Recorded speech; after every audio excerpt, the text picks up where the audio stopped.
Okay, everyone listening, if you can give us just a couple more minutes, we're now streaming live to Facebook, our Facebook group. All of you VIP members that are there, just bear with us another minute or two while we work out a couple of technical glitches, and we'll get started in just one moment.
All right, everyone, we are now streaming live to Facebook due to just the overwhelming traffic we received on this.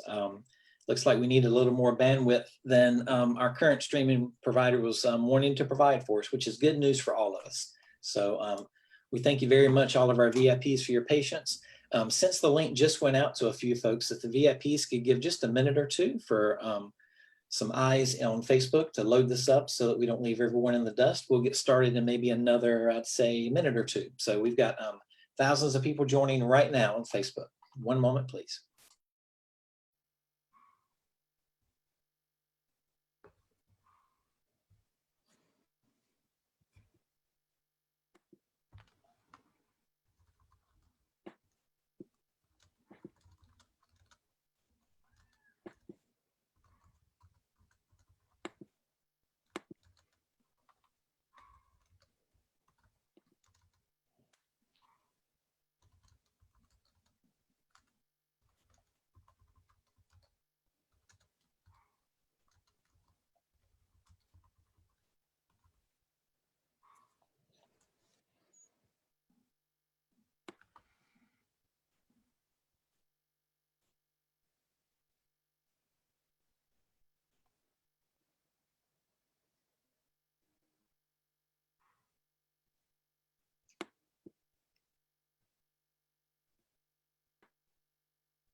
All right, hello everyone that's joining us on Facebook, joining us on the VIPs. We appreciate all of you guys.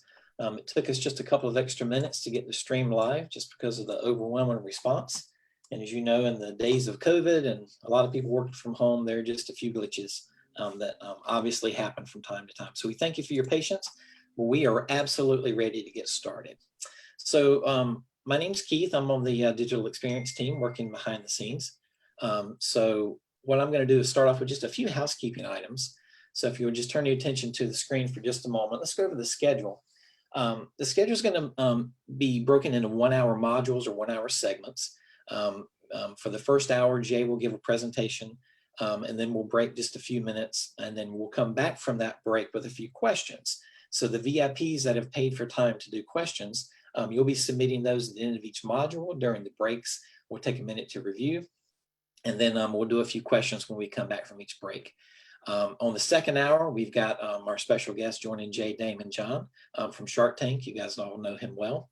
And we'll follow the same model of going for approximately an hour. Then we'll take a break, come back with questions. We've got another exciting module from Jay following the same model, followed by one more where we think possibly the final module could be possibly filled with more questions from you guys. It could be filled with content from Jay. It's really going to depend on the questions, how much content we're able to cover, but we can guarantee you it's going to be valuable information no matter what the form is. And then Jay has agreed possibly if there are questions and time, and we feel like there's momentum moving forward, we may extend beyond 4 hours to answer questions or share more content. Again, we may not. We'll keep you sort of apprised of that as we work through the live stream. For breaks, we're going to be showing some video clips. We'll try to take about a 10 to 15 minute break, probably closer to 10 since we started late. And we'll be showing some videos during the break that will be showcasing the Mastermind Mentoring Program that Jay's going to talk to you a little bit more about later. We do have gifts for you guys that we told you could take advantage of throughout the live stream. Just before each break, or actually just after each break, we'll be sending out a link for you guys to go claim a free gift from Jay. And all of the gifts are going to require that you have an account at Abraham University. Now, for those of you that signed up, you should have all received a link to do that. If you didn't, there's a link right here. You can go click in another window. There's no credit card. You can sign up in just a few clicks, create your free account so you've got a place to go take advantage of the gifts and the offers Jay's going to be giving. For those of you that purchased audio or video transcripts, or for those of you who might be purchasing courses or other things throughout the summit, they will appear in your university dashboard, and it may take until Monday to get that processed because we are going to take the live footage from today. We're going to produce that in a clean, easy to use format for you. So if you would give our production team just a couple of days to get that loaded into your dashboard, you'll have it. All of your mastermind content, for those of you who decide to take part in that, that is available immediately. For our VIP members, we thank you very much for signing up for VIP access today to speak with Jay. And we have a couple of gifts for you. Of course, in addition to being able to speak to Jay, you're going to be able to get a free course, the Creativity Switch, that we're going to load into your student dashboard. And we do realize that not everyone may possibly not everyone may possibly be able to take part in asking questions just because of so many of you that are on the live stream. So we are giving all of our VIPs a coupon code for the amount you did pay for VIP access that you can use for anything on jayabraham.com. And you'll be sent with an email instructions on that post-event. If we do have any technical problems, which we already have just a little bit, we have had a huge web turnout. Web traffic is high on all of the sites, which is a great thing. But this really did exceed any expectation we have. And we really thank you for that. If we do get connected, just refresh the page at webinar.jayabraham.com. Of course, you see we had to quickly shift over to the Abraham University Facebook page. You can do that. And if for some reason all three of those fail, just go to jayabraham.com/summit. And you can get more details there about how to get reconnected. If you do have technical questions throughout the event, you can just send out a chat if you're a VIP, and anyone at any time can send email questions to support@jayabraham.com, and we do have representatives standing by that are able to help you with that. So that is the end of my introduction. And so Jay, I now pass it over to you. Okay, thank you, everyone. And let me make sure that I am visible. There I am. So first of all, we had I'm glad I'm not a Broadway producer because I would be heartbroken. There was going to be a very, very dynamic introduction that had excerpts of me with Tony Robbins and Damon, all kinds of icons, but we didn't quite get that done. So we're going to go right into this, and I apologize. I won the bet with myself. I bet myself $10,000 that it would have technical problems before we ever started, and I won. It's not our team, it's just the whole process. Everybody and their brother are using this, and this is the first time we've ever done it, and we didn't really do it as masters. We did it as experimenters, and we got something like 10 or 11,000 people to register, which I think might have overtaxed the systems. And I don't know how many of you are on now, but let me get started by explaining what this is all about. So let's go to the next slide. So Everybody that should know me, and I know there's some of you or many of you that don't. So for the last 40 years, I've grown businesses for a living. Large businesses, small businesses, complex businesses, high tech, low tech, no tech, retail, wholesale. And I've done it by being able to figure out how to make businesses perform better, market better, have better strategies, better business models, profit, better positioning advantage, better offerings, better preeminence, all kinds of things. And I've done this all over the world. And in the process, I've had the good or bad experience of being through literally five, including now, downturns. And during those downturns, I've had to help people figure out positive, proactive strategies. I've had to have them figure out all kinds of ways to get their businesses going and growing again. And I've been so assailed in the last couple of months by people, media, podcasters asking me for answers literally on what to do for entrepreneurs that didn't know what to do. And they gave me all these scenarios that I thought, okay, I'm going to do something I haven't done ever. I'm going to do a 4 hour summit. I'm going to explain what I believe everybody needs to know how to do right now. And I'm going to break it into different categories because you see, I'm pointing to go back. You'll see that I am pointing to the 1, 2, 3, 4, 5 different segments of people represented. There are people on this call who are what I call forced or accidental entrepreneurs. You lost your job and you got to figure out something you can do very quickly for no investment, no risk, and you don't even know where to start. There's startups that either didn't start up or they started up slow and now they got to figure out how to get restarted. There are companies that were somewhat doing okay and now they're stuck. There are companies that are stalling. There are companies that are sustaining, but you all have questions.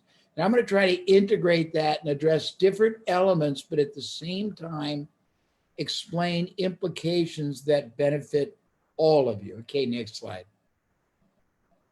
So I'm going to start because a lot of you have never been introduced to me, my principles and methodology. And so you know this. I've grown businesses all over the world, many like 20, 30 billion dollars, people you know, very prominent people, all kinds of industry leaders. And I've done it by coming up with principles that outperform, out profit, impact everybody else. And I've been able to work on the geometry of business performance. And I'm going to share very quickly a few of them because all of you need to know these because all of them relate to whatever you do right now. And all of them have within them or hold the ability to get greater performance from what you're doing with no more time, no more effort, no more investment. So let's start. Next. So I'm going to be very quick. I'm not going to give you all the graphics if this was a expensive, long 5-day seminar. I'm just going to give you the essence. So the first thing I created long ago was what's called the 3-way to grow a business model. And it's how to work on the geometry of the business. And really quickly, people say there must be a million ways to grow a business. Not true. There are 3 main ways. You increase the number of buyers, you increase the size of each transaction and thus the profit. You increase the frequency or the utility of business, meaning how much longer they buy and how many things they buy from you. And if you don't have a lot of things to sell, how many additional ways you can ethically monetize. When you just do one thing, bring in a lot more buyers, it costs you a lot. It's a linear transaction. When you work on all 3, and I have a broad model I could show you if we had 10 hours more today, but if you work on all 3 at the same time, it works on the geometry of a business. There are 28 different ways you can increase more buyers. There are about 15 ways you can ethically get a buyer to spend more at the point of purchase and thus double or triple the profit per transaction. There are about 25 ways to ethically, and ethically is the optimal word, in their best interest, get people to buy more things more often, or ways to take what you know about the buyer and sell them other things that they would normally buy before, during, after, or instead of your purchase, or other things that their role in business or life has them buying anyhow. When you understand that and you work on all three areas at the same time, little increases, a 10% increase across all three will produce a 33% increase in revenue and might double your profit. These are all important right now because these things you can change right now with no more effort or expense if you know how to do it, and you can multiply the profit and get that business going and growing again and funding other things. There are three other ways to grow your business, and they're more sophisticated, but you might be at that point now. The first is to penetrate at least one new market. Normally, I would say every year, but now I would say almost every quarter or loaded front. If you penetrate new markets, you can find more receptive, virginal, expansive, and expensive sources of sale.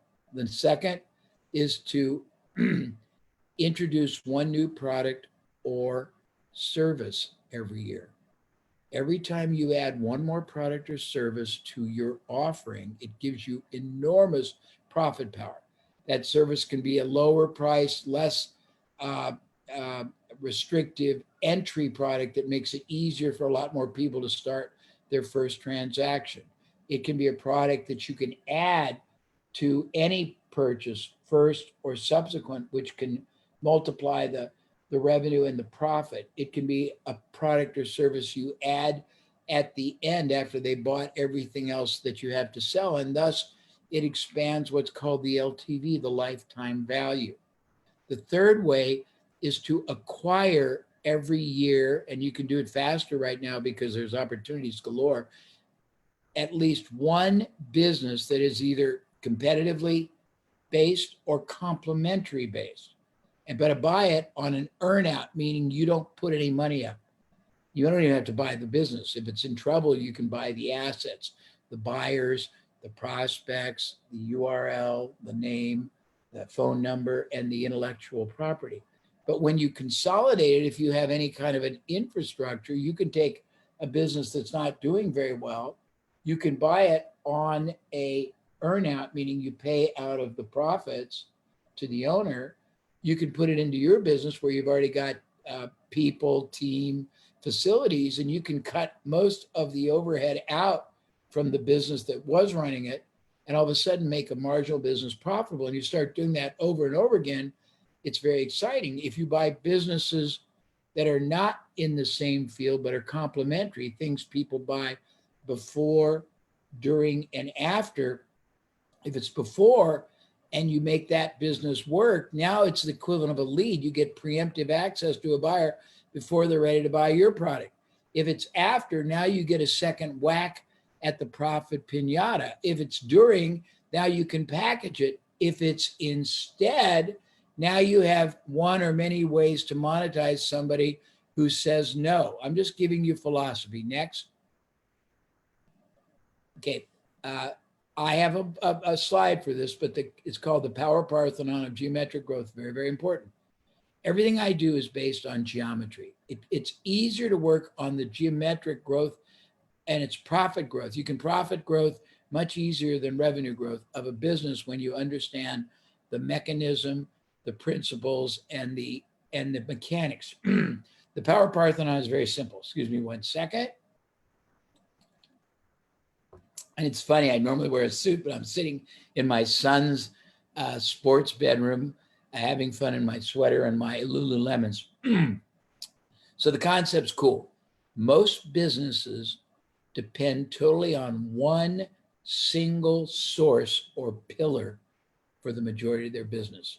It can be sales, can be retail, can be referral, can be social media, can be trade shows when trade shows are available, can be catalogs. But if any of that source becomes compromised, like now, people can't come to you, can't go to a trade show, you can't do a lot of the things, you can't hold seminars, your business gets compromised. All companies I ever helped, the first thing we did after working on the 3 ways to grow a business and the advanced 3 ways was we started adding pillars. My goal is to get 8 or 9 more sources of revenue for you that are working together. Each one is a profit center. It makes you money, doesn't cost you money, but they're all working together to penetrate the same market or alternative markets and bring people to you. What happens is if all of your business is coming from one source right now, and you could add 7 or 8 more sources, each one of which adds only 10 or 15% more business, the combination is not 10 or 15%.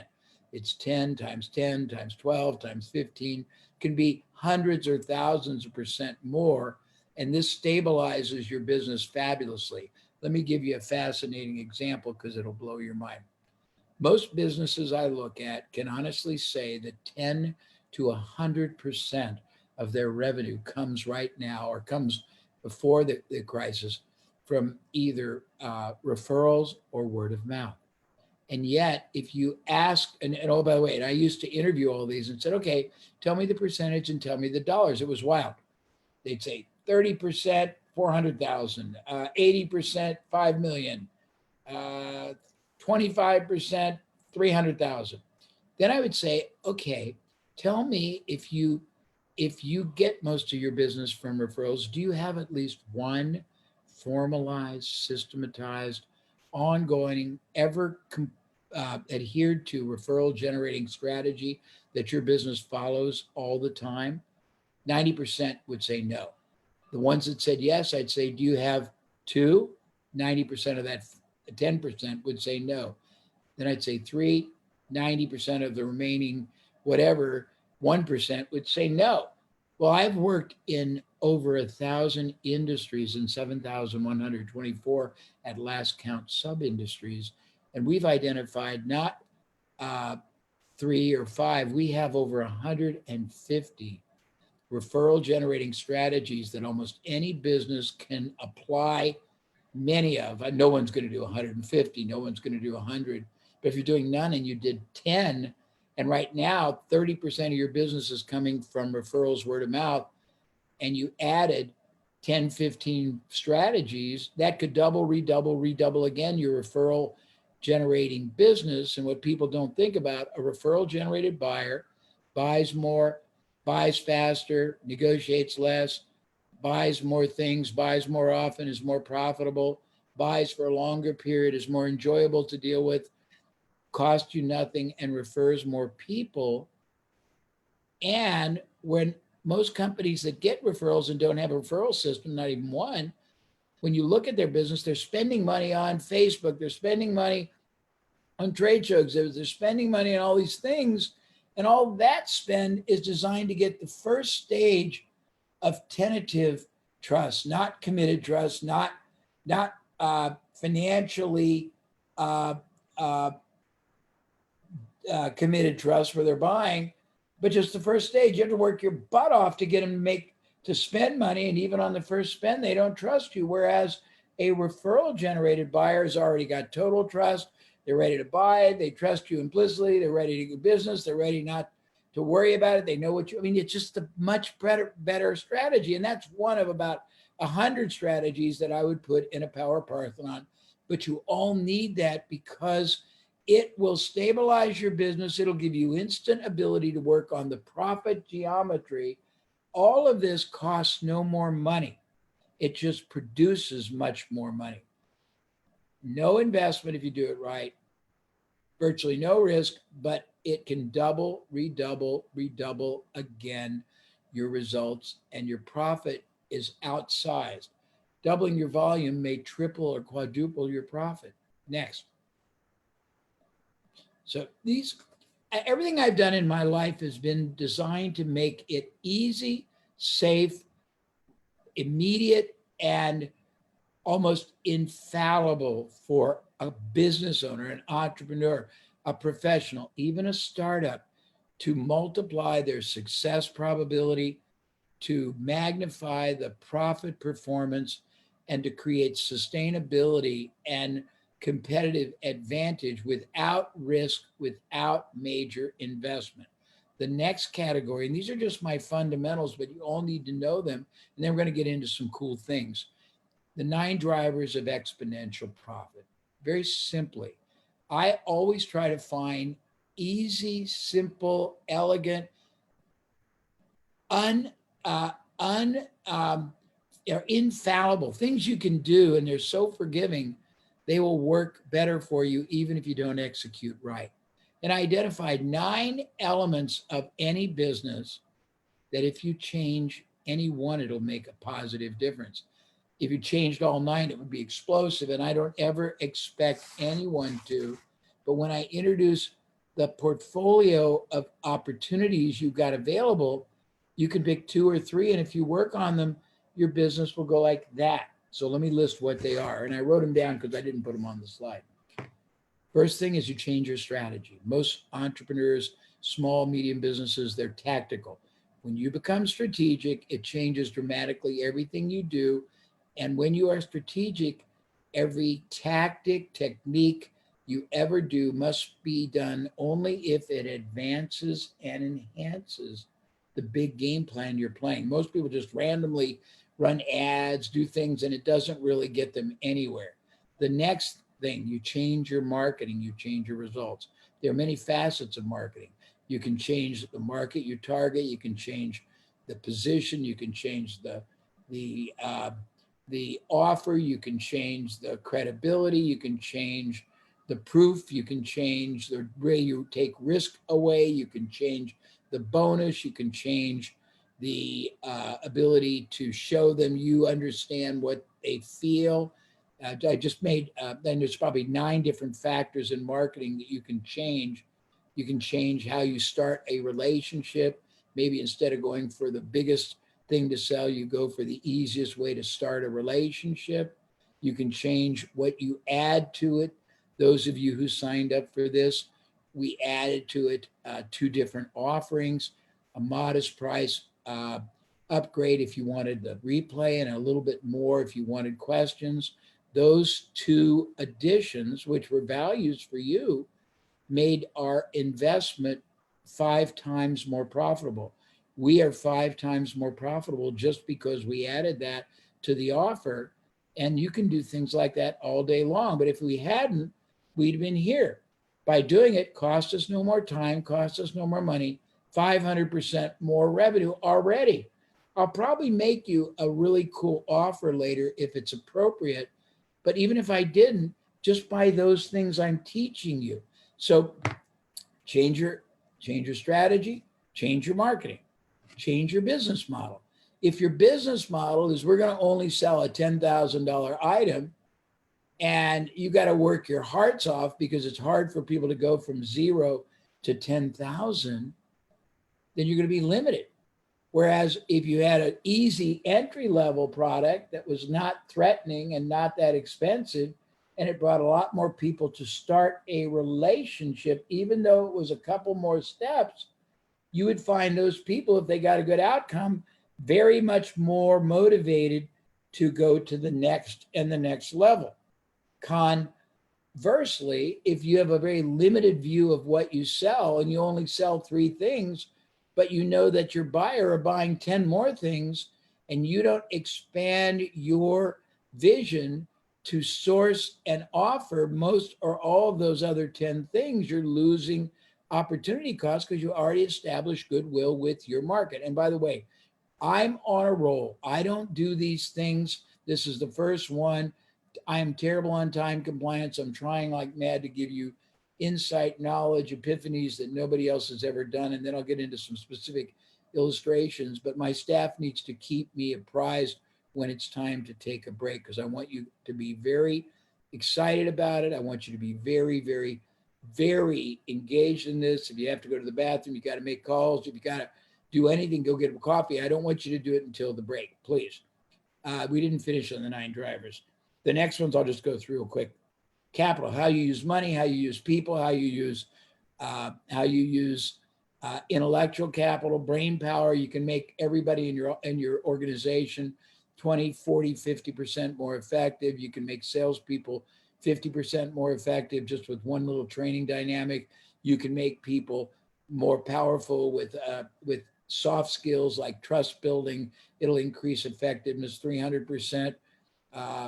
strategic communication, how they come across, that can double or triple effect. Each one of these is separate. They're not one thing. So each one of these double or triple keeps additive to the geometric growth your business can deliver to you.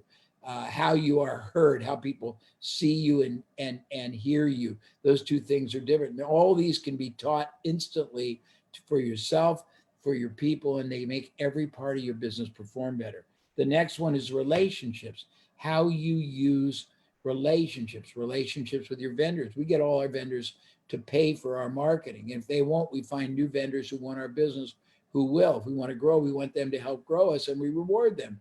We have relationships with, when I used to be in the seminar business, I had 25 relationships that were able to generate for me, endorse for me, source for me $250 million of sales. I basically had a client that we made 3 relationships that generated for them $500 million a year, and they didn't pay a cent until the sales came.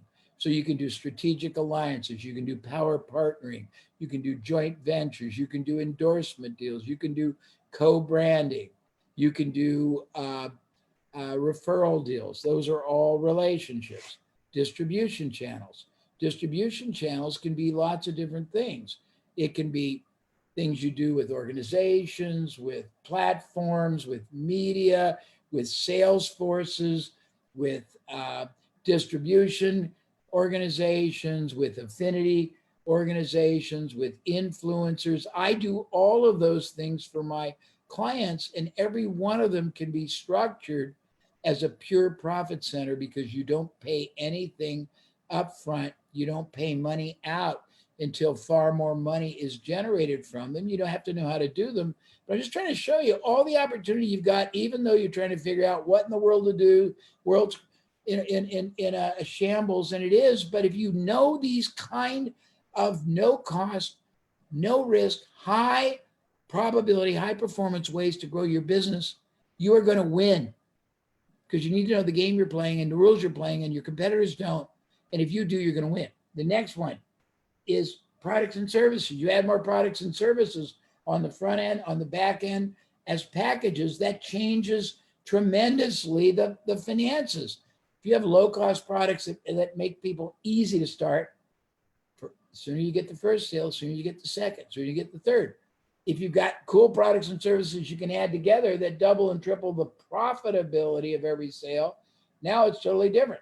If you have products or services you can add that extend the life of a buyer 2 or 3 or 4 times over, all of a sudden, every time you bring a new buyer in, that buyer on a value basis is worth maybe thousands of dollars more to you. So it makes it much easier to have predictable profit for years to come. The other ones, the processes and procedures, and your ideology, your mental frame. So I don't want to I can do hours on each of these. I don't want to. I got lots of programs that do hours and hours on each and explain them and illustrate them and have examples. But this is just to get your mind clicking. Next.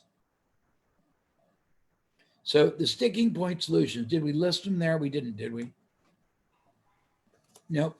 So they're not there. Okay, I'm going to look it up because I want. So I found all these cool things, and the sticking point solutions really important. Let me find it real quick. Hold on 1 second. I've got it right here. Pardon me. I'm a mad scientist. I've got stuff everywhere. So I've written 2 books that came out in 2 different downturns. One was called Recession Proofing Your Business. It was $1,000. We sold 1,000 copies and then stopped selling it because I wanted to keep the brand high. And then in the last one in 2008, we came out with something called the Sticking Point Solutions. And what we did, we helped people identify where and how and why their business was stuck and how to get it unstuck fast. I will just go through some of the categories so you can think about this in your own business, because there are very viable, low or no cost, low or no investment, low or no risk ways to get any business you own, run, you want to pick up, buy on an earn out, or start with someone or for someone to get them unstuck. So the first thing is figuring out if you're stuck, and I've got about 7 denominators, but let's assume you're stuck. If you're stuck losing out to the competitions because you don't know how to give your product, service, or company advantage, and how it's marketed, advantage in who you market it through, the partners you use, advantage in how you make it stand out, how people see it, superior advantages in the way you take risk away in your marketing offers, advantage in how you add bonuses, advantages in how you extend the risk reversal, all kinds of advantages. Once you do that, you get rid of the problem of losing out to the competition. If you're not selling enough, it's because you don't have systems in place that predictably, consistently are bringing prospects in, converting them, and then systematically moving them to the next and the next and the next system. Or you don't have multiple sources, or you don't have enough marketing partners or endorsers, or you do not understand the difference between technical selling and tactical selling, or your marketing sucks, or you're not really accessing the best target audience. You're going general instead of specific. I mean, there's many reasons, but the good news is whatever the perceived constraint, there's a reason for it, cause and effect, and you can extricate. You can turn that around very quickly when you understand it. The next, are you having erratic business? When you get erratic business, that's because you have erratic business generation. Most people are not strategic in any way. I said that earlier. They'll throw ads out. They'll go, salesperson will call on people sometimes this way, that way. They'll run ads occasionally. They'll try different things. They're very erratic. Nothing is integrated. There's no integrated, sustaining, perpetual strategy. And if you don't get what you want, and what you want is practical and viable from the market or the business you're in, it is not the fault of the market. It's not the fault of the media. It's not the fault of anything external. And it's not to be accusatory, because if it's your fault, you can change it in the same effort or less, the same market or less, the same interaction or less, the same opportunity less can change everything. Give you an example. We had a client one time that had a huge furniture store. We literally tested 33 different ways for all their salespeople to greet people at the front door. No more time, no more effort, no more expense. One of those produced 300% more sales. 300% more of those people bought. And that turned into, and there was an average sale that was higher too. That turned into an extra $10 million every year just from that one test. And we tested a bunch of things. You can test price, and believe it or not, you change your price, change your results. You can test the headline. Headline is the ad for the ad, but it's also the subject line in an email. It's the beginning of a landing page. It's the first phrase you say when you're on the phone to somebody, when somebody comes in, when you make a presentation. I can go on and on. But when you understand that no more cost, no more investment, just doing something different can double, redouble again what you get out of the effort, and you've got maybe 100 leverage points like that in your business, it gets exciting. I might go through the whole thing, but some more ways you're stuck. You're stuck with not being strategic. I already talked about that. You're stuck with costs eating up expenses. The greatest way to eliminate that is either to move costs to variable. Have people perform it for you and only pay them for so many transactions. Have experts work for you and don't pay them salaries. Pay them on the savings or the marketing they create. Consolidate. Get 5 or 7 people that have the same function and have you pool your resources to do it and just pay incrementally. I can give you 10 different ways to do that. Stuck being marginalized by the marketplace. I saw a slide that teaches you preeminence. I'm known for creating what's called the strategy of preeminence. It is elevating the stature of your business, your product, your services, your people to a place where you are the only viable choice. You are the go-to source. You are the preemptive source. And when you understand how to do it, you tower above everybody else at a level that is you've got a moat, so to speak. I can go through some more. Next, Jay, I just want to give you a quick heads up. We're coming up on 11:50, and I think we'll take a quick break at 11:55. Okay, And that then- works. All right. And I'll tell you what I'd like you to do at the break. And this is, again, I apologize for the slow start, and I apologize you didn't get to see all these people tell you all the things I do, because it would help you even appreciate this more. Not because I'm arrogant, just because seeing peer confirmation would have been good. But Damon will be fun, and when he comes on, and we're going to have a lot of fun together, because he and I are going to do something you'll thoroughly enjoy. But let's go to the next slide. These are key distinctions you need to know. Next. Always work on the geometry of your business. It is easier, safer, and far more profitable to only do things that produce geometric, exponential growth and sustainable growth than spending the same time, effort, or more, same investment or more on something that's linear, that's tactical, that's static. And when you understand how to discriminate, how to see that one thing you're doing is limited, it's linear, it's tactical, it's static, it's not going to get you anywhere but the moment. You're going to have to do something else tomorrow and the next day, but something else is going to be building, compounding, producing sustainable, recurring, and it's the same effort or less. You're going to start only working on the geometry of your business. Next. Okay. Leverage other people's resources. I have identified 150 ways. Whatever you think is a limitation, whatever resources you don't have, advertising, sales, marketing, expertise, technical, product development, office, relationships, Salesforce, somebody else bigger has it, and your problem could be the solution to someone else's. Let me tell you one story, then we'll take our break. And I've done hundreds of different things for clients in the area we're talking about right now, because you can leverage off of other companies, other media, other influencers, other organizations, other associations, other platforms, hard won trust, access, members, buyers, readers, patients, subscribers, and they've already spent tens, hundreds of millions of dollars. You get to leverage off of it just for sharing on the results. Many years ago, I used to do a lot of seminars in China when China and the United States weren't at such a distance.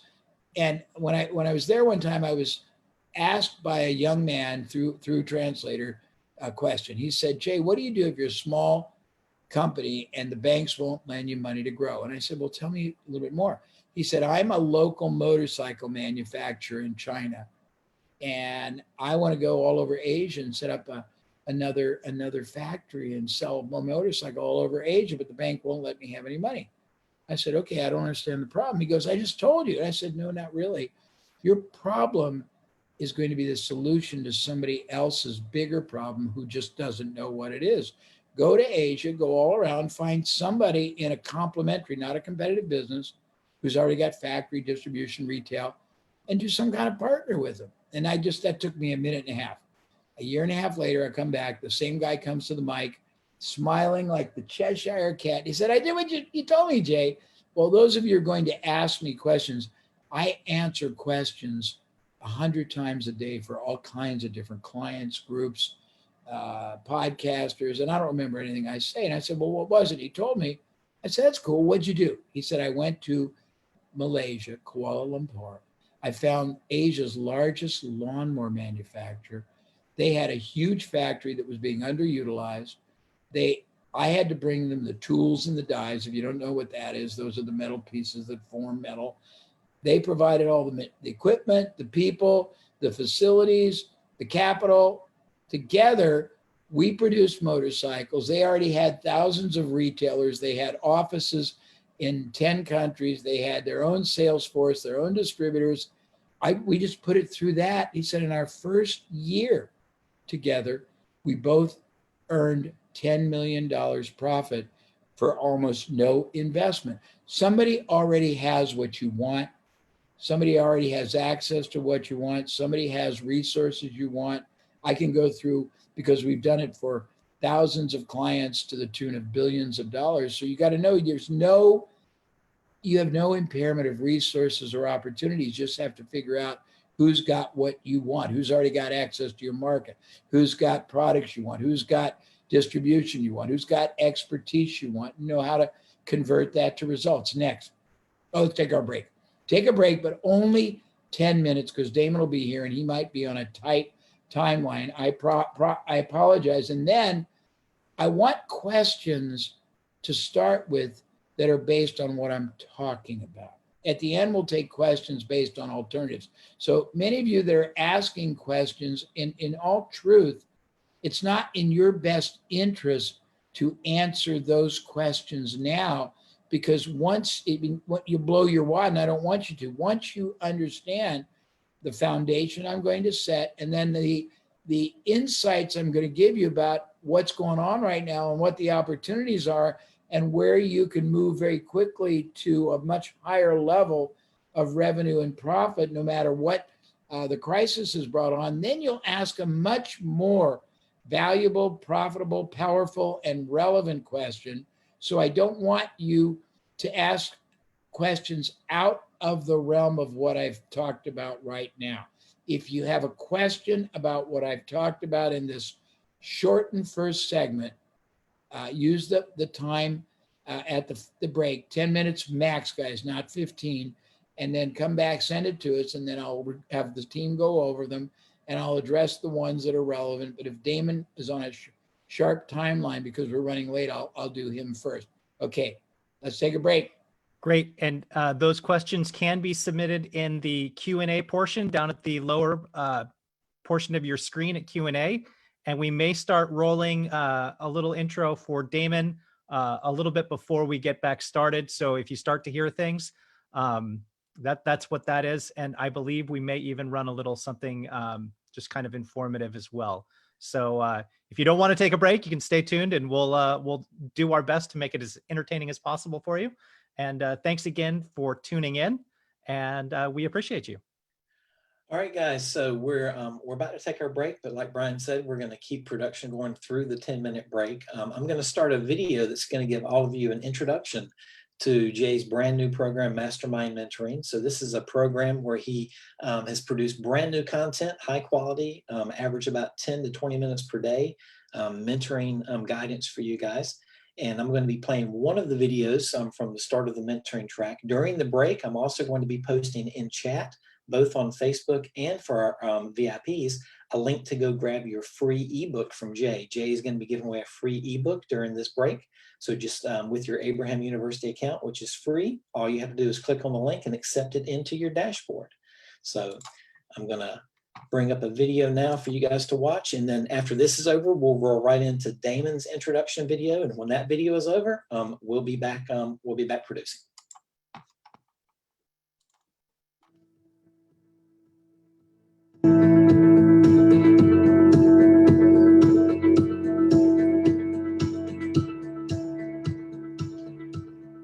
All right, as we start our life business journey together, I thought it might be very appropriate to answer a question that has either been on your mind or should be on your mind. If it's not clear to you, you won't get the optimal outcome that is possible for this collaboration. So why do you want to be mentored? A, and B, why do you want to be mentored by me? So let me try to answer that. You look throughout history and you look at the highest performers in virtually every category of achievement that you can think of. Almost to the person, there has been one or more mentors behind them. And a mentor, in my mind, is so different than an advisor. He or she is so different than a coach. An advisor, you ask a question, they give you an answer. A coach, you tell them what you want to do, and they help you reverse engineer doing that. A mentor is totally different. He or she just generally, not talking about Jay Abraham as your mentor, but he or she has been there and done that in at least one and preferably multiple domains and arenas. They know what is possible from time, from opportunity, from access, from marketing, from strategy, from communication, from interaction, from relationships. And they will not allow someone they are mentoring to hold themselves to a lesser level, a lesser performance capability than the opportunity and the environment will allow. So in other words, if you say, well, Jay, I want to take my business from 100,000 to 170, I won't let you because that's beneath your capability. Your business, the marketing access, the positioning, the value proposition we're going to create together, the distribution channels we're going to create through your Power Parthenon, you should be minimally seeking double, maybe redoubling that, and less than that is a disservice, not to yourself, but to all the clients you should and could be serving. So a mentor holds you to a higher standard. He or she shifts the question people ask themselves. Big question most people struggle with in entrepreneurship, you might have too, I think, is, am I really worthy of this goal? Can I really and truly take my business from 100,000 to 150? Can I really stay competitive and viable with all the worldwide dearth of people that are competing in all the online and the offline and the interlopers? Can I really keep this business successful enough that it'll support my family and I in a lifestyle I want? Well, that is absolutely positively and totally the wrong question for you to ask yourself, particularly if I'm going to be your mentor. The right question is not, am I worthy of this goal? It's the opposite. Is this goal worthy of me? Because you will find so much more possible from time, effort, opportunity, capital, access, human capital, relational capital, intellectual capital. So that's the first thing. Why me over any other mentor? Well, let me put it a couple ways. First of all, most of the people that you would get access to normally don't come close to the experiences, the industry spectrum, the success documentation, levels of aggregate, composite, diverse expertise that I possess. They don't even come close to having had the clientele I've worked with. They would be hard pressed, I think, to have $21+ billion of success stories. I doubt if they would have helped over 300 experts and learned all those different expertises. I doubt if they would have the ability to name very many household word legendary successes and icons like I've helped. I don't think they would be able to translate and transfer all the success lessons that have been hard won, learned from all those experiences, and distill them and then share them with you in an actionable way that you can easily, directly, and continuously apply to grow your business. I doubt if they would care enough to be more than occasionally available to you.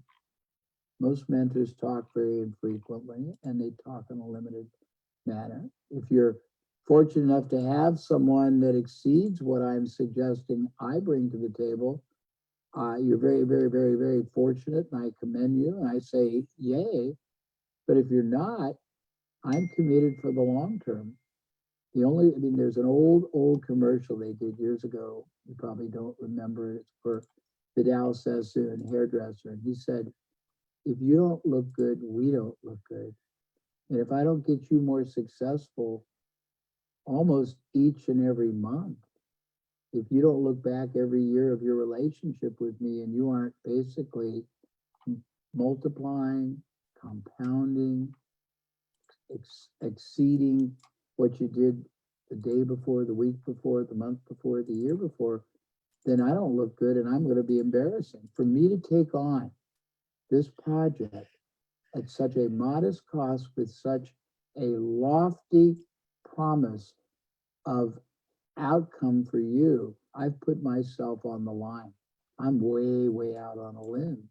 And the only way that I win is if I help you win so much more, so much better.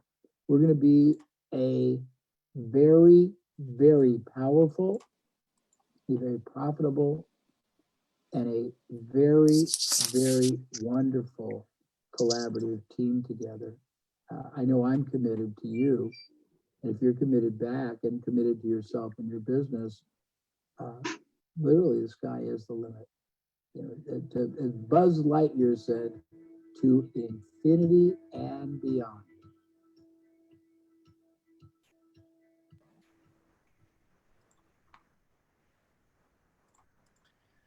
Okay, everyone.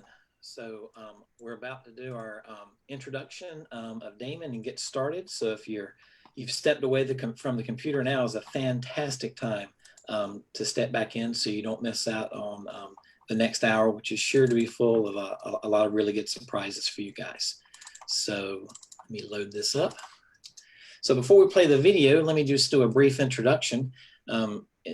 Damon's no surprise to you guys. Next up is a man who started a clothing company in his mother's basement and transformed it into a global fashion empire, which has now amassed over $6 billion worldwide in retail sales to date.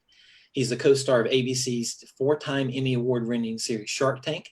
He's been appointed as a presidential ambassador of global entrepreneurship by the Obama administration.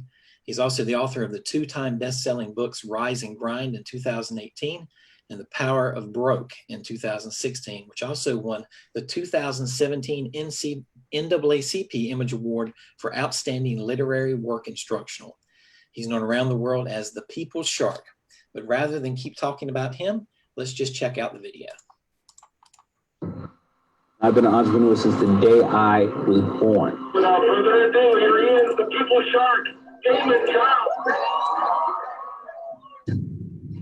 Damon John, the founder and CEO of Forest Bias Food, and a panelist on Shark Tank, and the author of 3 best-selling books in entrepreneur. Sorry, everyone. A little glitch there. Sorry, I know my text messages are blowing up. Here we go. Let's try this.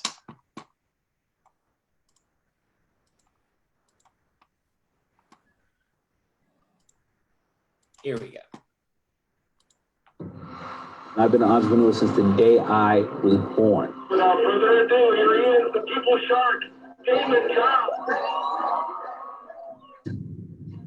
Damon John, the founder and CEO of Forest Bias Food, and a panelist on Shark Tank, and the author of 3 best-selling books. An entrepreneur is somebody who thinks outside the box, and when everybody else says no, they say yes. In 1992, Damon John was 23 years old with only 40 bucks to his name when he started FUBU, now one of the most iconic fashion brands in history. When I started FUBU, I had to physically get up in people's face and try to sell them a shirt. Everybody thinks you need money to make money, but you don't. We knew we make it if we ever get on. I said, came from the hood. I can't design. I'm dyslexic. Got left back in 7th grade. All that didn't stop me. America's not about what can be done for us. It's about what can be done by us. When you start hearing the president talk about FUBU, Mom, I made it. I started going on shows, and Mark Burnett saw me and said, this guy knows how to break down a pitch. I want him on the show. Every week, over 6 million people tune in to see Damon John and his fellow sharks fight it out on Shark Tank. 4 fluffy pancakes, under 250 calories. I'll do 120,000 for 50%. I'll go 42. We can do it right now. Say yes, Right don't now. hesitate. I'll do 42. Nice play, Damon. Thank you very much. It's about educating people. I'm just doing it because I was this close to losing everything myself. Damon, give a deal. My man, there you go. He's so encouraging and he sees that I could do this. So the question is going to be, when is it time for Chloe to start her line? The biggest investment is to invest in people. We have an idea. We know you are the man to come to. For me, I've always dreamed big. And so I called up my business partner, Damon John, from Shark Tank. I love him so much. It's all about bringing other people up the ladder, the same way that I was brought up the ladder. I will guarantee to mentor you, but I will not give you the money at this time. We're taught everything else as kids, but we're not taught how to use that tool called money. You have to concentrate on this and be the king of this. Damon John from Shark Tank is here with us. Damon John, branding powerhouse, and realist. He's my favorite shark. The author of a brand new book called Rise and Grind. You got to grind. Anything worth doing is worth overdoing. Rise and grind, outperform, outwork, and out-hustle your way to a more successful and rewarding life. Don't do things just for money. And you have to start today and do what you love. You're going to fail, but you're going to learn from that and you're going to grow. We've got a shark here named Damon John. You are also a presidential ambassador for global entrepreneurship. We're here tonight to save the world and teach financial intelligence. The recipient of the Damon John Scholarship for Excellence is, I look for desire, drive, honor, and the ability to solve problems. First of all, thanks for what you do. My quest right now is to change people's lives, have fun at the same time, and challenge people. You've just given back to the community in so many great ways. You're real visionary. Please welcome Damon John. The king of branding. He is the leader, the guy that started it all, a pioneer. I love it. The American dream stole our life. That's what it's about. It's about leaving with a legacy. Thank you.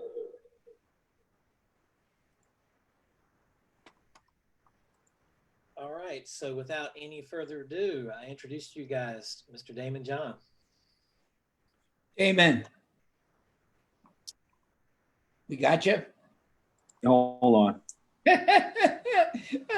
I'll tell you the best part about doing this, Damon, is how many unexpected ways it can screw up technologically.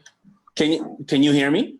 Yeah, can't see you, but I can hear you. All right. Every time I hit start video, it says you cannot start your video because the host has disabled it. Okay, host. Who's the host? I'm not the host. Who can enable it? All right, try again, Damon. Now try it. Bang. Fingers. There you are. Hello, Damon. Hey. How are you? I'm good. How you doing, Jay? I am great. Are you still in Miami? I am. I'll be up in New York in a week or so. That's good. I like your background. Is that real or is it your screen? Yeah, I decided to make a couple of extra dollars and clean up the Shark Tank set, part-time work. It looks great. Well, first of all, thank you. If they didn't all flee when the technology blew up in the beginning, we have about 10 or 12,000 people who should be on, but we'll find out. So you're here for about an hour, and let me give you the foundation. And I threw away the questions that I sent you. So everybody for the last 3 months had me doing interviews. Clients have called me. They all sort of asked the same macro question, but it's answered in different applications. But what can we do when we don't know what to do? And I realize there's a spectrum of businesses. There's what I call the forced entrepreneur, Damon, or the accidental. These are that portion of the 40 million unemployed that have realized that they may not get a job, or if they get one, it may not pay what they want. They better create a full or part-time business to support or supplement, but they don't know how to do it. They don't have capital. They don't know risk. They don't know how to run businesses. Then you got startups that may not have started up or started up and are against the ropes. You got people who are stuck, and then you got people who are doing well, but everybody has different questions. And I thought I'd bring everybody together and challenge myself to address them. Then I thought, why should I do that when Damon is so much smarter than I and could answer all that for me? I don't know about that. And by the way, before we get into this, your video doesn't do you justice because he's got exceptional, his best book ever, Power Shift, came out, what, 3 months ago? Yeah, it came out right when everything hit. Yeah, it always happens. You know, Yes. And it's a March wonderful, 10th, March 10th, March 10th it wonderful came book. out. If we have time, which I will make, we're gonna explore some of it. But here's what I'd like to do. I'd like to do like a Rorschach. Either I'll ask you, you ask me, we can double team, but there's people not knowing what to do. And while there's no certainty, there are certain things that are going to optimize or enhance your probability of succeeding. And I gave you the spectrum. So I'm going to let you guide me to how this will be the most enjoyable for you, but the most high contributing to the audience. You guide me and we'll do it. It doesn't matter to me. You mean guide you in what way? Start the ball rolling on. How do you want me to do this that'll make the most? Yeah, I think that the audience is which is always challenging, and we want them to lead with very specific examples. The audience is going to vary from people who are, you know, running Fortune 500 companies and they're trying to pivot, and or people who can't pay their light bills and are very concerned about their health and the ability to get food on the table. And so how are we going to be able to serve one and, you know, and then serve the other at the same time? I think so that's going to be my only question and challenge, because you and I reach such a diverse amount of people. Well, so let me offer, this is fun because we didn't plan this. So you're seeing it in real time. And if there's friction, we'll lubricate it. So how about this? How about if we start with some universal realizations that apply to everyone? Okay. You want to try that? Yeah. And I think that's a good place to start, because I want people to be aware, you know, that, you know, all of us are having these issues. And even when people are doing well, they're still having these issues because of a global pandemic.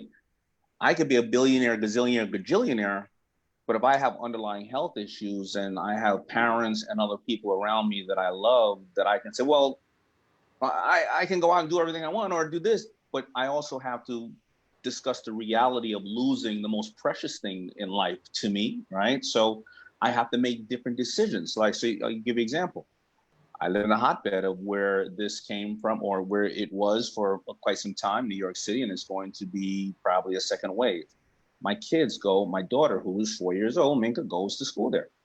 I can't have her go to school there anymore because, you know, every parent here knows a kid comes home with a new cold every single weekend, every single day. My wife and I have underlying issues. I got to move out of New York City for 1.5 years, 2 years, because I'd rather be safe than sorry. I have to close my company down, or excuse me, I had to close my space down where I employ anywhere from 50 to 60 people, because even if I wipe down everything and protect them with all the shields that I want to protect them with, if they happen to contract that virus on the subway and take it home and they passed away, or their mother passed away, then I didn't do my job. I didn't care about my staff the way that I should care about my staff. And no amount of money will replace the lives that they could potentially lose. So, you know, so you may say, well, he may have finances, he may have this, he may be a star, he may have that, but there's issues that I have. This is somewhat easy issues for me to solve, comparison to those who are like, yeah, okay, Damon, well, I have to get on the subway to go to work at a grocery store or someplace like that. And I do have underlying issues. And you know what? I'm living with my entire family, 7 people, right? So I want people to understand that when we're giving these answers, we're giving answers we truly are feeling and reflecting ourselves on what is going on out there. And now we want to give you the best things. So what are the universal things that we can start off with? You can't be in control of what's going on out there today, or a lot of other variables. And the only thing you can take control of is what you have in your inventory. And what is your inventory? Your inventory can be time. Your inventory can be certainly your relationships. Your inventory is your education, obviously money. You look at your inventory. Sometimes your inventory are devastating things that have happened to you in the past and how you've overcome those things. You know, the guys who right now, if you can't pay your rent, that's how Airbnb started. They couldn't pay their rent. So they started renting out rooms and renting out various other things of that nature. You know, I know a kid whose father left him when he was 10 years old. And that kid, didn't have any other siblings. That kid decided that I was going to be an entrepreneur because I didn't want to see my mother work that hard. Now that little brown boy from Queens with no connections, who was dyslexic and got left back in school, is now being able to talk to you from, this platform here. So, how can you take inventory of what you have? Because that's the first thing to do. And then how can you utilize that inventory to go where you want to go and research where you want to go? I mean, listen, whether it's Hyatt or Hilton, I forgot who it is, but they're using their work staff, and they're letting their work staff, because their work staff had to be obviously reduced, but instead of reducing them, instead of furloughing them, they are going over to the Targets and the CVSs and the Walgreens and having them work there. Why? Well, first of all, you keep your people on. Second of all, those companies need more people to work for them. And then hopefully when things rebound, you don't have to train an entire new staff. And from CVS's side, you have a fully trained staff that's walking in, so you don't have heavy turnover. So there's a lot of different things. Panera Bread, they're delivering groceries now.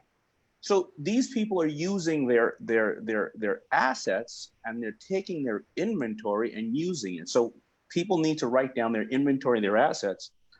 Then they write out a goal list, and how we're going to try to accomplish that goal. How do I need to get educated? Who do I need to bring into this situation right now to help me? Who do I know that has the skill set? Who can I collaborate with? I was on the phone with a team member a little earlier, and they said, I don't think people realize this thing. We hear about all these entrepreneurs going, go, rah, rah, rah. Sometimes you got to take a beat. He was like, imagine your business or your job. It's like your family. You love people there. You spend more time with people there than you have spent with your family. Sometimes it has helped you empower yourself and feed yourself and do all these things. It's like your family. It's like your life. If something devastating happened in your life, like there was a death, or you got hit with divorce papers on Friday morning, would you go, rah, let's go hard? You pause for a second. You got to figure it out, and don't let the public tell you, and you see all these people, on social media saying, I'm doing so great. What are you sitting at home for? This is how you do it. Sometimes you got to pause, because you have to collect yourself to then reflect with yourself, look at your assets, and then say, what are my goals, and how am I going to try to accomplish them? What's the path I'm going to take to head towards those goals? So I think that's some of the universal thing. But Jay, don't tell me I'm smarter than you, because then you shouldn't be my mentor. You're smarter than me, and I want to hear more from you about that stuff. All right. So, I look at it. I'll tell you how I look at it, and it's not different, but it's got a different skew. So I think you start by dividing and conquering, and you have to decide, am I going to be reactive? Am I going to be a victim? Am I going to be proactive? Am I going to be a victor? Am I going to try to find the ethical opportunities? And opportunities to me are situations where I can make a positive difference helping others, but I can benefit in a unique way. Can I do them through my current business or by my job? Do I have to do them with a different one? I think you start asking what I call fork in the road questions. And with those, you start getting some clarity so you know where you stand. And it's not a right or wrong, but if you're going to be reactive, you're going to take a certain action strategy. If you're going to be proactive, you're going to look at it from a different way. If you're in a business, well, if you're not in a business, you got to figure out, if I need to be in a business full or part-time to supplement or transition, what can I do that has the highest viability, the least or no capital and least risk, and that I can monetize right away? And again, most people don't even know how to evaluate, because they don't have a limitation. If you're in a business, Damon, I think I'm just telling you the things that I think, and you can hammer them, you can challenge them.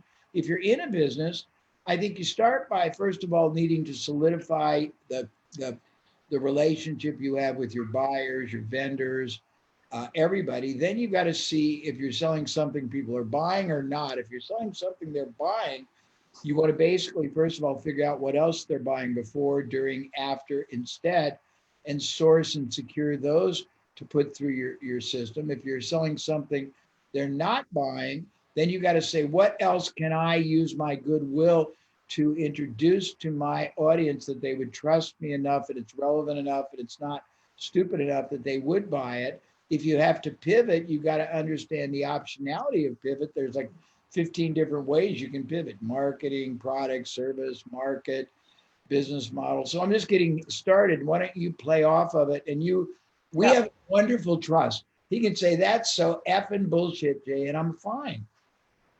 No, listen. I think it is. I think it is real, and I think you're spot on. But for those who are saying, okay, you're kind of glossing over it, and I need you to put the breadcrumbs, really close together, because, all right, Jay, well, I want to sell something, and at this point of their career, they were working someplace. How are you going to sell it? Are you going to open a kiosk, or are you going to sell it direct to consumer? Are you going to collaborate with somebody? Are you most likely going to need some online level of presence? So where do you even start in educating yourself there? I mean, because you're going to have people who are going to have assets. I have a store and my online presence wasn't as strong, and now I need to make it stronger. But then you're going to have people who are totally in the dark. And where do they start formalizing and getting the education slowly to put it together to say, okay, I want to sell this, and they don't know that you can be a seller on Amazon without ever having to touch the goods, right?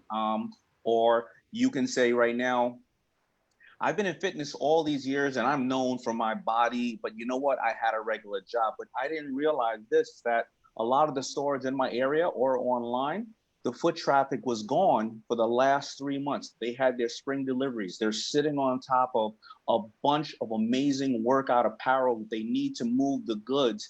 And maybe I can now go over to my social media, following and say, hey, everybody, I'm giving you 30% off these goods because this guy or girl is giving you 50% off because they need to move the goods anyway. And you make 20% and your customer your potential customer says, hey, I just got goods 30% off by my favorite fitness person. So again, where do they start with these type of, cool. educations? This is very fun because we're going at it. So let me give you a different track, because I've been very, very disciplined in what I'll call qualitative arbitrage, finding opportunities you can get either functional control to assets access. So let's take the things you said as an example. So somebody doesn't have an online presence. Well, if you can figure out how to find somebody that has the ability to give them an online presence, and you can get control of that, and that person will do it on performance because they're underutilized, and you can put the two together and you can put yourself in the middle and you can do that 5 times. Now you have participation. If you can find somebody that's got excess inventory, you can get control of it. And then you got to find markets that have the buyers. You can be a middle person. You can get control and put yourself squarely in the toll position without risk or reward. If you don't know how to do it, and this is, I can get very into this.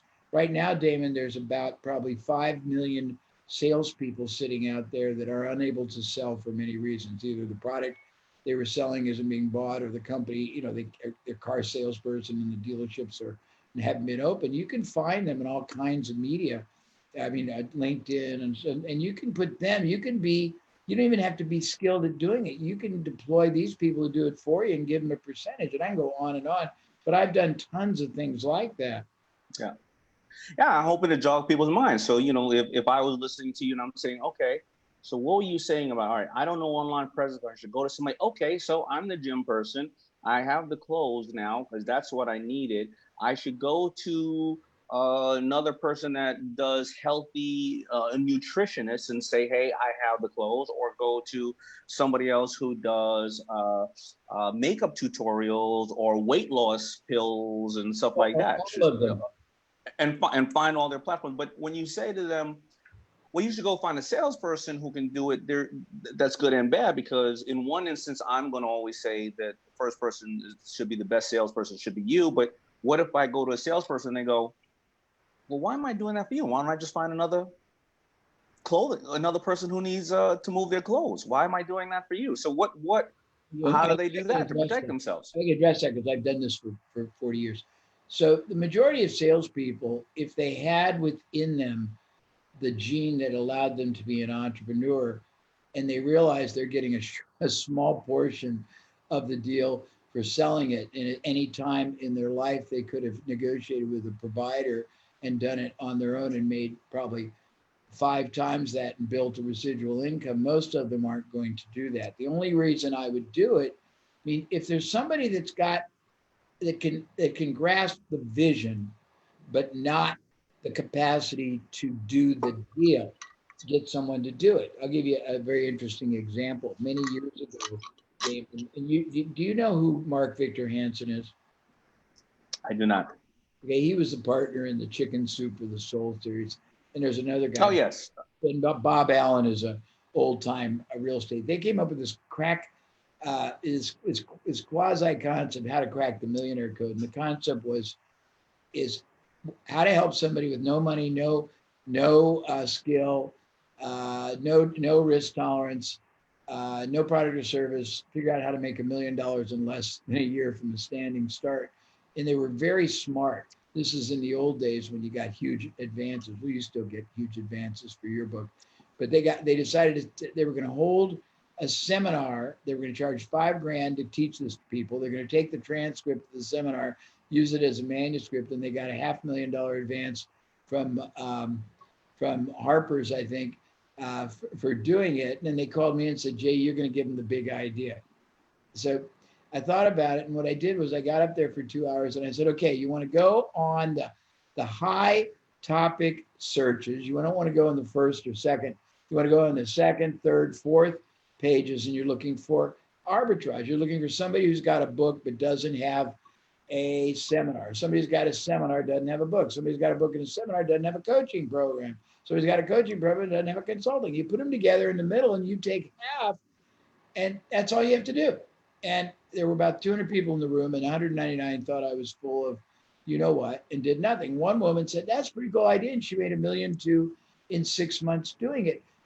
The best, from my vantage point, I look at it different because I've come at my career, and this is not critical, it's just that we come at it with a little bit of contradictory perspective. I have always been taught to find opportunity that people don't see or don't know how to connect. I've always been taught to say there are all these sources, resources, organizations, entities, media, in our platforms, influencers who have access to different markets, that the same market will buy what you've got. If you can find the right connection and you do it with multiple ones, you put yourself in the middle and you just keep doing it. And I've always done that for clients and it's worked. So it's a different concept, only one concept, but it's an expedient because a lot of people try to, you're into startups. When I was into startups, I always said, how can I fill voids people don't know they have by providing them with something they or their market needs, and I don't have to create anything. I just have to get control of everything. Now I'm throwing it back to you. All right. Well, first of all, Jay, I got left back once, and I'm dyslexic, so I had to look up what arbitrage means. The simultaneous buying and selling of securities, currencies, and/or commodities in different markets or in derivative forms in order to take advantage of deferring prices for the same asset.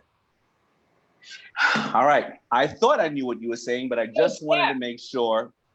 Think about it, Jay. You got to stop. We got a lot of blue collar people on here as well, man. You got to, the words, man. It reminds me of when I was back in the hood. The guys who came home from jail. They would say such words. So big, and I'd be like, well, "What did you just finish saying?" I basically I want to go to the store by the time they were done with the words. But no, I think that using the assets around you and finding assets and finding those type of things are absolutely important. Now, let's discuss a little bit and go to this next step of the small business owner and the entrepreneur who already has gone past all those other things. They have maybe a high touch business, maybe a restaurant business, and their first assets would be their staff. And hopefully they got some PPP, or hopefully they still have a remaining staff around them, and they've been able to kind of navigate a little bit. And then as things start to open up, they're concerned about what they do.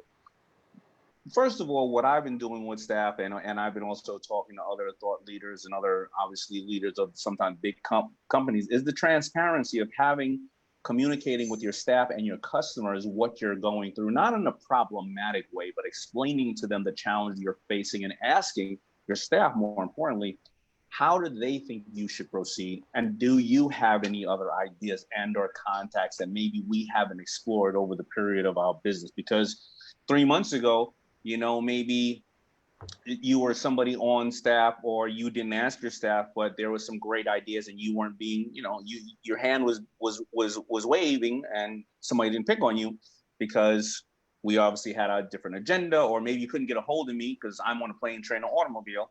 But now, as we're looking at this, if you really have a great staff, they hopefully are smarter than you. I try to hire people much smarter than me.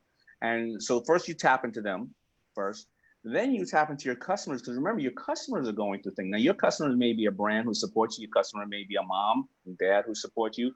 Your customer may be another small business.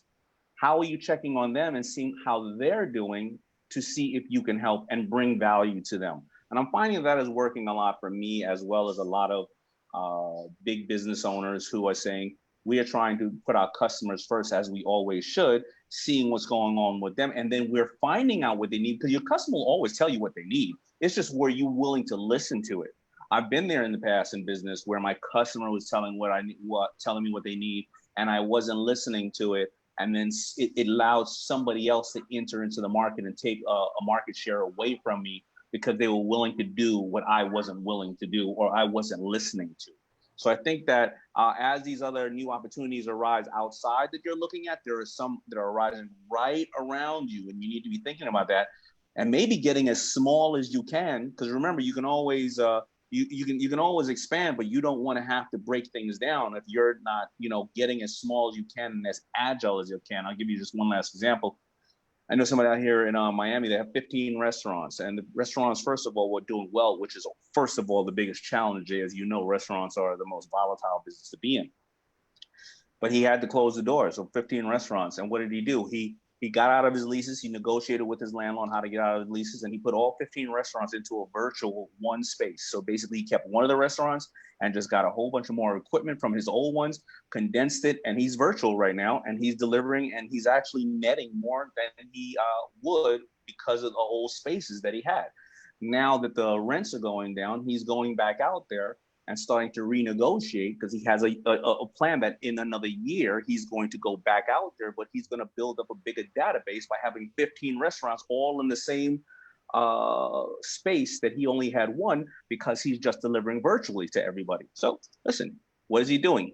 He's reducing his costs and increasing his sales. There's only two ways to do business: reduce costs or increase sales, and that's it.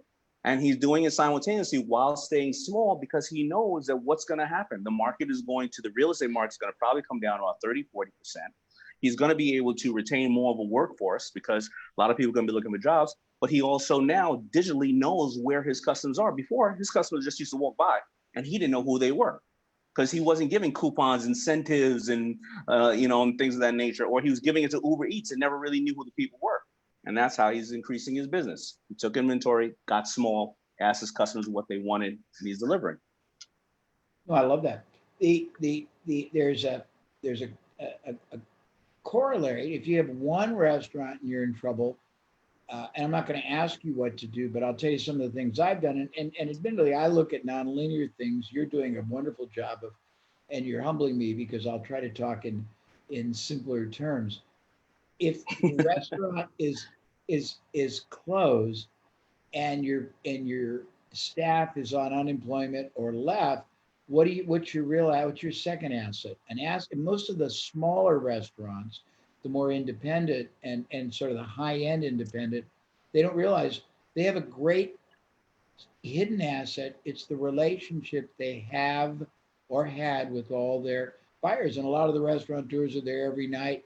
So I get people to say, okay, let's figure out what you know about your buyer base, and let's see if you can collaborate with other businesses to introduce those kind of businesses to your profile of buyer base until you can open up again. The ones that are going under, my son worked for a 3-star Michelin, and he was telling me there was a bunch of them that aren't going to reopen. And I said, okay, let's see if we can get the rights to their name and their menu. So I'm just trying, I mean, I'm looking at it much more complexly. I'm liking yours better. No, but I get it, right? You know, it reminded me of one of my guys who did that similar with the restaurant. From the small scale, what he did was he basically took his refrigeration and put it in some of the local small grocery stores because, you know, and put his meals pre-seasoned in there. That's right. Right. So yeah, it worked to an extent. It wasn't overwhelmingly great, but what did it do? It gave him an idea to keep doing that and start to do that with other places. I definitely love it. Yeah, and I love the idea of buying somebody's IP. You know, if you feel that, you know, is worth something. I mean, listen, I love the fact that, you know, it only took them 100 years to license out the Waldorf Astoria, you know, to build a bunch of other things. If you look at somebody like a Barney's who may be going out of business, wouldn't it be great to have a Barney's hotel, you know, instead, and license it to a hotel builder, you know what I mean, or someone who's building private residentials. And have you can see it already when I say Barney's Hotel, right? So of course, and I hopefully this is getting people to think right now, you know? Yeah, it's great. Well, and one of the things that I've always taught, and you have to modify it, but there are many businesses that are localized that are doing very well, or doing well relative, but they have no growth aspirations. They're in Des Moines, or they're in you know, Cleveland, or they're in Miami. And if you can identify what they are, and the industries aren't even as relevant right now, and they have, see, I've been trained, Damon, on performance indices and performance methodology. If they have processes, if they have procedures, if they have systems, if they have ads, if they have anything that is a higher performing factor, and you can get the rights to use those in other places, then no matter if you don't have any money or any skill, you can go to anybody in other places that would like to perform higher, and you can make a deal with them to use those. I mean, and just, I'm giving you probably too sophisticated, but these kind of things will work if you really believe in them. And I've done it for lots of people, but it's a different way of trying to hedge yourself and get control. I love owning something is great, but control of assets and access can be as great, because you don't have the yoke of overhead responsibility. And there's a lot of people right now who are either forced entrepreneurs and they don't know what to do, and they're going to try to find something. And a lot of people, Damon, I mean, I'm an ADD person. You're dyslexic, so I'm ADD, so I go rogue. A lot of people, we have a saying: everything you do in business should have a higher viability and probability of success than failure. That's so self-evident, but if you look at what most people do, choices, businesses, approaches, strategies, how they use their opportunity cost and their capital, they make failure a higher. So I just try to say, whether you need a business, or whether you're an entrepreneur and you want to pivot, or you want to put other people in business, look at things that have a higher upside, a lower downside, and use those to generate revenue that you can then use to fund things that have maybe more speculative nature. But that's just my opinion. No, I agree. I just want people to have, and you're saying, we're saying the same exact thing. It's how right now do you take your assets, and, you know, because we've talked now about the person who's unemployed who wants to find some way to, you know, make some money, right? We then moved on to the corporation who was finding other ways to collaborate, and then of course the restaurants or high touch areas. You know, how do these people start? I'll tell you the truth. Like, I've noticed with all the ones that I've seen that are having some relevant success, they've just picked up the phone and they have contacted. First of all, they went into their contact list, and then they went into their friends' contact list and said, who can I add value to? You could be right now, and you could be an accountant right now. Or you can be, you know, somebody who said, well, I just worked at some place and I was doing the books. But how many people right now are doing well that were never finance type of people? They don't know how to work the books. I'll give you an example. A friend of mine, she's older. She's probably about 70, and goes to a great church, has a great community. And she realized her son was busier than ever because he's an attorney. You know, attorneys are going to be cleaning up what's going on this year for the next 15 years. They are the busiest people on the planet. You know, same as people who are printing signs, right? Because everybody needs a new sign, COVID free, whatever. There's a lot of pockets of industry doing well. But she found out that he was so busy, but he couldn't expand that quick. And so she started, because she's from the old school. She can stand upside down on her head with her eyes closed and still type 60 words a minute without a problem, right? And she's done that for years. So what did she do? She corralled all the other women that she was really close with in the church that used to be executive assistants and secretaries and things of that nature. And then they all went out and they're starting to help the young man's law firm, and they're making more money than ever before. And now they're the breadwinners of the house. Great. You know, so you don't have to think that you don't have a skill set when you can't maybe, do great TikTok videos or this and that. Or could you now get to reverse mentor? Are you somebody who is really a digital native and extremely smart? I was talking to another kid the other day. He said, since real estate is booming in some areas in New York, real estate outside of New York is booming because everybody's trying to leave, right? So what is he doing? He has a drone.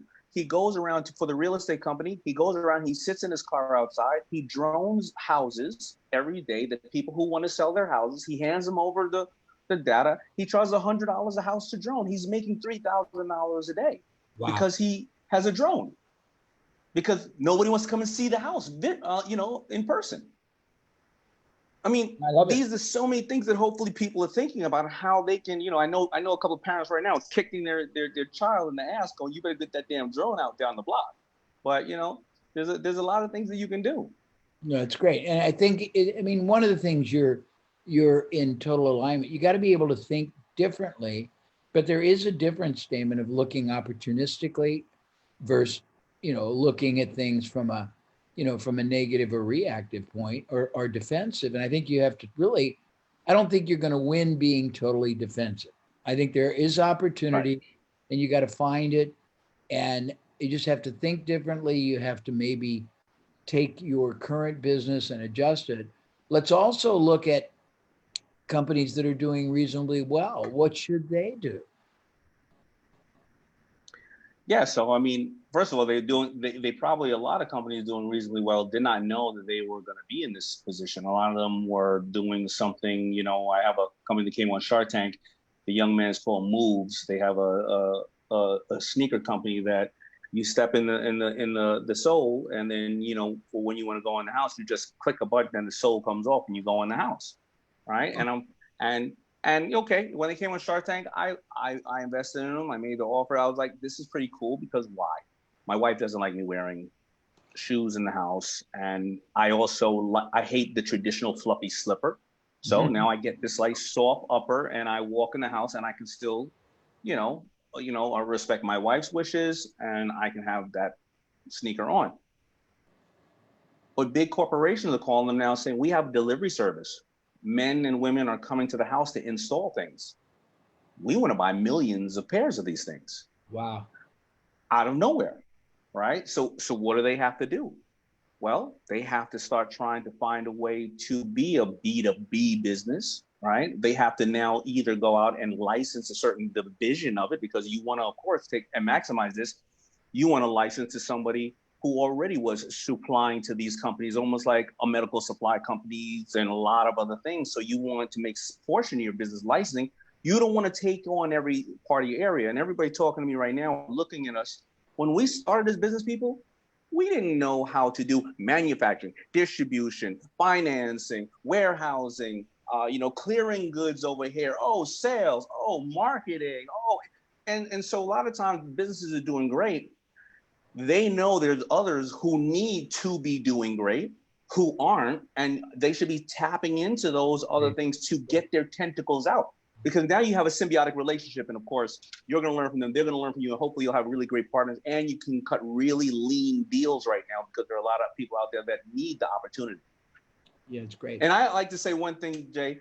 Whenever I used to pitch people to be, to hopefully go to get my companies up, even my Shark Tank companies, I never pitched number one, number two. I didn't take FUBU around to Nike and Adidas and Reebok. I took FUBU around to number 20, who wants to be number one, wants to be number two. You're right. You know, and that's the way you got to think about it. Yeah, no, and that's and I say this, and it's really true. You should be the solution to somebody who's bigger's problem. They just don't know what it is, and your job is to identify what that is and how you fill it, and then make that point. And I used to do the same thing. My clients would always want to try to go to the number one or two, and I'd say there's no incentive to them. You want to be the solution or the additive or the value creator for the number 5 or 7, because they're hungry. As long as they have resources, they're going to move mountains if you give them an advantage or you give them a way to really utilize what you got. The big ones, they're going to laugh at you. But I think you're absolutely right. Let me tell you a couple of things that I talk about, and I know you got limited time, but you're so valuable. I want to try to stretch your brain. So there's 5 things that I will probably talk about later, but I'll talk about them really quick because it's Rorschach. It's like ink blots. I want you to play off of them, but let me dump them on you real quick. So I look at windows of opportunity that are very ethical, but are open now, but are closing and will probably never be available at this level ever again because they have great entrepreneurial application. So the first one, and you sort of hit on it, there will never be a time in the future where companies, media, influencers, platforms are more open to doing deals, collaborations, joint ventures, partnering, rebranding, co-branding, anything. If you know how to present and package, and it can go as a two-way valve, by the way. You can take it out, you can bring it in to your business. Number 2, there's so many companies that are in trouble that may or may not make it, but they're struggling to make any money. If you can identify who they are, and by getting control of either the business or the assets, brand, the name, the URL, the buyers, the IP, the prospects, and you can consolidate it into your business if you have enough structural or infrastructural people where the integration doesn't require very much more. You can take a losing business, make it profitable. If you don't buy the liability, you can pay the owner a percentage of the profit or a buyout, but that is tied to payment on the percentage of the profit. And they both win because the owner's losing his or her ass and maybe going out of business, and it could be great. The third thing, which is really interesting to me, and you should reflect on this, if you look at the 40 million people that are out of work, it polarizes 2 ways. Huge portion are low skilled, huge portion. And that's very sad and it's heartbreaking, but for this discussion, it has to be put in the side. A surprising number, Damon, are super skilled. They were people that were at very, very important jobs, but either they can't perform the function or they were just costing too much. They're paid 200, 300, 400 grand, and their employer wanted them off the payroll. What you don't realize is those people, before they lost their job, they had what I call hard-won relationships that of trust and access to decision makers, CEOs, key people who would buy things. These people are sitting at home trying to decide, how in the hell do I compete in a world where there's 9 million of me out there and they're going to try to hammer me down in money. It's going to take time. If you can find them, which you can, because I've done this with my clients on LinkedIn, you can get them if you can show them the value, the credibility, the usefulness, and the meaning of your business. You'll get these people to make introductions to you or source opportunities to you that in a million years you could never do on your own without years of investment and loads of cash outlay. But these people need money more than you do. Again, you're the solution to their problem if you can prove it. The next one is there's probably 5 million salespeople out there that are out of work, and most of them are used to making commission or performance bonuses. I said what they're selling isn't being bought, or they can't sell what they're good at for reasons like car dealers were closed, etc. you can find them easily. But if you can have them do the other three things I talked about. You can have them target direct buyers. You can have them do all kinds of things. And the last thing that I talk about is windows of opportunity. I'm throwing this out to stimulate you and have you come back with something that's clear, because I'm probably in the ozone. It's what I call option trading, but it's not the kind of options trading that you would watch on MSNBC. It's getting control functionally of somebody's asset, access, brand, and not exercising on it until you first either pre-validate that it's profitable for you or you flip it to somebody else. Just to give you an example, I have a friend who many years ago in one of the other downturns realized that the Rose Bowl was being used for the Rose Bowl, for UCLA on Saturdays during the year and some concerts, but most of the time it was totally unused. And he realized that he could get control of this for flea markets, loads of land, could do incredible things. He negotiated a percentage and a long-term lease renewable if they made enough, and there was no problem with the Rose Bowl. He didn't know anything about flea markets, but once he had the deal tied up, he found the largest flea market management, went to them, he got a huge cash advance plus an override. So now there's a couple of ideas. You hit on them or don't? No, Jay, I mean, those are absolutely brilliant. And I you know, I mean, this is why, of course, you know, when I think this is a very similar situation how we even met. You know, I believe that whether you're learning from me and you know, you and I right now listening, or you're going to go out and get a digital education. By the way, you can, of course, get my Damon on Demand or so many other things. When I was going into the public light of going on to Shark Tank, I reached out to you because I realized that you have forgotten more than I have learned. Yet you were not utilizing social media. Social media wasn't big at that time. And this generation didn't necessarily, the ones who know, but this generation didn't necessarily know who you were. And I knew that basically all I was going to be doing is doing what you have done for many, many years, just on a different platform. You definitely had done TV and you definitely did books, but you were passing by empowerment and or education on other platforms. And I said to myself, this is somebody who is nowhere near as tapped into by the generations of today. The same thing you're talking about. These people who are very, very highly skilled people are not being tapped into now. And that's why I reached out to you to mentor me. And I think that the things that you're saying right now is absolutely excellent. And I'm picking up from that too, because even though I said it, tap into your Rolodex. Tap into the Rolodex of your friends. I myself, because thank God my Rolodex is so big, I haven't even been able to go out after that other side. But I may need to tell my Mauries of the world and tell my guys of the world and girls of the world, I'm tapping into you, but here's what I want you to do. I want you to go and tap into a highly skilled force, because I can drown an opportunity if I personally go out there and do it. And so just like they say about the whole story about Moses, when he was listening to so many people's problems, when he came down from the mountain, and I'm not trying to talk about religion right now, but he had whatever, 10,000 or 100,000 people. He said, I can't do that.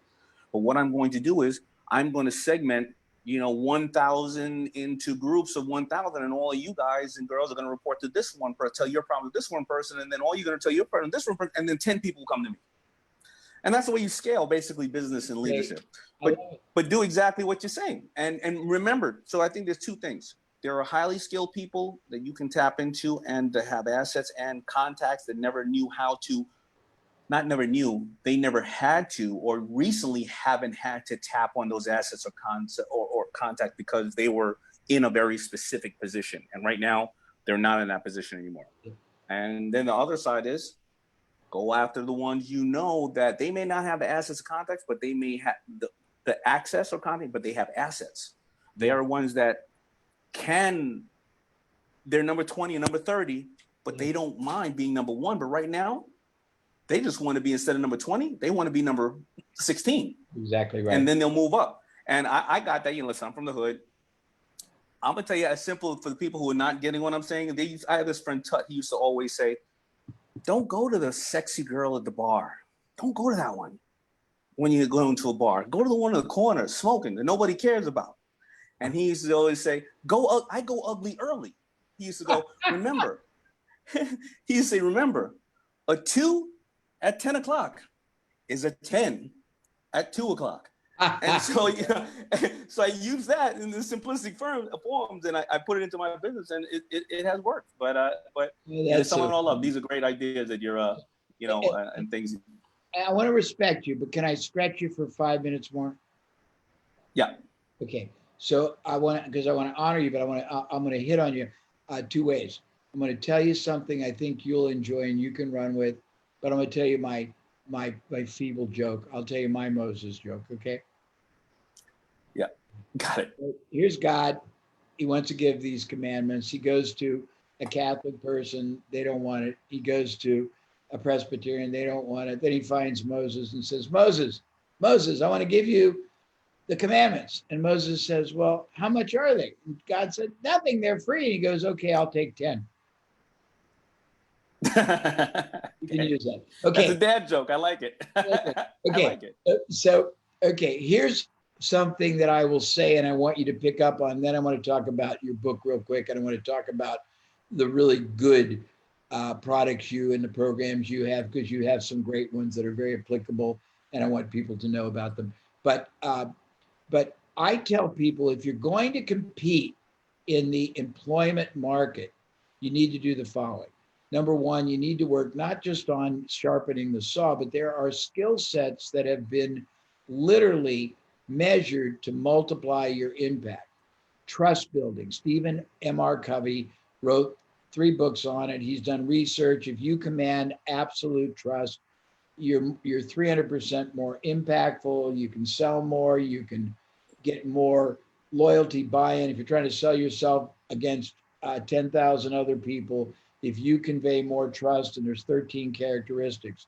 Sally Hogshead was all about how you are seen, that you can be seen in a much more desirable, positive, attractive, fascinating way, and that had a 200 or 300% differentials. Roger Love, a very brilliant guy who trains a lot of famous singers, does strategic communication, how you are heard. If you're going to compete in the employment market, you need to do that. Lastly, look at what you did in the past and break it down to the processes that were incorporated into your job function, and see if there's any way you can measure, or at least realistically, not unrealistically, quantify what you did. If you can say, I can tell you this, my performance got payables paid 30 days faster at an average of an extra $200,000 a month, or my programmers, when I ran them or when I did them, got the typical project done in 10 days less than budget instead of over. Use some denominating truth statement that makes you stand out in a comparable basis that an employer gets excited about, because they can quantify it and they can see that serving their agenda. Damon, you got any comment on that? And then we'll talk about your stuff. No, I mean, you said it very eloquently, and I totally agree. What's in it for the person on the other side of your table? You know, you're saying, as well as what has historically worked for you, and how do you bring it to today and to other people, and show the value.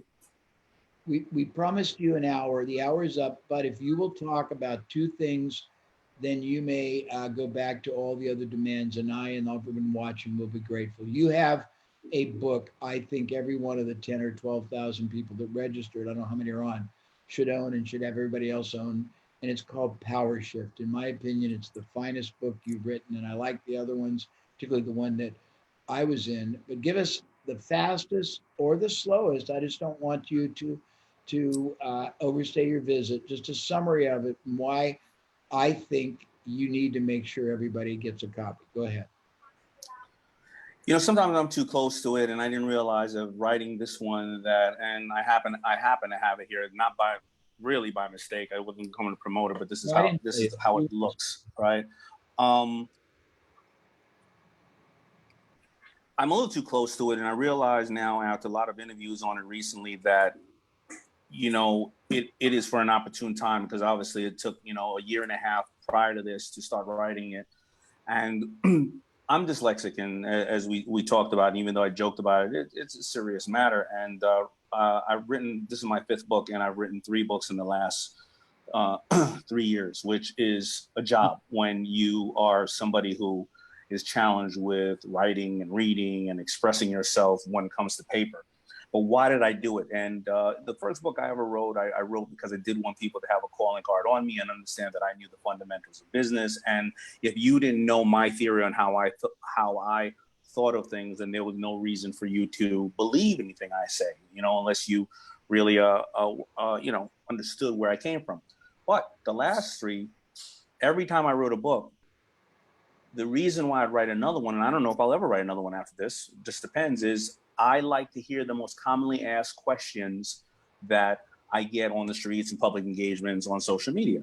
And if I get enough of these questions, because usually I go, oh, Damon, how to become a brand? Oh, go read The Brand Within. How do I do this? Hey, you don't need money to make money. Go read my Power of Broke. Hey, how do I maximize my time? Hey, you read Rise and Grind. But if I don't have an answer, and I consistently come up and I can't tell somebody to go reflect to this, or I may say, go read Think and Grow Rich or any of Jay Abraham product, whatever, I start to compile a book. I started to hear too many people that were coming up to me. And the number one thing was, you told me how to do it without money. You told me how to maximize my day, but you know, my boss won't allow me to do it. My husband won't allow me to do it. My kids, my society, my church, or I don't have enough power. Somebody took power away from me when I got divorced. And I said, why would people ever think that power is in the control of somebody else to give to you? Like, why would you think that? Okay. Because nobody's going to give you power. I'm not going to come to your house, and take you off the couch and make you more powerful than me. I'm not. Now I'm greedy. So here's what I would do.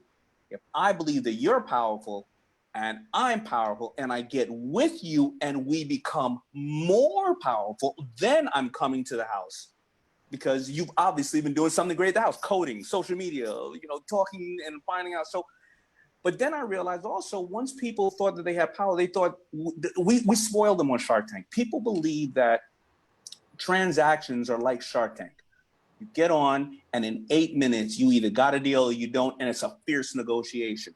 That is not how negotiating works. It is a 3-part process. Number 1, you have to build influence, whether you build it directly with the person that is your target, online, with another community, wherever it is, because the influence is your resume. It's always going to come back throughout the negotiation. So we're going to tap into that. Number 2 is you have to negotiate, and exactly with what you just said, Jay. What's in it for the person on the other side of the table, not what's in it for you. And you have to understand how they're negotiating. I've seen a lot of people say, well, that person didn't want to deal with me. No, you didn't ask the person the right questions. You didn't say, how can I make this easier for you? What are the obstacles in your way? Give you an example, even when writing the book, and I'll go over a couple of people I have in the book. Mark Cuban, very, very good friend of mine. I sit next to him often. I had, people on my team and around me and my ghostwriter reaching out to him, and they were like, he's not giving us an interview. He doesn't want to give us an interview. Well, no, he didn't, he's too busy. I could have said, this is my guy. What is it? When we're around each other, he's nice and friendly, but he doesn't want to give me an interview. And I've seen him on TV doing interviews before. Why can't he do it for my guy? And I could have gotten offended. I could have harbored it and said, you know what, I'll move on to another subject. No, I asked him, do you realize how Mark Cuban communicates? He does not get on the phone. He likes to text. And he will answer total strangers on text. Why don't you set up the interview through text? The interview was done in 24 hours. Because you had to realize how the person communicates, what was in their way, what's their obstacles, what's the way they do. And then the final and the most important part of negotiating is, how do you nurture the relationship after you have either done a deal or not done a deal? Because that's when the people are going to talk about you when you leave the room and what they say about you, or that's when they're going to do more deals with you or recommend you to people or not recommend you to people. And so I put in the book a bunch of different subjects, which I like to do, because when I write these books, I'm learning with you. I'm walking down the path. And I wanted to know, how can a Kris Jenner who I represented at some time in their life, how can she create a global brand with all these girls and stay true to their brand? How does Lindsey Vonn, the most winningest skier in history, men, women, how does she practice in the discipline that she has for 4 years to win over milliseconds amongst the greatest competitors on the planet? And she keeps doing it. What are the disciplines that she has when she does that? Mark Cuban or Billie Jean King. How does this woman change the face of sports and the way that women are respected in sports? Like, and then I also have everyday people. A person who, and I'm just gonna, my last story, but one of the best ones I love, a person named Crystal who worked at a university. She went on maternity leave probably about 2 years ago. And, you know, she had a premature baby. She comes, but during the time when she was home, like all of us are now, she didn't treat it like Saturday. She learned that I have a premature baby, so how am I gonna how am I gonna be able to go to work and try to cut down on work there? Wait a minute, I'm gonna build up my ability to understand being a virtual assistant working virtually. I'm gonna learn this new platform called Zoom. I'm gonna learn this, I'm gonna learn that, I'm gonna learn that. She goes back to the office. Hey guys, I had a premature baby.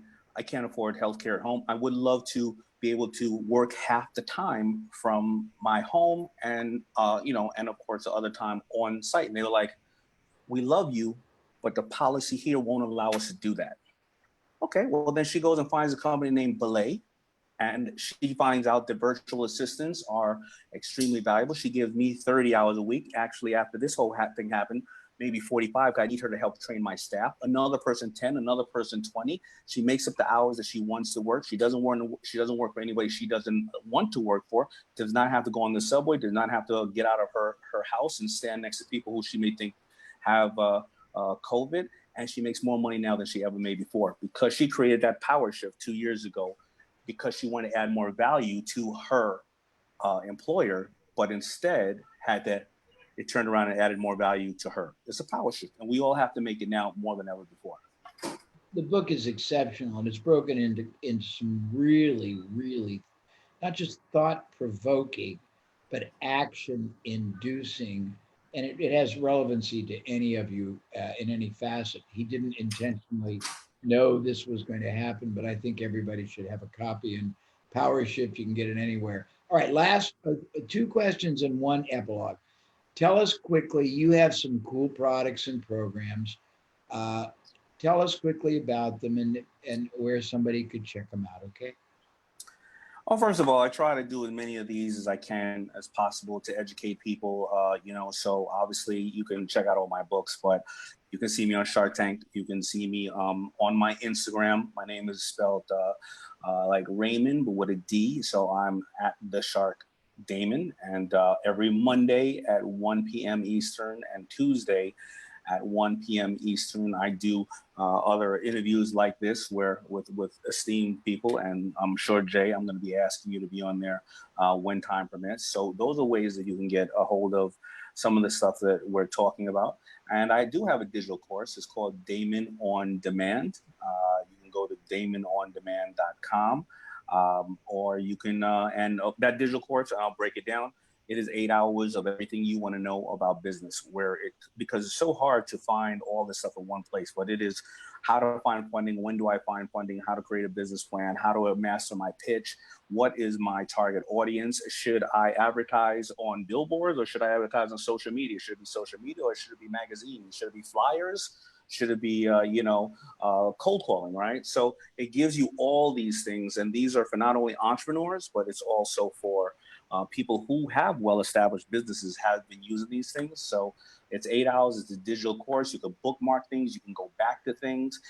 You can even also, you can buy it for your staff. If you have a staff who you feel needs to be more entrepreneurial, and we can make it where you can then look and see how long were they on the program. Where did they take all 8 hours? Did they bullshit you and did 1 hour, and then they're still complaining to you about how come they can't do anything at work? So we do those things, but Damon on Demand is my most intensive one. But again, through all the other platforms, if you happen not to be able to afford those things, then catch me on Facebook or Instagram or Shark Tank, just giving out as much information as I can. Last question, and you know that I adore you, and I'm always humbled by the clarity and the scope. What one last thought, if there is one, would you like to leave, knowing there's this broad spectrum that you can literally help people, haunt them positively with a realization that is certainly positive, but not rah positive, that will help them maybe get the most out of everything you've shared in the last hour. And we're very grateful. I'm grateful for them, and I'm grateful for having you in my life. And thank you, Jay. I can only talk to you personally about it. Listen, this week I've been having an extremely rough week, personally, and not necessarily because many things change. It's just that I'm like everybody else. I'm going through the fog. I'm waking up saying, "Is this thing over?" I'm then looking outside saying, "Oh, this thing looks great," but then realizing that the only true fact we know is that there is no vaccine and will not be a vaccine for a year and a half. And we know that there is a deadly disease or deadly flu that is killing people. That's the only fact we know. So now you have to take in consideration how much are you willing to risk of yourself or your loved ones. And, you know, I live a very fortunate life, but like I said, I moved out of New York City where, you know, I'm born and raised and I love. And my wife and I were talking about sending the baby back to school and various other things. And as much as I want my company up and running and I want to physically go back on the road and see people speaking, you know, I asked her, I said, do we want our 4-year-old daughter, 10 years from now saying, I had to bury my parents because they wanted to go out to have fancy dinners. They couldn't just sit their ass in one of their nice homes, right? So I'm telling you all this to say that I'm taking what's going on very seriously. Now, where is the upside of that? This is a whole clean new slate out there. And, you know, you're able right now to really reflect on what's your why. Why do you go to that job? Have you been doing this because you think society thinks you should do it? Did you have parents that grew up in a different day and age and say, this is exactly what our family does or successful people do? Do you understand why you're doing what you're doing? And right now, reset it. And I'm not saying burn all bridges. Pay whatever you can, do whatever you got to do to keep the lights on and take care of your family first. But take that 20% of your time or that 10% of your time and invest in educating yourself where you want to go, or looking at making that move to Bali, or I don't give a shit where you want to go, or saving the sea turtles. Like, how do you start right now? This is the best time to put a little bit more into your dreams while you educate yourself on what to do now. And like I said, this thing is already here. It's not necessarily going away. So how do you look at, okay, now what are the opportunities and what do I do out there? But just be very, very careful about how you do it. And remember, do it for yourself. Don't do it for anybody else. If you're not happy yourself, you're not going to be very happy as a boss, an employee, a husband, a wife, a son, a daughter, a grandfather, grandmother. I mean, it can corrode you. And entrepreneurs and everybody right now, talk to somebody. Make sure you have somebody in your life you can talk to. Because the unfortunate part about being an entrepreneur and now being somebody who works for an entrepreneur is, as an entrepreneur, you can't tell anybody your problems because you're supposed to walk on water and everybody's supposed to tell you their problems. And remember, if you had a staff and you tell people, all your staff, your problems, sooner or later your staff's gonna be like, holy shit, this person is crazy. I don't think this person's gonna be around much. I better get another job somewhere, right? So you can't tell them your problems. Then at home, you're financially stressed. You always are. Right? You're always dealing with finance and the family and the house, and and you're overworked and things of that nature. And everybody thinks you walk on water. But tell people your problem, because right now mental illness is going to go at an all-time high. We've seen it with Kate Spade and Anthony Bourdain way before something like this so destructive happened. So please talk to people and talk to the right people. Don't talk to the people who always say, I told you shouldn't have done that. Find the people around you who are going to say, well, did you do it the right way? Could I have helped you? Is there any other way we could do it? Hey, I don't know if you should quit doing that. I think that you may be on something. How did you feel about when you did it? I was so proud of you when you did it. Find those people. And those are the little nuggets that I can share, because I'm just as, confused and lost and dazed about where we're going over this next year and a half. But I'm here, and I'm here to keep trying to hopefully educate you and talk to you out there and learn from people like Jay and Joe Polish and all these crazy guys that I know that are brilliant. So that's all I can say. Talk to people, take inventory, be careful out there. We know this thing is gonna be over with. This is not like a world war. Like Jay, what did you call me and say? The 47 times in the history since the Declaration of Independence was signed, there's been a major event, whether an assassination of a president, a world war, or Spanish flu. We know, at least in this instance, this is not like World War II, where there was somebody with bad intentions trying to take over the whole world. We know that a year and a half, it's going to be gone. We're going to be okay. So just prepare yourself, and that is the light at the end of the tunnel to me. Yeah, great. You've been very gracious. I appreciate it. And as I'm sure everyone does, take care and the best to your family. And thank you. All right. Love you, Jay. Yeah, me too, Pac. Bye. Bye-bye. Thank you, Damon.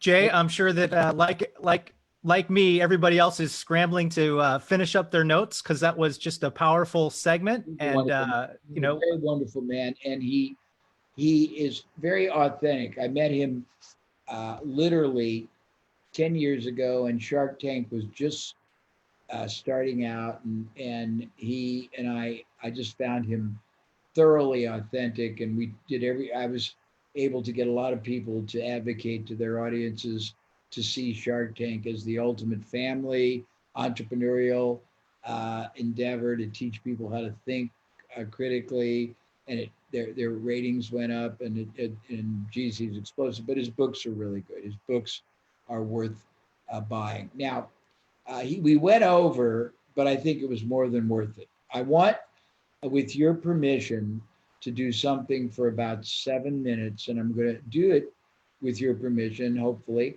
because I know some of you will leave, and I hope you don't, because I have the really good stuff coming, and it's not titillating. I just like to start with the premise and then get into more powerful stuff, including the Q&A, because I have been asked by so many people for so long in the last 6 or 7 weeks to figure this out. We created something very modest to try to help everybody.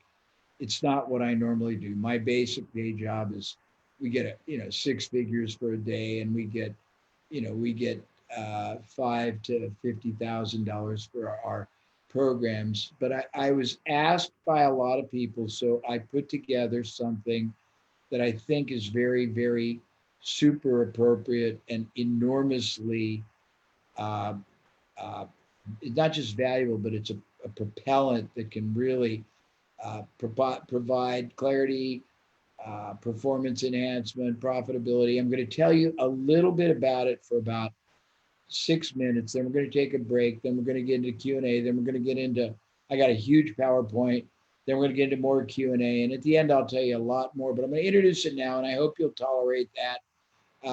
We try really hard to make everything we do so rich with not just content. We don't want to be your intellectual entertainment. There's far too many people out there doing that. I try with everything I do, and this is not my strong suit, technical problems and everything else. We're trying to make a difference. We're trying to give you answers, and we're trying to do it in a really interesting way that spans all these different gamuts. And for all of you, if you're an existing entrepreneur, think about all the people that need to become ones. If you understand how to help them get into things without any real investment or risk, you can partner with a lot of people, build a portfolio for yourself with, the real downside is managing, motivating, but you can give them that kind of opportunity and really create for yourself a little mini empire while benefiting. The greatest thing about adversity opportunities and downturn turnarounds are they're usually bringing greater value benefit to the other side, outsized to what you're getting. But if you're in a business, the things we'll be talking about are great. So real quickly, if we have the slides, let me do it just going to introduce it to you in case you're going to leave. And I hope maybe I'll provoke you to stay, because I don't do these things often. This is the first time I've created something like this, and the element I'm going to talk about is something that I created just to make it almost irresistible for anybody that needs my help. So I made a slide because I wanted to. I'm not into really discussing my products and programs, but I'm just going to give you the introduction. So let me see what you got there, guys. I see blank blue. And hopefully there's more, because I won't be able to do it with a blank blue screen. Anything else, or is that all? So we I got? think I think Michelle was hoping to coordinate with you, but let She hold finding on a it? second. Yeah, Let's. no problem. Here, technical stuff. It just see the good news about us. We're authentic. We're flawed. We got pimples and all. That's okay. Warts and all. Do you want to do a quick break and then come back and coordinate with Michelle so that we're all in this? Wait, I keep getting a flicker here, so I don't know what's going on.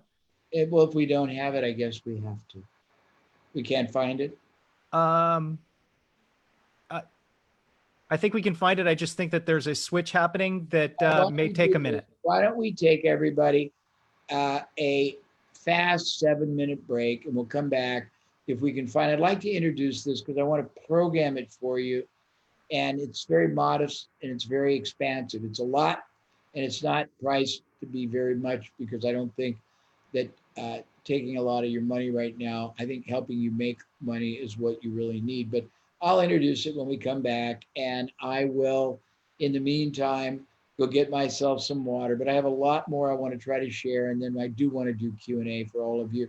But I want to give you context, because asking me questions before I give you this expansive way of thinking, doing, and show you all these other elements that are within your power to make anything you're doing make you more money, produce more profit, give you more certainty, give you more sustainability. Any question you ask before that is going to be suboptimal, but we'll take a 7-minute break, okay? Okay, great. Thank you. Thank you, everyone. All right, everyone. So this time our video is a little shorter from the mentoring track. So I'm just going to leave the Zoom call open for about 2 minutes. Let everyone take a quick break for whatever you need. About 2 minutes from now, I'm going to start a 5-minute mentoring video to give you guys a taste of that new program Jay is offering. And then at the end of that video, we'll go back to Jay. So everyone take a break for about 2 minutes and just be listening out for the video to start shortly. Thank you so much.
Okay, everyone, it's been 2 minutes. I'm going to share the 5-minute lead-in video, and after this video, we'll be back to Jay. So enjoy.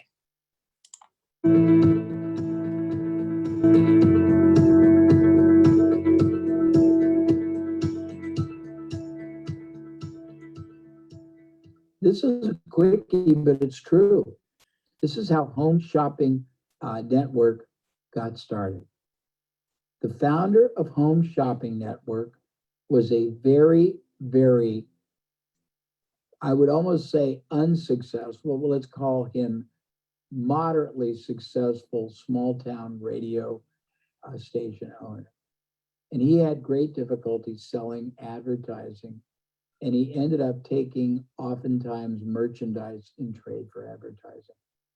He has all this merchandise, electric can openers, pots, pans, TVs, you name it. He's got to do something with it. So on weekends, he would have auctions and sales where he would just sell the merchandise on the radio station. And it was amazingly popular, and he sold everything. And it gave him the idea, first of all, of syndicating the concept with many, many other radio stations, and that kept working. And as it kept multiplying, he started basically making deals with TV stations where they would basically do the same thing for him on weekends. And he just created home shopping backwards by replicating this accidental mechanism or methodology or strategy that he'd use just to keep his head above water in the small time radio station that he owned. It's fascinating how you can take a concept and scale it out, but you can't do it if you don't have the mindset to expand, if you don't have the ability to think about what's possible, not what's not possible, if you don't constrain or constrict your mindset. The one thing that has probably denominated my success more than anything is I've never, ever limited my thinking about what was possible. I've always tried to look at everything from vantage points, from applications, from implications that no one else looked at. I always wanted to know, what is no one else seeing? Where's the opportunity?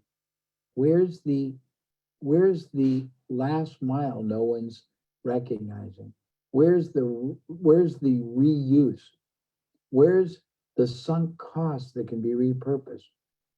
Where's the leverage, the upside leverage in this transaction, in this business, in this situation? Who's not seeing it? Who has more to gain by using this, by doing this differently than even the person doing it? How can I put myself right in the middle of the transaction, pardon me, and make as much, if not more, than either side? If you don't start thinking that way, you'll never really perform that way. Part of my skill, my ability, my advantage is that I have forced myself to travel broad and wide in industry after industry. What I encourage you to do, if you want really to achieve greatness in business, in entrepreneurship, in wealth creation, in deal making, is force yourself to continually expand your understanding of other industries, how they operate, how they monetize, their revenue systems, their value propositions, their distribution channels.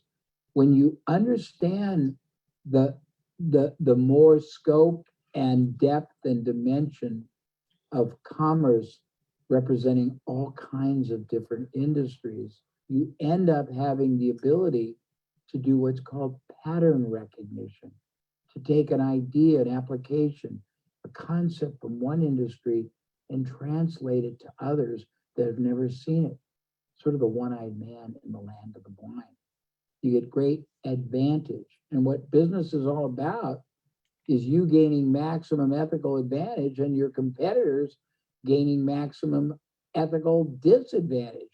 You can't do that if you're not disciplined to think differently about everything, to look at the prism of possibility, not the prison, but the prism. So it's a kaleidoscope. Think about that, and we'll talk when we talk next. Thank you.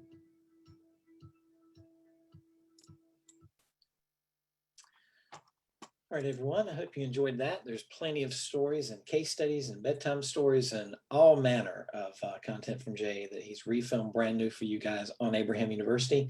If you enjoy that, there's a lot more to come. So with that said, we're back from our break. It's been 7 minutes, and I give it back to you, Jay.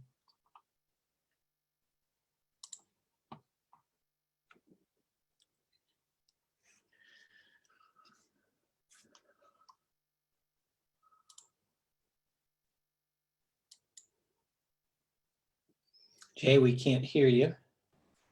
Keith, I'm here. I'm just finishing something, a little technical thing. Give me 2 minutes, everybody, and then we'll be right back on. I've just got 2 minutes. All right.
Okay, I am here and you are here and we're all back. And for all you that had trouble, because I looked at my own personal text, a bunch of my colleagues that couldn't get on, and I apologize. And it's not anybody's fault. It's just the systems. I did something for someone else a couple of months ago, and we had, I don't know, 800 or 900 people who were confirmed, and it blew up, and we got 20 we were able to save back. So please know that we are grateful. Please know we did this for you. Please know that anything I offer is being offered to help you. Please know that I try to bring quality perspective. And Damon, I'm thrilled. He's just a very quality thinker. And the best thing about having contradictory or complementary perspective is it opens your paradigm, makes you think differently about your situation, your opportunity, your place in the business cosmos. I'm going to introduce this because I want you to know about it in case you're going to leave, and I want to program it in your mind because you're going to think, how can I do this?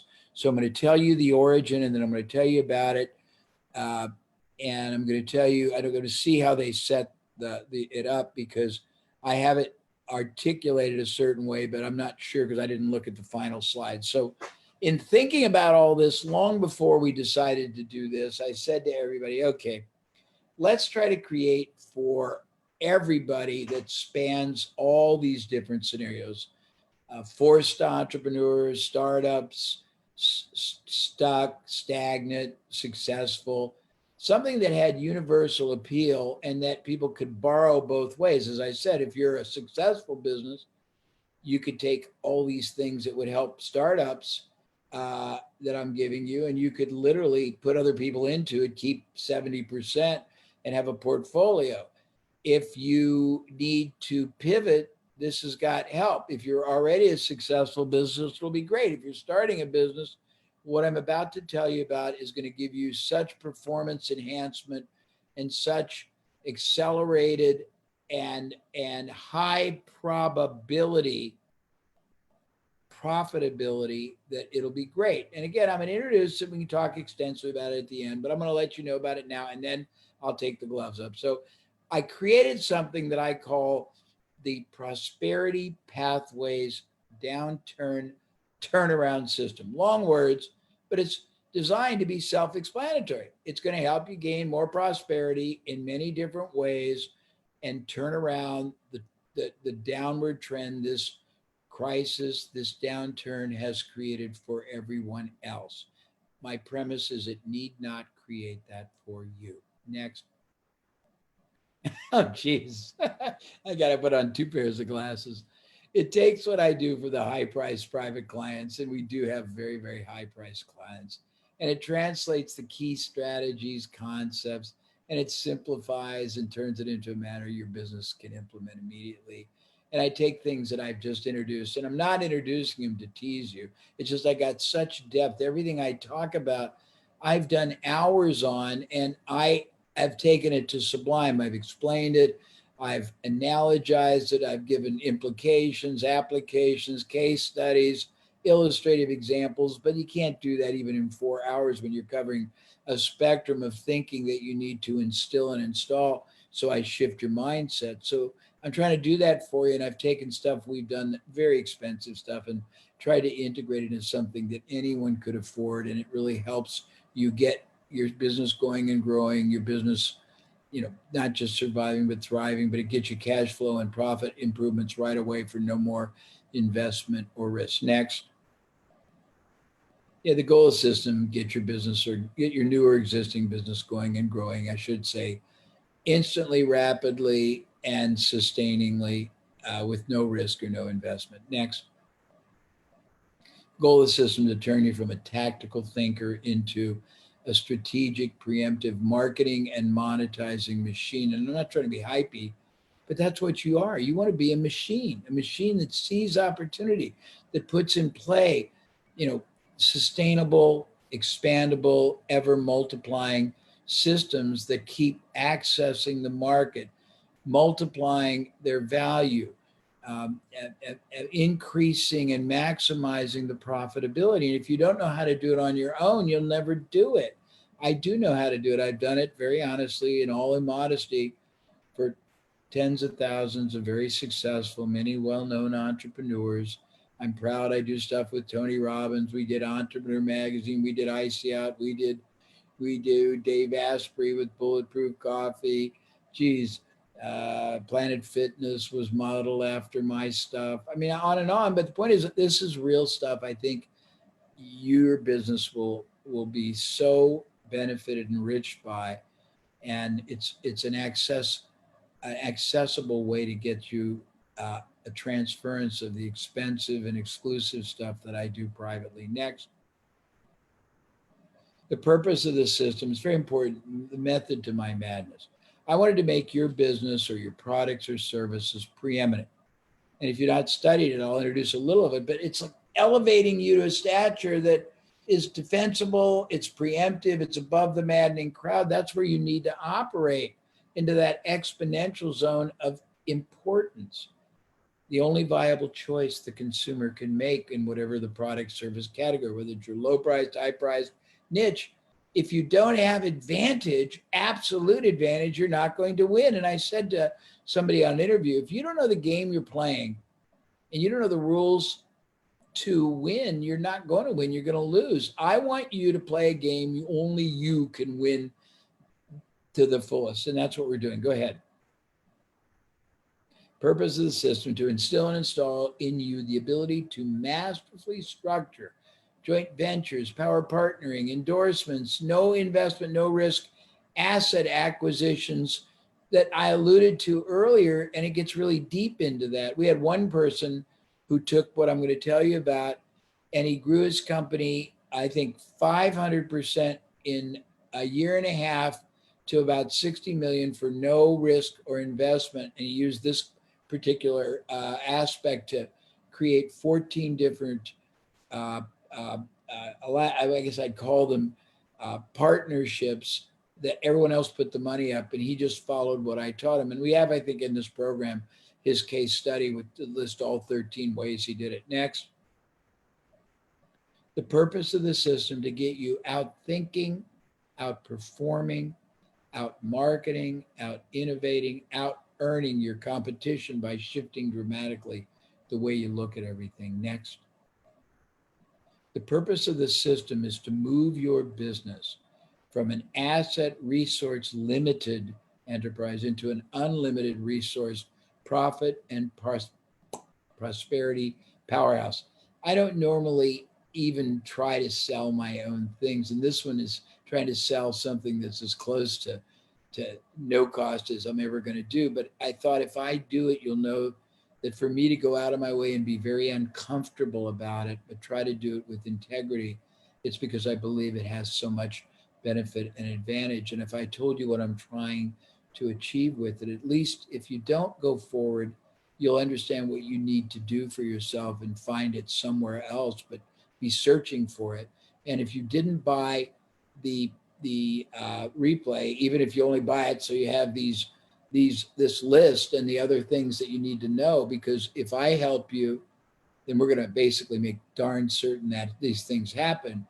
If I don't help you, then you better make darn certain they happen for you through some other actions and paths. Next.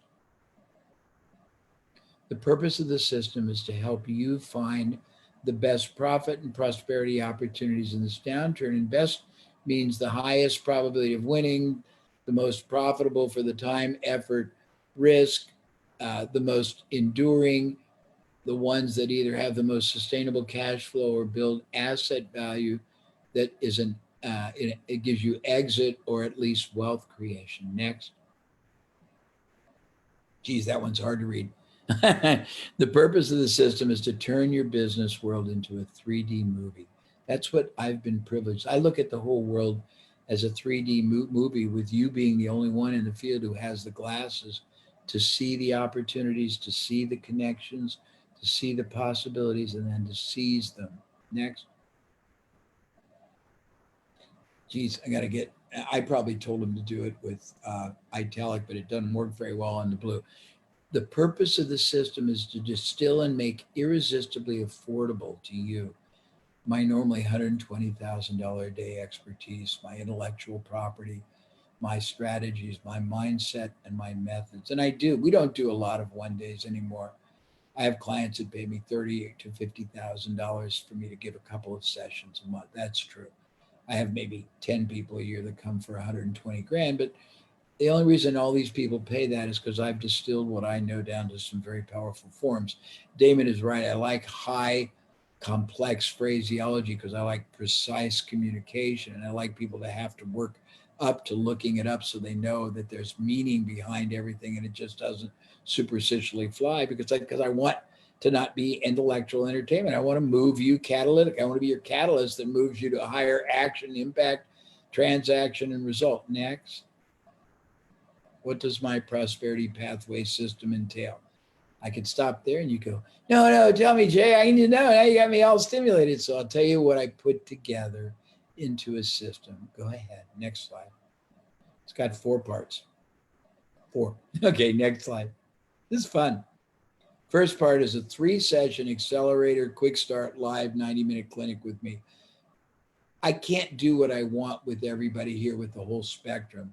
But if I know who you are and I know a little bit about you, I can do 3 sessions of interaction where we do Q&A, we do problem solving, we do paradigm modifying. We do a lot of things that are squarely geared towards what's happening now. And it would be an extension of what I'm doing here or an expansion depending on what resonates the most. And also at each time we do it, this is a dynamic process. It's not static. It's changing constantly, where everything's opening up, but we don't know what's going to happen. We don't know if people are going to come in. We don't know if people are going to be comfortable. We don't know what they're going to buy. We don't know what they're going to not buy. And we need to make sure that we have dynamic strategies that conform and what's the word I want to use? Conform and capitalize on what is happening and are protected and are not basically falling into the rut of thinking historically. So it needs to be changed. So that's what you get are 3 of those right away, and they're live and they are with me. Next. Geez, I got to change my type. Before each session, every participant submits their business's biggest problem, issue, challenge, untapped, underperforming opportunity. And we give you a template for being able to identify. This was funny. I was on a program this morning with some very high level super achievers. I don't need to identify them. And we ask, okay, what are your questions and problems? And only about 10% posed them. And I got not mad, but I said, look, your business performance is the sum total of your ability to identify the problems that are constraining you, the issues that are providing friction, the challenges you don't even know how to get around, and the opportunities you're either partially fulfilling or don't even know how to fulfill, and posing them so you can break the rigidity. You can break out of the miasma, and you can basically figure out how to overcome whatever restrictions are holding you back. If you can't even identify what they are, there's no chance of winning. So this is designed to get you to identify what they are. Everyone has problems, challenges, issues, opportunities. If you don't know what they are, one of the things you're going to learn is how to think deeply, critically, and consequentially, meaning this action produces this result. Action, reaction, cause, effect. Why am I not doing this? I need to do this. Most people are operating so superficially, they don't even know how to identify problems, challenges, issues. You can't know what they are. How are you going to fix them or eliminate them or improve them? And how are you going to mine all these opportunities either for the first time or better? Next, we pick out the most universal and most unique questions out of the submissions and we address them. That usually is the most effective. 80% I've found when you get a group together have very relatable questions, issues, challenges, and then 20% are very unique. And by addressing both the unique and the universal, we cover a spectrum very rapidly and efficiently, and it lets me go deeper. Next. Listening to everyone's challenges and answers, solutions, resolutions, and action strategies. Next. I want to see what I address the most. I said that. Okay. Normal. Okay. So let me go back one, please. My bad. So when you listen to all these, it expands your paradigm. When I'm able to draw out, what did you get out of this? Not just what's their problem and me giving them an answer, but then going around the room and having random people tell us and tell everyone else what they got out of it, how they're going to apply it.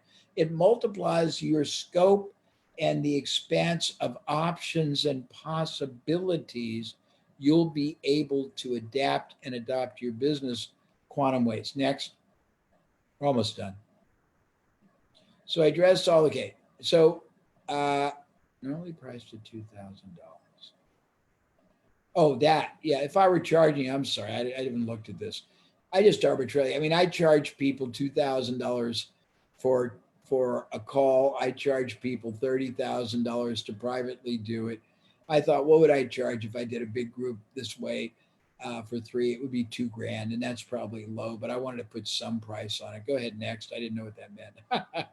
Part two is I did a program that was epic. It's called Reshaping Your Business. And it took all the things that I've started to introduce, all the things I'm going to introduce, all the things, strategic alliance, and it took each one deep. It was 6 months, twice a month, 2 hours each time, me explaining, people going out and applying, them coming back and reporting, me either course correcting or replacing or enhancing. And you're going to get all of that as one part of this that will give you the ability to take every facet of your business, on the revenue side, on the profit side, on the marketing side, on the strategy side, and really figure out how to masterfully improve it, integrate it, add it. And it's a really cool program. And we sold it and still sell it for $5,000. And it's really rich. You don't have to listen to it over 6 months, but it was conducted over 6 months, so you can see people going out and applying things. You can listen to it over a weekend and it will transform you. Next. Part 3 is 1 month paid membership in the all new mastermind mentoring group. That's what we're talking about here. And it's every day you're getting a different daily dose of profit prescription or paradigm perspective or a different way of looking at the human condition or a different connectivity from me and it's designed to be your, I call it your masterful thinking partner. And it's very unique and it's very different, but I believe you need a thinking partner to be there for you on a daily basis until you get yourself to a better place. We created it to start originally in the normal environment because all this happened. We keep that so when you start, you get introduced to all the things I was going to do, but then we start a whole new cycle of daily doses of profit prescriptions that are totally designed to be applicable to this. And then we also give you all kinds of other things, but we're buying you the first month. And if you want to go on, we'll give you a huge discount. It may be on here, may not, but it's something that I've not done before. But every day I have a perspective that I shared, sometimes 5 minutes, sometimes 20 minutes.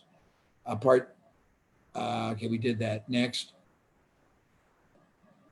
This is purposely designed to provide, I already said that, your own champion, advocate, fan in me, so that you have somebody that is really rooting for your success and is not just rooting for it on the sidelines, but he's every day giving you different progressive dimension, layering and layering. And if you know what Kevlar is that's in a bulletproof vest, it's just layer upon layer of protection that lets nothing negative come through. And I'm trying to be that through this. It's really interesting, and it's an experimental program I've never done before, but every day you'll get a different profit prescription, a daily dose. Next.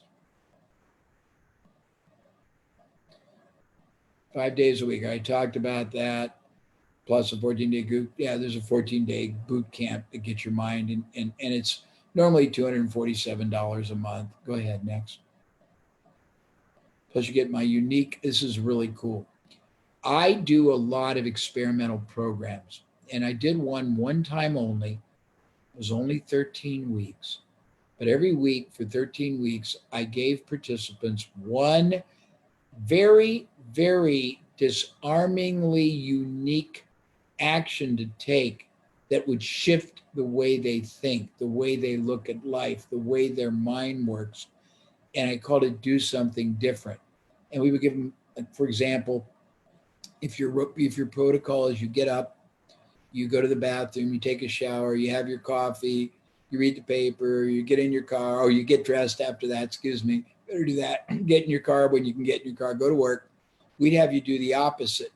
You'd still go to the bathroom, of course, but we'd have you get dressed first. We'd have you, if you're going to go to work, don't drive the same way. Go on the side streets. We want to get you into different environments where you have to think about things, observe things different, because that's what got me to be the person I am, forced by a lot of mentors to look at everything differently. So that's the fourth part. Next. You teach you how to see connections, implications, opportunities, possibilities. And this is normally $2,500. Next. The Prosperity Downturn Turnaround System has been purposely created by me to help every entrepreneur, no matter where you are on the continuum, really enhance and achieve monumental performance advantage. Advantage is the key to everything. If you don't have advantage, you have disadvantage. Next. If you enroll in each one, it's about $10,000, and that's probably undervaluing it, but it's at least 10 grand. But I want to make sure that you have the greatest turnaround performance advantage possible. So next slide. I'm getting tired myself. It's being offered to you right now for $19.97 for all 4 parts, all of them. The mentorship, the reshaping your business, the do something different mindset shift, and also most importantly, probably the 3-part interaction with all kinds of Q&A at a deep level. Next.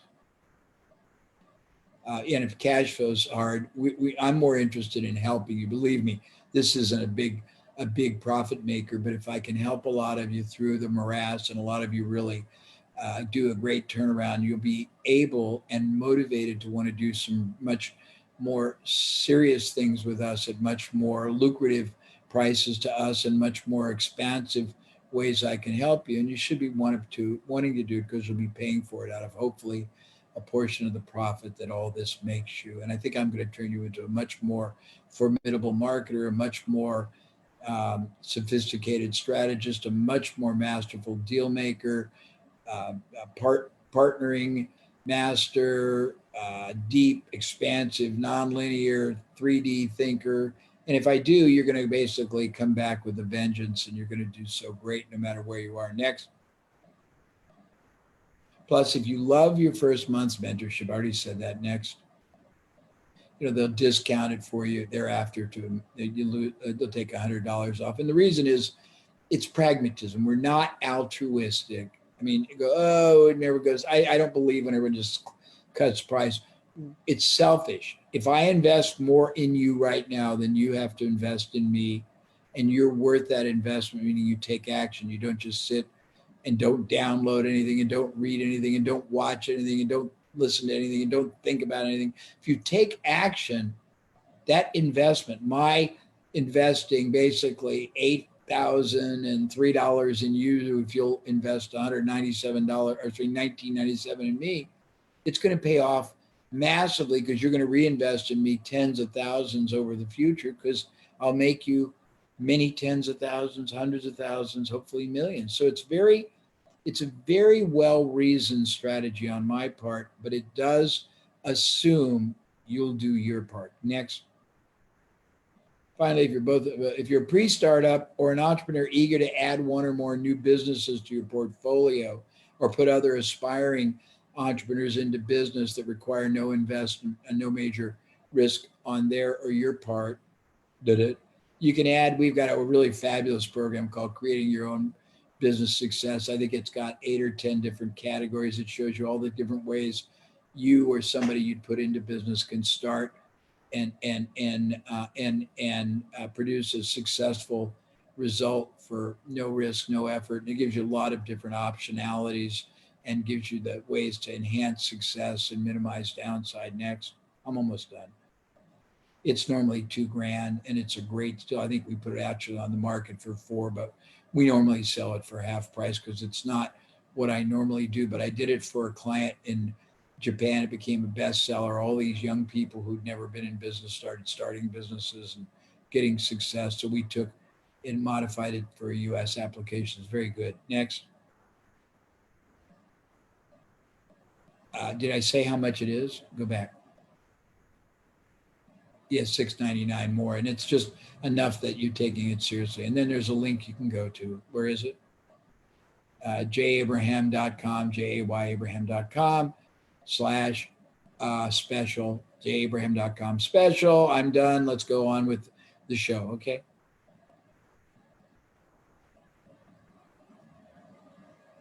Hello. All right, Jay. All right, Jay. So we have several questions that have been submitted. Good. Let's do that. And then I've got a huge amount of content I want to continue. And thank you for your indulgence. I have always seen myself more as an elevated advisor, a masterful thinking partner, a very high level mentor. And it's always been something I'm not very skilled or comfortable at advocating for my own products or services. Sincerely, I'm not. When I do Tony Robbins and people are paying $300,000-$400,000, he does it for me. So if that was a little awkward, I'm sorry, but I'm very passionate about wanting to make a difference in your lives, your businesses, no matter where you are on the continuum. So I hope that time and that message had impact. And again, the reasons I did it, the purpose behind it, you should focus on. If you didn't get the replay, you should get the replay, because just to look at the slides and the purpose and indelibly embed it in your mind. Okay, give me the questions. The first question I got was from Manny, and the answer, I'm a psychic. The answer is yes. Next. Well, let me read the question here. He says, "Hi, Jay, from Miami. About referrals being one of the most important profitability factors of a business. Yes. When you start an online business from scratch, what is considered a good approach? Setting up a referral system and sending ads until there's some sort of tipping point where profitable referrals to offset the ad costs, or something else?" Yeah, something else. Is that the answer? You want me to go on? Or just No. I'm just kind of opening the floor. So. All right. And there's static on your end. That's bad. I don't Oh, know. thank you. Yes. So it's Manny, right? Yes. So Manny, if you're going to start a new business from scratch and there's no validation and you're going to have to go in the open market and compete against everybody and pay, what everyone else pays for Facebook or search or whatever you're going to do, Google, I don't know where you're going to go. I would suggest that instead of that, you don't do referrals first. You make sure whatever product or service you're going to offer can be demonstrated to someone as being a better value for whatever the price or the market position you are taking it to. And once you can do that, you find other people who can be strategic partners, online, offline, podcasters, platforms, media, and you sell them on promoting the product for you. And in the beginning, you might actually, depends on whether it's a one-time sales or it's a high repeat sale or it has a lot of other products or services that come in. I would be very overly generous in the beginning to stimulate them to want to work with you, even if you gave them the lion's share of the profit. Because once you bring buyers in and get a critical mass, now you can do your own referral generation, but you can also add, as I said earlier, many more products to the process, and in doing so, make a lot more money on the back end. But I wouldn't try to just do it from scratch unless it's the only thing you had possible. If you're a fabulous copywriter, if you have an amazing original product or service, then go at it. But if not, I would do what I said. Next.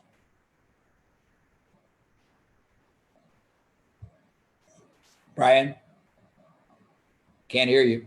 There we go. Okay. You're off again. You're off again. You're off. You're on. You're okay. Now say it again. Okay. I'm trying to cut out that static for when I'm over talking you. Do the best. Go ahead. So the next one's from Jeff Wilson. He says, long time no see. You inspired me in my business. It's growing his client's business, doubling and tripling in 2 to 5 years. He says, yeah, on a good day, he's a mini J.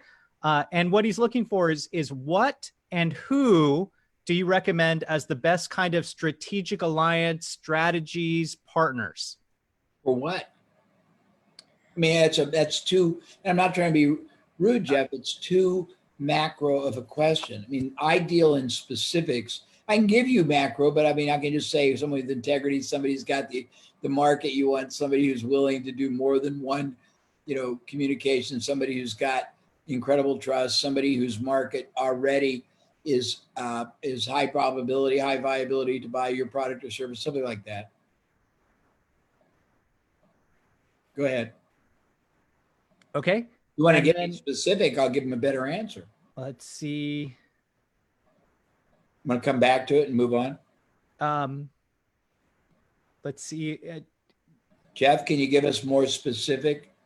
I just don't know what you want to know. I mean, if I'm going to tell you what the generic or the specific kind of partner is, I need to know what we're trying, what the outcome is, what we're selling, what we want, to who do we want to reach. It's too abstract for me. If we do these other private ones, I'll make you guys get very granular and very specific and concrete, and girls, because I can't help you to the maximum if I have to operate in a macro sort of a tunnel. But let's go to a next one, because Brian, yeah. So Jeff, type in that specifics as another question down below, and I'll get back to it.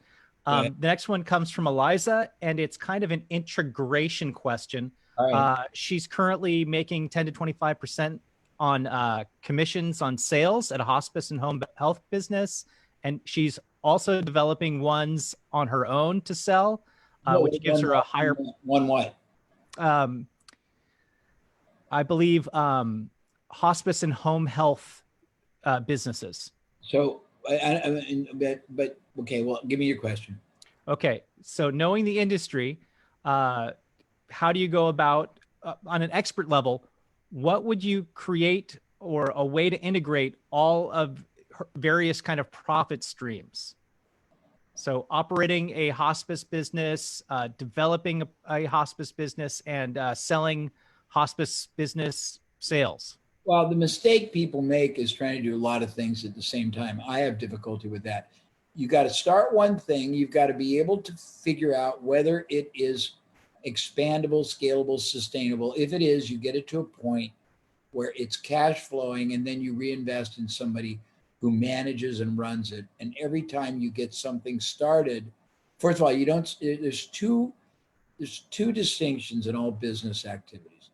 It's either complying with your strategy, it's super strategic, or it's a screaming opportunistic area. Anything in between is a waste. So if you can't do something that is expandable, sustainable, and if somebody else manages it, there's enough money in either the residual or the expansion in residual value that it's worth it, you shouldn't be doing it unless you're just starting out and you need the money.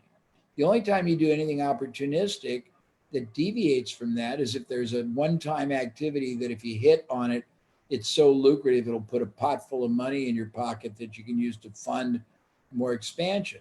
So the first thing is you can start it, but don't even start it unless you've got a clear path and a clear and non-dangerous way to take whatever it is you're starting, and you know there's enough either expandability and sustainability. If there isn't, then it's not going to get you anywhere. It's not strategic, it's tactical. If there is, your job, if you're that good at doing three things, you should be the strategist, the progenitor of the ideas, and every time you get them to enough of a level, they will sustain a salary or a base and an upside participation for someone else running it. You want to put it into somebody else and then do something else. But that's the only way you're going to grow it. If you try to grow it by spinning plates on a stick, you're never going to get ahead.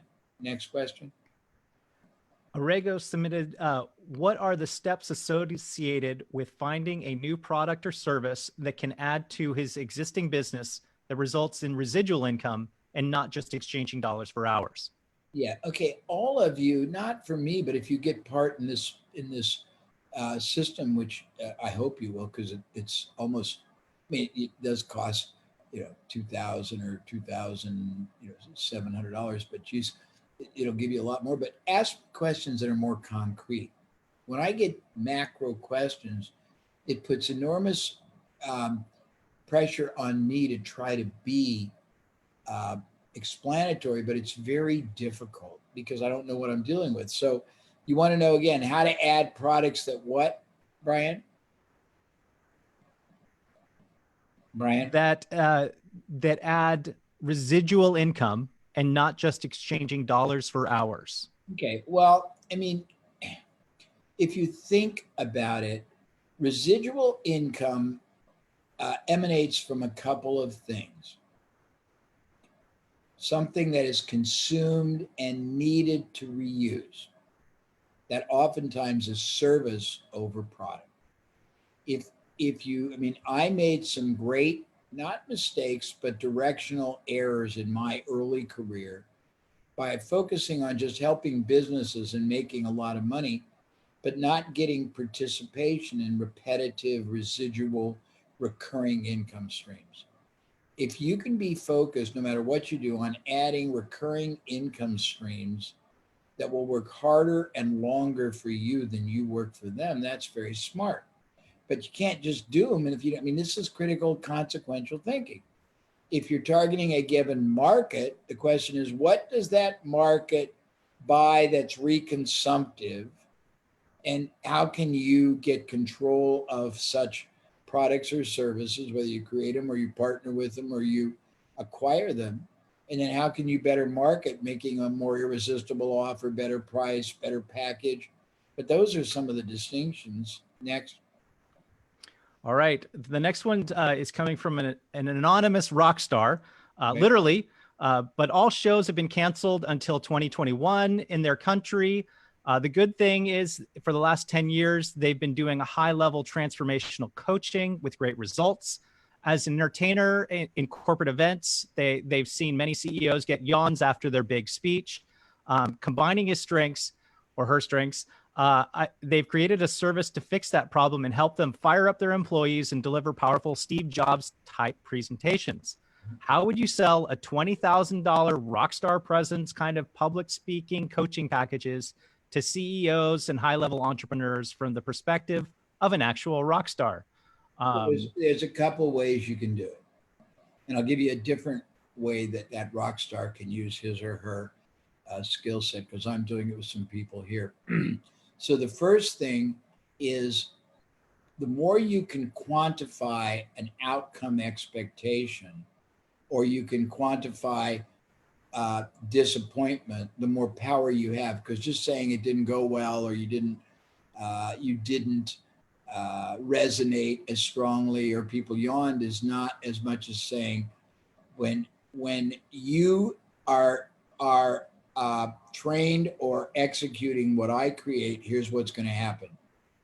Everyone in that room is going to be on the edge of their chair. They are going to reflect deeply on every concept. They are going to be so impressed by how uniquely you think and how powerfully you articulate and how confident and certainty based you are, that they are going to be very motivated to do these things. And you figure what the outcome that executive wants. They're going to be either going to want to, do more business with your company. They're going to want to tell more people. They're going to want to, have you, they're going to advocate for whatever it is. That's one thing. The next is to show what the loss is when you get the opportunity. I'll give you a great example. I'm a very good communicator, but as you can see, selling is not my strong suit. I've been in front of some of the biggest, best groups in the world, and because I wasn't very well skilled at selling myself, and I defaulted and abdicated to other people who tried, we would bring in $3 million of clients when we could have brought in 30. So you want to show the loss, and you want to show the potential. Then the last things I would do is create a try this test. Say, look, I want to prove to you the power of what I can do. I'm going to give you a short, little, pithy briefing, or I'm going to give you 3 things that I want you to do right now on a phone call to, and you pick out an application and say, let's agree in advance. If you get a non-plus response, don't do this. If you get a plus response, my 20,000 could be worth millions of dollars for your company's image, for your stock price, for your career, for the way you impact your buyers, your team members, and denominate it that way. Now, a totally different thing that person can do, which is really kick-ass cool, is if their brand is that well known, they can find people all over who would love to be connected to different businesses, CEOs, buyers, CIOs, whatever they are, and that can't. And this person could just sell them for a modest fee against 5 or 10% of the deal. They can call CEOs or other decision makers, or write them if their stature is, I don't know who a great, Mick Jagger stature in their country, and that CEO will take the call. And if they basically say, Jay, I'm calling you, you know who I am. We've never really met, but you know my brand, and you know my records, or you know my shows. I'm calling for a different reason, but I'm glad you took my call. There's somebody that I have met that I'm just inspired and impressed with. He's got a product that I think your company should buy, or your show company should use, or your show company should distribute. And I want to ask if what I represent, my reputation, my brand is strong enough, would you concede to give that person a 10-minute interview? And if you're impressed, refer them down, because if they come from the top down, they have a higher probability of winning. They could do that all day long, all the place, and they could control 10% of 100 deals a week. That's it. Next, this isn't meant to be a multi-$1,000 consultation, so I can get wild because that's what I do by day. But let's go on to the next one. Okay, the next one I have is this gentleman has a concierge medical practice focusing on a kind of intimate men's wellness, or I believe that is. And their clients are saying that they cannot afford their services now. So how can they convert clients now in the current climate? Well, I mean, the question is always, how can you take a high-end one-on-one service and how many ways could you do it differently and affordably? If it's an intimate service, maybe they could do some kind of a version in group, but the group was anonymized. And then if they have to do telemedicine observation consultations of that part of the body, break it down. If they know that what they do is sustainable and recurring, they could give a price reduction to that person for a period of time, knowing that the statistical probability is that person will come back and pay the full in 6 months or 9. If they can't do that, then if there's knowledge they can teach to other practitioners that might charge less, but could add that to their business, they could be a very lucrative training. I have a client, for example, that is a prominent world expert in adding a sub practice for dentistry in implant surgery. He can show that an implant sub practice can add $200,000 or $300,000 of income every year to his to a regular general dentist, and he charges, I don't remember, $10,000 for the entry level, and he charges $20,000 or $25,000 for the advanced, and then he's got a group that comes together. So your guy or girl can do that. There's 3 or 4 things. Next, I'll do a couple more, then I want to get into the content, and we'll do more questions. Okay. Great, because I really want to cover. I'm sure I won't get through all my content, but I want to honor what I promised, which is to tell people what they can do when they don't know what to do. Okay. There's a little background on this one. This gentleman's been developing a granola kind of muesli and worked with a joint venture importer in China, and they've exported their first container from them this February. They're currently in the process of creating a cartoon out of the characters from their packaging, and uses manufacturer to manufacture products for them. Now, for some reason, the momentum with the China JV importer is slowing down. Where do they go from here for granola? And what idea can you give on the media games market for cartoon characters going forward, or any thought or suggestion you may have? Yeah, but I'm not going to deal with all that. I mean, if you need another granola manufacturer, go to somebody else in the business and see if they'll private label. A lot of people private label, a lot of major brands private label for their competitors. So I don't think that's a big deal. If you don't have any distribution and you are going to have a cartoon character that's on the package, that's one thing. That shouldn't be hard. You can go to one of these graphic design services, one of these crowdsourcing where people send in and you pick the winner and pay for it. But if you're going to have to put a lot of money into trying to make a cartoon character viable in order to sell your granola, I teach something called optimization, highest and best use theory, highest and best use of time, opportunity, market, capital, energy, expertise, resources. And the question is that really, if it's a startup, if there are a lot of different hurdles you have to overcome before you first get the product out there, and you're competing with branded and generic, the question is that really the highest and best use of your opportunity cost, your capital, your energy? Maybe you know the industry, maybe you don't. If you're going to sell it through distribution, you're going to have to go through lots of levels. You're going to have to get the buyers at the groceries to do a test in 1 or 2 or 3 locations. If that works, they'll do more. I mean, as long as you know the consequences, if that's something you're very comfortable with and you can afford, and you believe that that has the highest and best use And if you've ever looked to see what a granola brand is worth as an asset, if and when it's sold, maybe nobody buys them, but if it's really valuable and they sell for 30 times and it's the greatest thing in the world, so be it. But if it is not, you might want to rethink your whole strategy. That's the best advice I can give him or her. Next, one more, then I'm going to get to my for a while. Let's get back to Jeff. He revised his question. To sell one or multi-year consulting to business, he's had a good success with CPAs as strategic alliances. What would be a compelling value proposition to them for collaboration on growing their clients? Well, there's a number of them because I've done this before.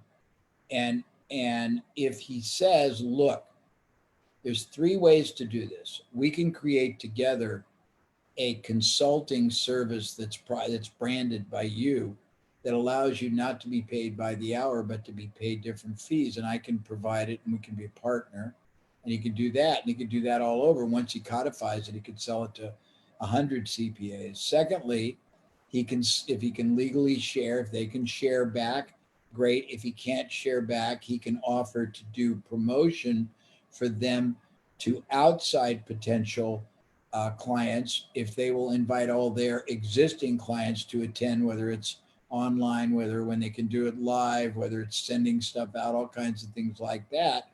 Third is if he can prove that if he helps grow that client, the revenue that the CPA will get will double or triple from that client. And the referrals that will happen will grow. Great. If he wants to invest first, he can do referral generating programs for you. We can make a deal with anybody who wants to buy some of our referral stuff. We'll give them an advantage, particularly if they buy this other package. But he can go and help give referral generating knowledge to the CPA to get them more clients so the CPA is reciprocally in his debt. There's a couple. Next. Let's just go back to the PowerPoint. We'll get to more questions later. Hopefully everyone's staying on. I'm having fun. As I told you, it's not what I do. We wanted to do it as an experiment. We wanted to offer this program to see if it would help everybody. It's not what I was advised to sell a $20,000 training and $5,000 programs. But I said, you know what? I would rather sell something that, or not even sell, but offer something profoundly advantageous. And I didn't tell you there's risk reversal on it too. I can't remember what the duration is. Shows you how focused I am on doing it. But I think there's a 30 or so day no risk sort of test drive. You still got to pay whatever you choose, monthly or the full pay. But if it doesn't work for you, or if you see that you can't work it, I don't want to keep your money, even though it's so modest. You can send it back. Oh, you can't send it back. You'll own it. You can delete it if you have honor and integrity, and just tell us and we'll give your money back. Next, let's get back to the PowerPoint, okay? And by the way, I was thrilled with Damon's contribution. I never know what he's going to do, and he and I are hilarious together, and he always makes fun of my sophisticated vocabulary, and I tend to operate with more focus on how to get control of opportunities, and he's actually got great advice that's more granular and about anything. I think the combination is very stimulating. Okay, we already talked about leveraging other people's resources because I gave you that example of the motorcycle, but I'll give you another one that's hilarious. Many years ago, there was and people know what it is, there was an insurance company named Colonial Penn, and Colonial Penn was set up to sell group insurance, and they were struggling. And after a while, some brilliant director said, well, if we can't sell to a group, let's start our own. And they created AARP so they would have a captive market to sell their insurance to. There's a guy in Northern California. This is sort of cool. This is really cool. He always loved Porsche automobiles, but he could never even afford to drive one. And he found that there was a small Porsche dealership that was up for sale in Northern California. And just out of curiosity, he applied and got all the paperwork and all the rules and regs and the dealer material. And he was sorting through it, and he found a little section that really got him excited. It said that, and this, I don't know if it's still legal here, but a dealer is able to take as many of their new car inventory as they want and allow other people to drive them as new, called a demonstrator, for up to 3 months or 3,000 miles, whichever comes first. At that point, they have to be sold as new. And if they're kept past that, they get discounted to a used car, but they can be sold new, full warranty, everything. And with that piece of information and no money in his pocket, he ran ads all over California saying this. This is a while back. Drive a brand new Porsche automobile every year for the rest of your life for a one-time investment of $75,000. And the deal was, if they'd pay him 75 grand, he'd let him drive for 3 months a Porsche every year. And he got, I think, $2.5 million of payment. None of it was a loan. None of it was equity. All he had to do was let him have Porsches. He needed $1 million to buy the dealership, and he got prepaid another $1.5 million. And the guy went on to be very great. I can go on and on because there's so many stories like that, but you use other people's resources. Next.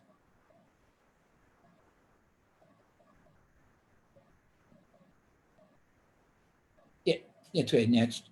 Move fixed cost to variable whenever appropriate. If you're stuck with expenses that are difficult, or you're stuck with sales or marketing costs that are very, very high, you can move them to variable. You can find media or platforms or podcasts or other ways that you can pay people so much a lead or so much a sale. You can basically get experts to come in, and instead of paying their consulting fee, pay them on the results of the expertise being applied, whether it's saving, making it more productive, more cash flow beneficial, more profitable. You can get functions in your business that are costing you a lot, find other people that have over capacity, have them do those functions for you and pay them per transaction, or vice versa. Take on other people's internally and do it. I got millions of ways to do this, but that changes everything. All of a sudden, daunting fixed costs become variable. And on revenue, you only pay out after you've got a higher profit deposited in your checking account. We've done that for clients, and I've done it for myself all my life. Next. Maximize what you're doing. I explained that. But the problem is you don't even know what you're doing. A revenue system has within it sometimes minimum of 10, a maximum of 60, 61 different leverage or impact factors, each one of which can be made usually to produce more result, outcome, impact. And if you don't know what they are, you can't maximize them. If you know what they are, but you don't know the options or the higher performing alternatives, you can't do it. And most people couldn't, including me, expect to maximize 10 or 61. But if you can maximize just literally 5, and you can make them 10, 15, 20% better, it's not 10 or 15. If each one is 20%, it's 20% times 15% times 30%. It becomes 100% more, which doubles or redoubles your profit. So you got to learn how to do this. And if you don't know how to do this, you got to learn. If you know how to do it, but you don't know what to do or where the points are, you better learn them. And certainly I'll teach them to you. And they are very honestly, very clearly explained in the reshaping program. And if you want it, it's great. But if not, get it somewhere, because every day you underperform. Every day you accept a fraction of the result. Every day you fail to impact all the people you could from whatever you do is lost. Next. So multiply, you do that afterwards. You add new revenue streams, you add new markets, you add new product services, you add new media, but you don't do that until you first maximize. Next. Goal today must be what? To outperform your pre-crisis marketing, selling, competitive positioning. You got to be better today than you were before, and it has to be better integrated or predicated on what the market needs right now. I think I have in one of these slides the basis of very recent research that identifies what the consumer needs to feel and do. If I don't have it, I will look it up on my phone before we end, promise, and give it to you. But whatever was working for you and however good you were before this, now that everything's open up, your direct, your indirect competitors and other people competing for opportunity cost for your market's money, time, attention are going to be ruthless marketers. They're going to be aggressive. They're going to be everywhere. They're going to be discounting. They're going to be making offers, bonuses. And if you just keep doing what you were doing before, it isn't going to work. The decisions, the actions, the shifts that you make today are more than anything going to define the future of your business. And if you don't make the right ones, you're going to end up with a very disappointing result. Next. Your best is yet to come. I really mean that, even if it looks like the sky is falling, because adversity always holds tremendous opportunity. You just need the lens to see it, the belief in yourself to seize it, the awareness that anytime you capitalize on ethical adversity, for you to win, you're helping either your market or someone else you did it with or for come out better. So it's very, very noble and shameful not to. Many years ago, a colleague of mine, a very famous economist, wrote a book called God Wants You to Be Rich. And it wasn't funny. He said a lot of people think that self-imposed poverty is a sign of of goodness, or it's a prideful thing. He said it's not. You can't do as much good if you don't have the resources. You need the resources. Your best is yet to come if you believe not in me, but in yourself. Next. You must learn to do things differently, to think differently, to see things differently, to look at everything from a different slant, to see connections, to see possibilities, to see consequences, positive or negative, of doing things, of not doing things, of different paths of doing things. Next. You got to learn what gave me my strength and my power was an accidental ability to travel all over the world figuratively, meaning to travel from one industry to the other. I got started at age 18. I had 2 kids at 24, no education. Nobody would give me a good job. The only people that would give me an opportunity were crazy entrepreneurs who said, Jay, we'll let you work on this project and you can have a share of the results, or so much a sale. And when you only earn, when something works, you find out very quickly what works, what doesn't, what works best. But I started jumping from one industry to another, and I realized very quickly that people in one industry don't have a clue how people in the other industries think, act, transact, strategize, market, anything, and that I could take concepts and strategies and approaches that were as common as dirt in one industry, add them to a couple of other concepts that were common as dirt in other industries, combine them into hybrids, and then apply them to businesses and industries that all did things pretty much the same. And my clients exploded. I took one company 20,000% in 1 year. I took another one 900% in 9 months. I took another I think it was 50,000% in 2 years, not because I was that great, although I think I have a good mind, but because I was able to introduce greater ways of doing and thinking. That's your advantage. So I urge you all to start traveling constantly and looking at how other industries do things, marketing, positioning, lead generating, conversion, all that stuff. Next. So I want you to know why people pay me. And I'm not telling you this to impress you. I'm telling you this for you to think about things you need to focus on. And I had them strip this out of another PowerPoint. So a couple of them may not be relevant and I may just skip over them. But I think thinking about these at this juncture is very important. Go ahead. I'm paid to understand how to reduce or eliminate the risk in a transaction or proposition, business transaction. So it's easier for a target audience or a prospective partner or a buyer to say yes than no, easier for them to pay than it is to flee. Next.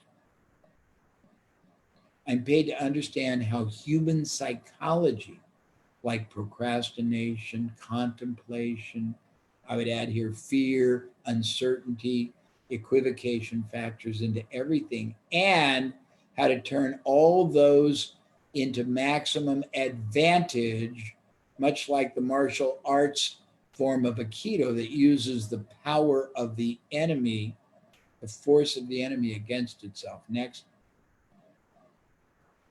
I'm paid to understand how to stand out and how to tower above the maddening crowd in ways that aren't stupid, not just screaming awkward or blatant, but in powerful ways that telegraph advantage. Go ahead. I'm paid to understand how to out appeal, out impress, out excite investors. This is for another one, but I'll leave it there. Over and over, above and beyond the other capital seeking maddening crowds. Everyone's after people's money. Why do they give it to you instead of somebody else? Well, you have to understand they need more certainty they're going to get it back. They need more certainty that it's going to grow. They need more certainty that it's going to multiply. They need a lot of different kinds of certainty. If you don't understand that and convey that better and more advantageous, you're not going to get it. Next. I'm paid to understand the number of impact points, nuances, leverage elements that serve as bridges or locks. Think of the Panama Canal. Each lock lets you go up or down, and it advances and enhances the relationship, the traveling to your destiny. In this case, the destiny is closing a deal, reselling a deal, securing a power partner, getting the rights to something that work to advance, enhance the positive decision, commitment, or outcome, and that can suffocate things if you don't know them. Next. I'm paid to understand all the direct competition, meaning the industry generic competitors, how they function, their advantages, disadvantages, how to out position, out market, out contribute, out value, out advantage them in what my client does. Next. I'm paid to understand and communicate masterfully what value in tangible and intangible terms a company or their products or service or offering represents to a wide swath of different players. So that it says all these can, I've been looking at it for a while, all these can position positively or negatively the impact and intended outcome of a transaction. Next. So this is really cool. So once you learn all the powerful elements, methods, approaches that are available to you that will let you produce multiplied results, geometric results, you never want to operate in the incremental zone. You always want to be operating in the exponential zone. And I can go into this lavishly. I'll give you one example, and it's not even terribly, well, I could tell it to, I won't tell you the most powerful one because it's been made irrelevant because I have a way of handshaking that gets you about a 10 time better impact. But handshaking, I don't think is going to be very good. I'm going to have to think about how to do elbow touching or just, face acknowledging and make that more powerful. But I'll give you another thought. So anybody watching this who deals with anybody for transacting business where they use the telephone who is not strategic and consequential enough of a thinker to realize that the statistical probability when you call somebody on the phone, the odds of getting that person live is about probably less than 10%. I don't know what they really are, but I'm going to say 10%. The odds of getting voicemail is 90%. The other, maybe it's 5%, and 5% getting a gatekeeper. But even knowing that, if you think about most people who are trying to sell something to someone through a telephone, follow up, cold call, advancing, resell, upsell, anything, they're shocked, bizarrely, when they get a voicemail. Sam, this is Jay Abraham. I was calling about the lease deal, and would you call me back at 555-1212? Well, you should expect, if you're thinking in the exponential zone, you're going to get a voicemail. You should have pre-programmed messages that are progressive if you don't get somebody right away, that assume they're going to listen because your message is both provocative and evocative. Hi, Jay, it's Jay Abraham. I'm sorry we didn't call. I'm calling about the lease deal we offered because they've just added an interest reduction, a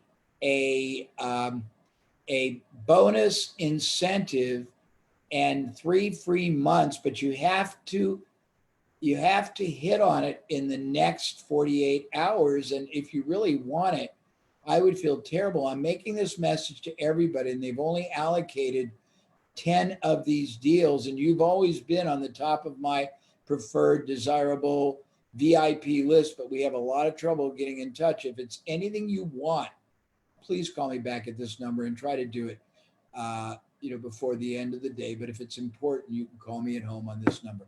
Now, that seems, I'm just winging it, but think about being exponential and incremental. Next slide. I can give you 100 ways, by the way. Outthink, out-strategize, out-market, out-advertise, out-position, out-compete, out-perform, out-earn everyone else. That's got to be your ethical goal. And you do it by mastering and commanding absolute advantage over everybody in everything you do. And if you don't know what it looks like and how to get it and how it is received and perceived, you better learn, whether from me or someone else. Next. I talked about the unlimited checkbook before. It's all these different things. Next. There are all kinds of companies that soared in the last downturn, a few before, and I got lists of them. I just picked a few of them. Next. Microsoft back in the 75, it turned around. Apple twice, MailChimp. Airbnb actually was on the, right now they're having to probably reset, but they grew so massively after 2008.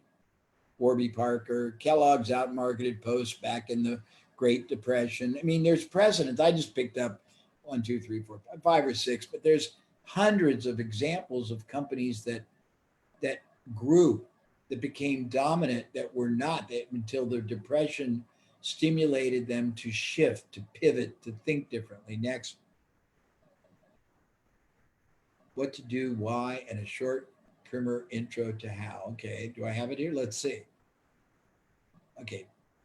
So if you're a pre-existing startup trying to get started and you have no money and you have no validation, you want to use power partnering, you want to use strategic alliances, you want to do endorsements, you want to use co-branding. You got to go to people that already have access to the target audience you want and persuade them of the value you've got, give them enough incentive for getting their people to buy your product. If your product is repetitive, give them participation, very generous, in all the subsequent sales that a buyer that comes from them does, and do many of them, not just 1 or 2. Get 100 of them working for you and you'll get successful very quickly. Next. For stuck, stalled, stagnant companies, next.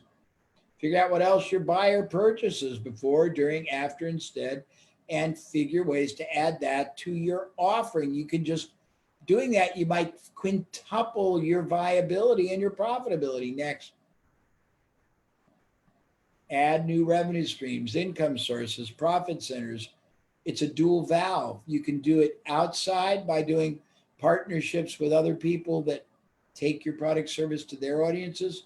You can do it internal by getting their product or service, negotiating a very good deal and making it available to yours. You do both of them and it becomes a very geometric outcome. Next. Windows of opportunity. I actually listed them with Damon, so I'm going to go through past that. Go ahead. Collaboration, asset. Well, okay. You can collaborate with all kinds of people and do deals you never could. You can get a hold of assets and businesses on pure earnouts, no investment, no risk, just pay out of the results. If there are no results or limited, it just takes longer, but you're not at risk. There's all kinds of structures to it. You can get all these super skilled, talented people to make introductions to you, to people that they've done business with that you'd never be able to get direct access to, and you can monetize it like mad. You can mobilize salespeople to do all three of the things above or just sell direct. Options trading is what I talked about, getting the rights to things like the flea market, and there's millions of things. You can also, if you find companies that do things better than 51% of the other companies in their sector, and they're not national or international, and you can figure out what it is they do different, and you can isolate the processes or the systems they do it, and you can get the rights to those systems outside their market, you can make a fortune. Example, we had a car wash years ago that had developed a process for getting people to upgrade to, and I'm sorry when I don't look at you, I'm just thinking and accessing my, you get to look at my beautiful face, right? We had a car wash that had managed to identify a process that got people upgrading to the $29 premium package, something like 5 times over the average. It was making them an extra $20,000 a month, which was great, but their target audience was only about a 4 or 5 mile radius. Past that, they weren't going to go there. So we convinced them to take that methodology, codify it, turn it into a system, and then license it to 2,000 other car washes for $100 a month. So they started making $200,000 a month on licensing, which was 10 times what they were making the 20,000 on the upgrade.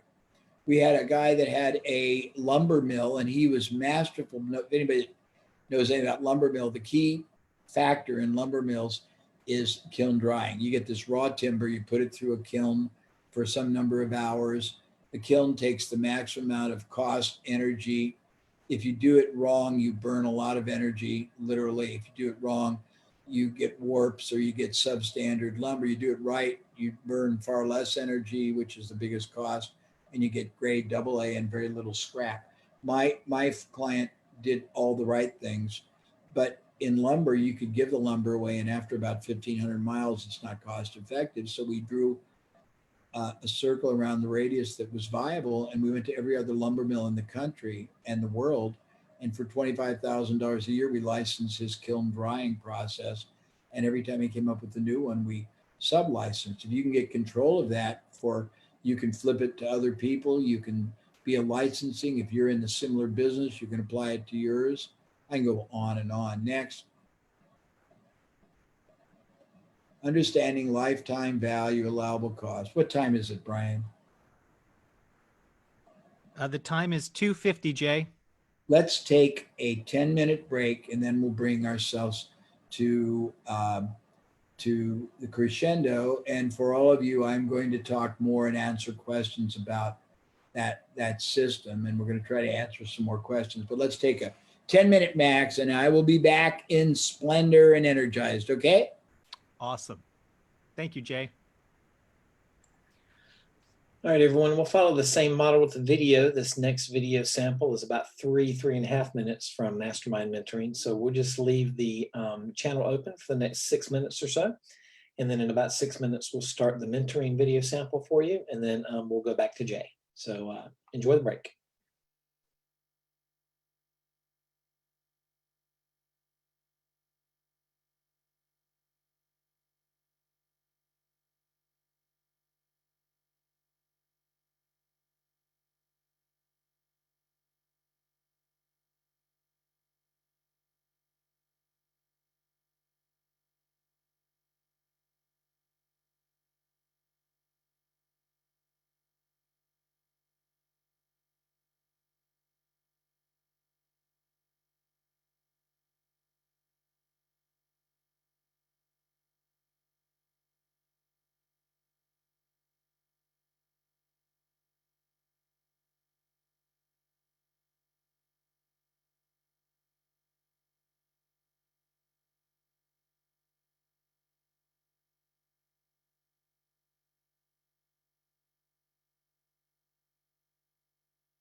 All right, everyone, if you're working your way back to your seats or back to your desk or your phone or wherever you're enjoying the summit from, we'll play our last sample video from Jay's Mastermind Mentoring Archive. It'll be about 3.5 minutes, and then we'll be back to Jay.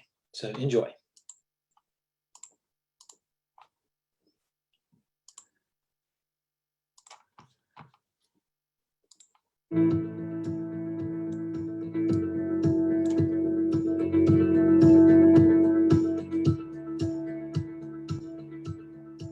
I want to talk about what initially was a militaristic concept that has become a foundation of one of my most famous concepts. The military concept is force multiplier effect.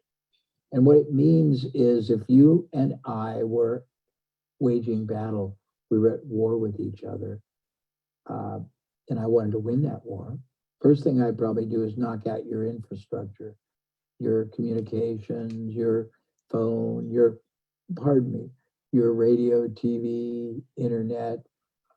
Then I would probably knock out your airports, your roads, your railroads, your seaports. Then I'd probably do surface to air missiles, maybe bombs after that,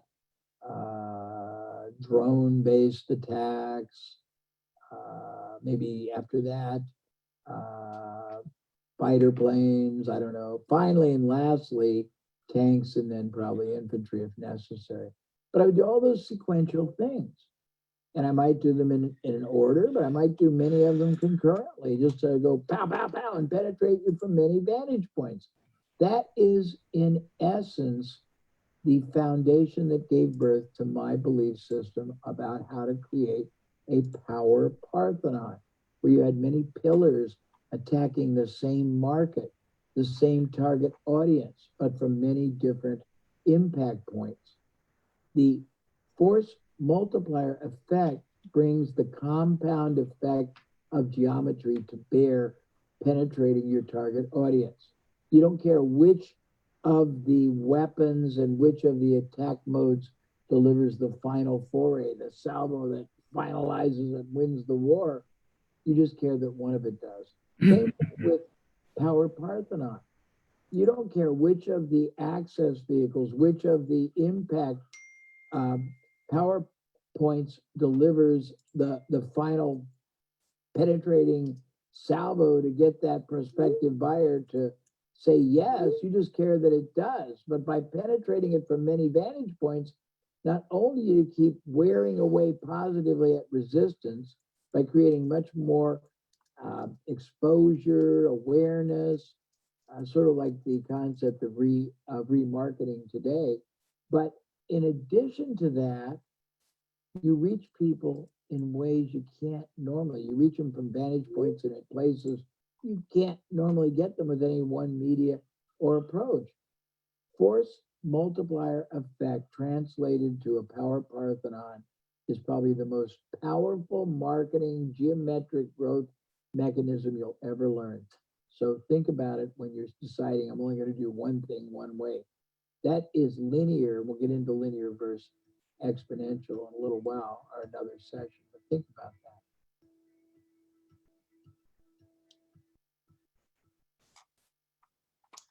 that. All right, everyone. So that was the last sample from the Mastermind Mentoring Group. So you guys will be getting more information about how you can sign up for that program. And now back to Jay.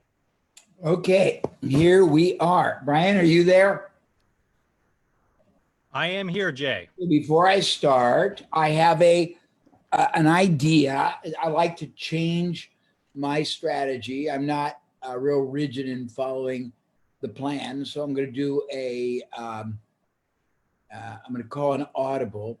I would like to challenge our VIPs to do something for all of yourselves, but for all the other thousands of people that I hope are still watching. If not, then I'll be embarrassed if there's only one of you or 12. But when I used to do very expensive and extensive seminars, at break time, I would ask people to break into groups and share the one biggest distinction they got out of a given segment, and specifically what they were now stimulated to do differently from what they learned. And then I would have everybody go around the room. And if you had 800 people, I wouldn't do 800, but if you had 800 people in the room, you'd have 799 totally different interpretations, not necessarily good or bad, but listening to a bunch of them so layered and expanded your sense of how to apply. And it also forced you to think, did I light over that? Did I not get engaged? Did I not see the implication of that? So all of you VIPs that are still on, and I hope it's all of you for your benefit, I already know this stuff, is would you take a minute and submit to Brian the one or two things that you have been most impacted by so far that is profound, hopefully. It doesn't matter if it's from me or from Damon. I thought Damon was exquisite. And what you're going to do different and what you're going to do as far as how you're going to apply it. But it's only a paragraph or less. And then Brian will pick some and we'll read it so that not just your other VIPs, but the thousands of non-VIPs will get their paradigm expanded. And then we'll let you ask some more questions, but I want to do that first. And we'll give you 2 minutes to submit it. I don't know how it works because I'm not paying attention, but I'm here for the duration.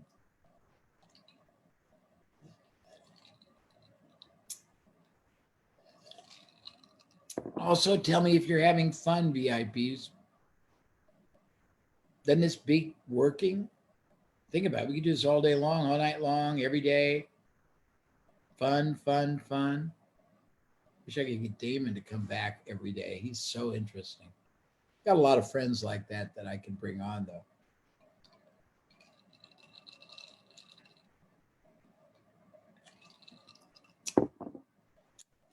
Hopefully, we're going to get an onslaught of amazing perspectives, paradigm shifts, ideations, new slants, 3D perspectives. So Sylvian says that they love your idea of contacting authors or people with lists that don't seem to have high ticket offers on the back end and selling seminars or packages to their list in exchange for a commission. Okay, works. Nick Sonnenberg says, fun, fun, fun. Thanks, Nick. We doing okay, Nick?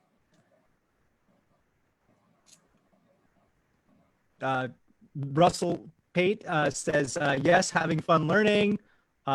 Dennis Yu is Jay is pure gold. Nicholas responds, says he's doing great. Jeff Wilson is takeaway is be laser focused in licensing my process to 100 CPAs to benefit from their clients. And that was one of the people you answered the question of. Go ahead. Please. Then Ask Roxy is saying, learning, I have great value to offer in wanting to provide creative solutions. Jay has inspired me to expand my thinking by including related services and businesses to create unique packages. All right. Anything else? I think that there's several people that are still typing here. By the way, I appreciate you all, but the greatest benefit you give me is specificity.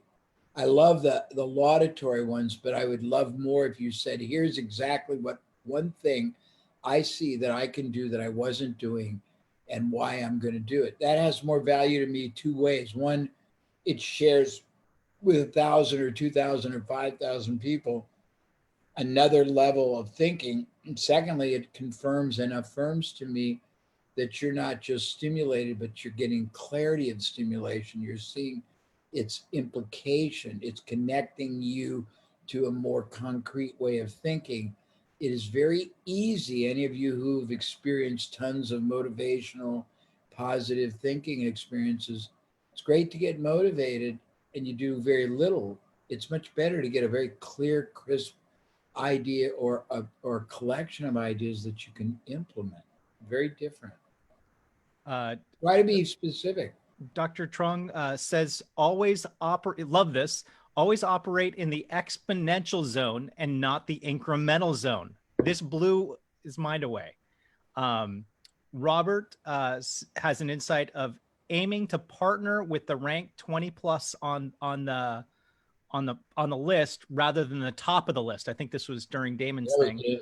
To establish strategic alliances, look at whom has excess inventory and match with someone who wants to buy it. Tim, one of the insights is capitalizing on other people's resources. Look to find the many ways to use other people's money and resources to grow exponentially. Mike, Jay reminds me to think outside of the box and look for underutilized resources of other people. Russell is creating more distribution channels. So that Power Parthenon, yes.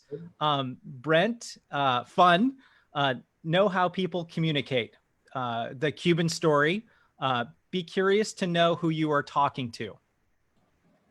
And then Christina, I like the idea of targeting the super skilled people that may be out of work right now. For example, sales. They have a direct sales business and can leverage reaching out to those who have been downsized or lost income and are in sales roles. Their business is 100% commission and bonuses. So why not go after people with that profession and mindset now? Thanks, Jay. Loving this time with you. Good. All right. Anything else? Oh, yeah. Got 6 more. Creating multiple step-by-step systems to maximize a predictable flow of referrals instead of just simply receiving them ad hoc. Sylvan has 35 pages of sales material written for their pitch, and listening to Jay focused that to 4 bullet points. Wow, that's powerful. I apologize if I miss your names, but Roblick, the power of deliberately developing trust. That's huge. GC Crowell, focus more on the lifetime value of a customer, potential customer, and the willingness to invest on the front end and continue to expand your value adds to grow and obtain references. Basically, get more positive hooks into your customer so they have more incentive to maintain your profitable relationship and get references. Thanks. That's great. Is that it? Let me click on the 9 new messages that have been submitted here. Okay. I like this. Let's see here. You should all like it. And don't think get bored, because this is what it's all about, is to get ideas that are unique and specific you can act upon. It's not just to have a great time. And I'm glad you're having fun. I'm having fun too. But the greatest fun is making shit happen. Go ahead.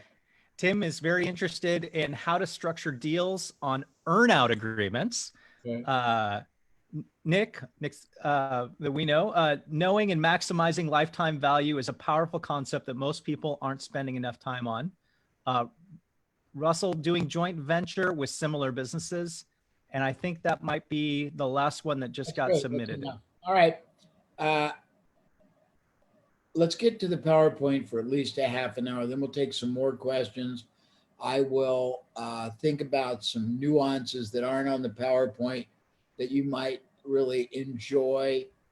I'll tell you more about the offering. And if any of you are big enough, obviously you should contact my office. You can do it at jay@abraham.com if you want to talk about private work, but I'm very expensive. But if you're big enough and you can afford it, I'm always interested. If you've got a big audience, we're always fascinated with partnering with you if you can deliver hundreds of thousands, or if you can deliver an affinity group. So let's go back to the PowerPoint. 1 second. It's actually fun for me. I've done one of these for years, so it's really fun. Thank you all. Okay, so I have a very dear friend who is really masterful in what's called constraint theory. And when he sits down with a client, he has them look at scenarios. And the scenarios he looks at, I'm just giving you these thoughts to expand your paradigm. They look at best, if everything works well. Got plenty of supply, plenty of demand. They look at best, worst. I got plenty of supply and not a lot of demand. They do worst, best. I got plenty of demand and not enough supply. Then they look at worst, worst. I got no demand and no supply. You need to do things like that with your current business because you might need to pivot. And if you do, you need to know why. So you got to look at every scenario. I'm making a note for you guys that I'll talk about in a little while. Look at every scenario and ask yourself, do I have a strategy? Do I have a hedge strategy? If it deviates, do I know what to do? I mean, if you, I said something a couple of weeks ago to someone that you can have certainty in an uncertain market. Sounds a little weird, or an uncertain environment. You could have more logic and more preparation and more hedge strategies and more either scenarios, pivot plays. And if you've got all that, you're a much, much more powerful position. Next slide. Okay, this is really interesting. Too many people work on revenue. It's much easier with the kind of methods, the kind of thinking, the kind of strategies, the kind of approaches, concepts that I create to multiply the profit. So why would you want to just multiply revenue? When I used to do seminars, people would come to me and they would say, well, Jay, I'm doing $1 million, but I really want to figure out how to do 10. And I would say, well, I could probably give you a strategy, but the first thing we have to decide is, do you want to continue with your current performance dynamics? And they'd say, what do you mean? And I'd say, well, if your business currently has 1,000 people, so we're talking about $1 million, spending $200 5 times a year, and you want to get to 10 million, you're going to have to, if nothing else changes, you're going to have 10,000 people doing that. Now, to get 10,000 people, you're going to have a facility far bigger. You're going to have a lot more capital at play. You're going to have management. You're going to have a much more expensive system. And I said, before we think about how to get to that point, let's look at what happens if we change some of those dynamics. If you get those 1,000 people spending $400 6 times a year, and maybe 200 of them spending $15,000, and that becomes the model, now we've got about only whatever it is, 1/3 of the growth needed. If you and you look at the different variables, but if you don't look at those, then growth can be very, very difficult. Go to the next.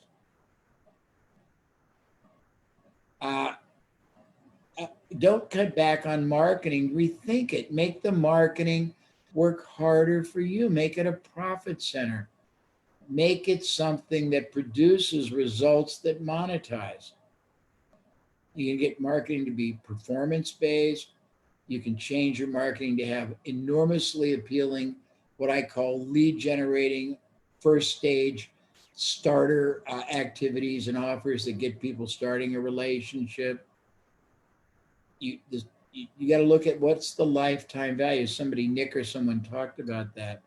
You can get your vendors to finance you, or a vendor that wants to be your vendor. If your vendor won't do it, next.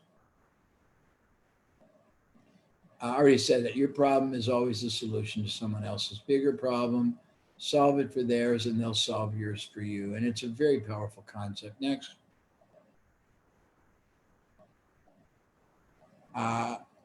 I want to go back to something, and it might be in a slide, but I haven't looked at my slide deck, so I apologize.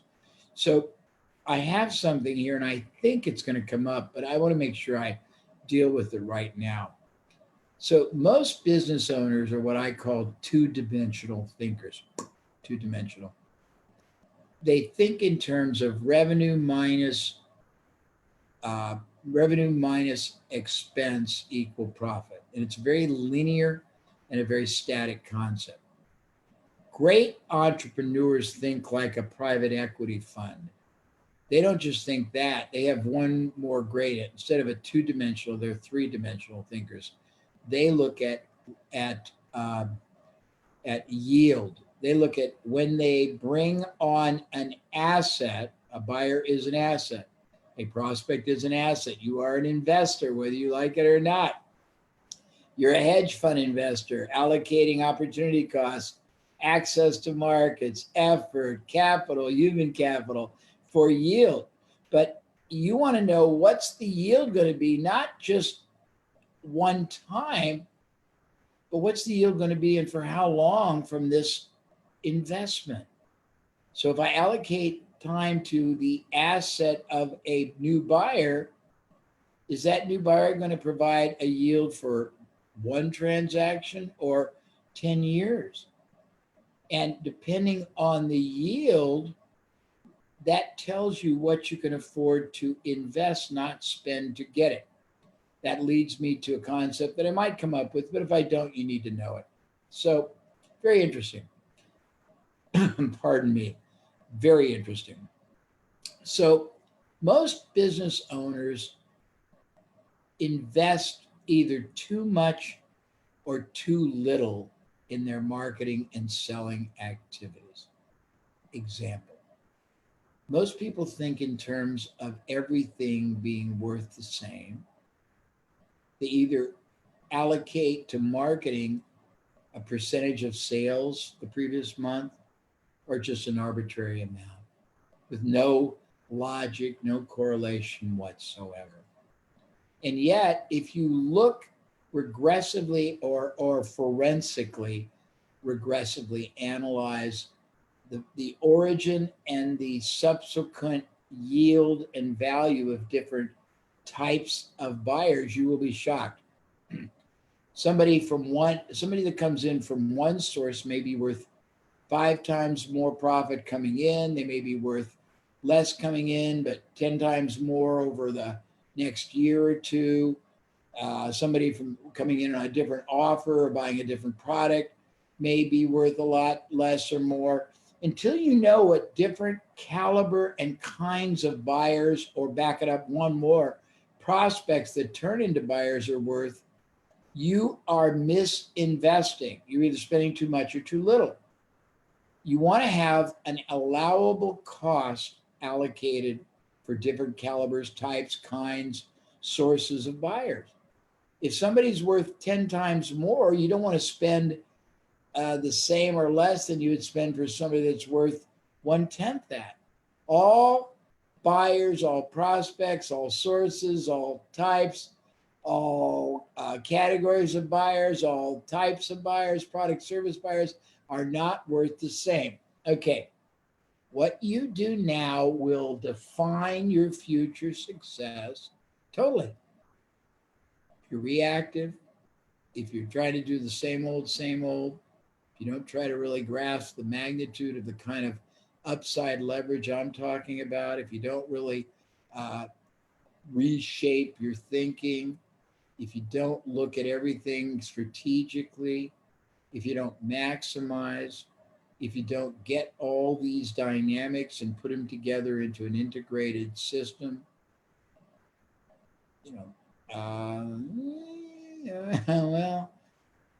doesn't augur well. Next. Okay, these are fun stories. So these are just, and I love nonlinear thinking that ethically uses other people's assets. I'll tell you a couple stories. Pretty cool. Right now they're hurting, but if you back out the crisis, Carnival Cruise has been one of the most successful, and Behemoth Cruise Lines, I think they own 5 or 6 different brands. And I happen to have known, he's deceased now, the original marketing guy for Carnival. When they started, this is going to sound preposterous, but it's true. The father of the current owner started out with one secondhand, not super colossal, but just an average cruise ship. He had such limited funds. I'm looking at a light above me and looking through the center like that's really, it must look great for you. It must look like I'm way in the distance. Sorry, I'll look right here. It's just my camera. He was so limited in capital that he only could afford, true story, to paint one side of the boat. So they had to always bring it in on the painted side. He was not able to spend much money on marketing. So the boat would go out every week half filled. Now, I don't know the size, but let's assume it had 800 rooms and it was going out with 400 empty. And cost adjustment, let's say it was $1,000 a week value. Every week, that boat went out with $400,000 a week of potential spending money going down the drain, literally. My friend looked at it and got this brilliant idea. He got approval from the owner, which wasn't hard to get because he was bringing nothing in from 400 rooms. And they started going to radio stations, television stations, publications,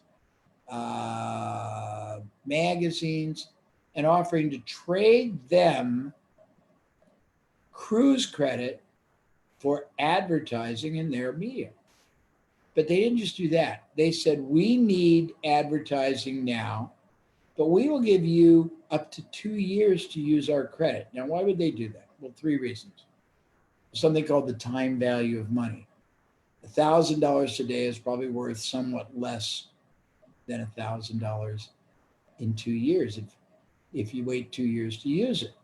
By doing that, they did not exchange advertising and just fill the room with non-compensated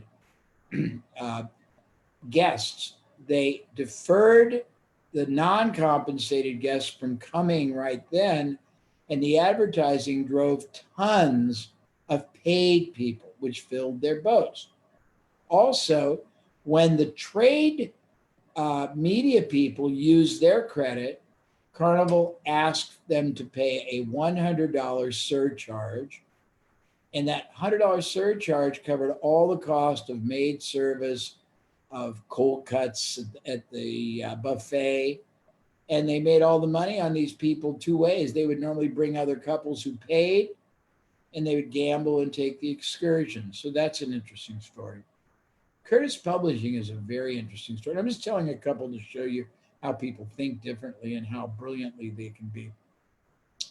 So in the latter part of the last decade, before 2000, and I'm using an example that's older, but it's so brilliant it needs to be sold because it's got or told.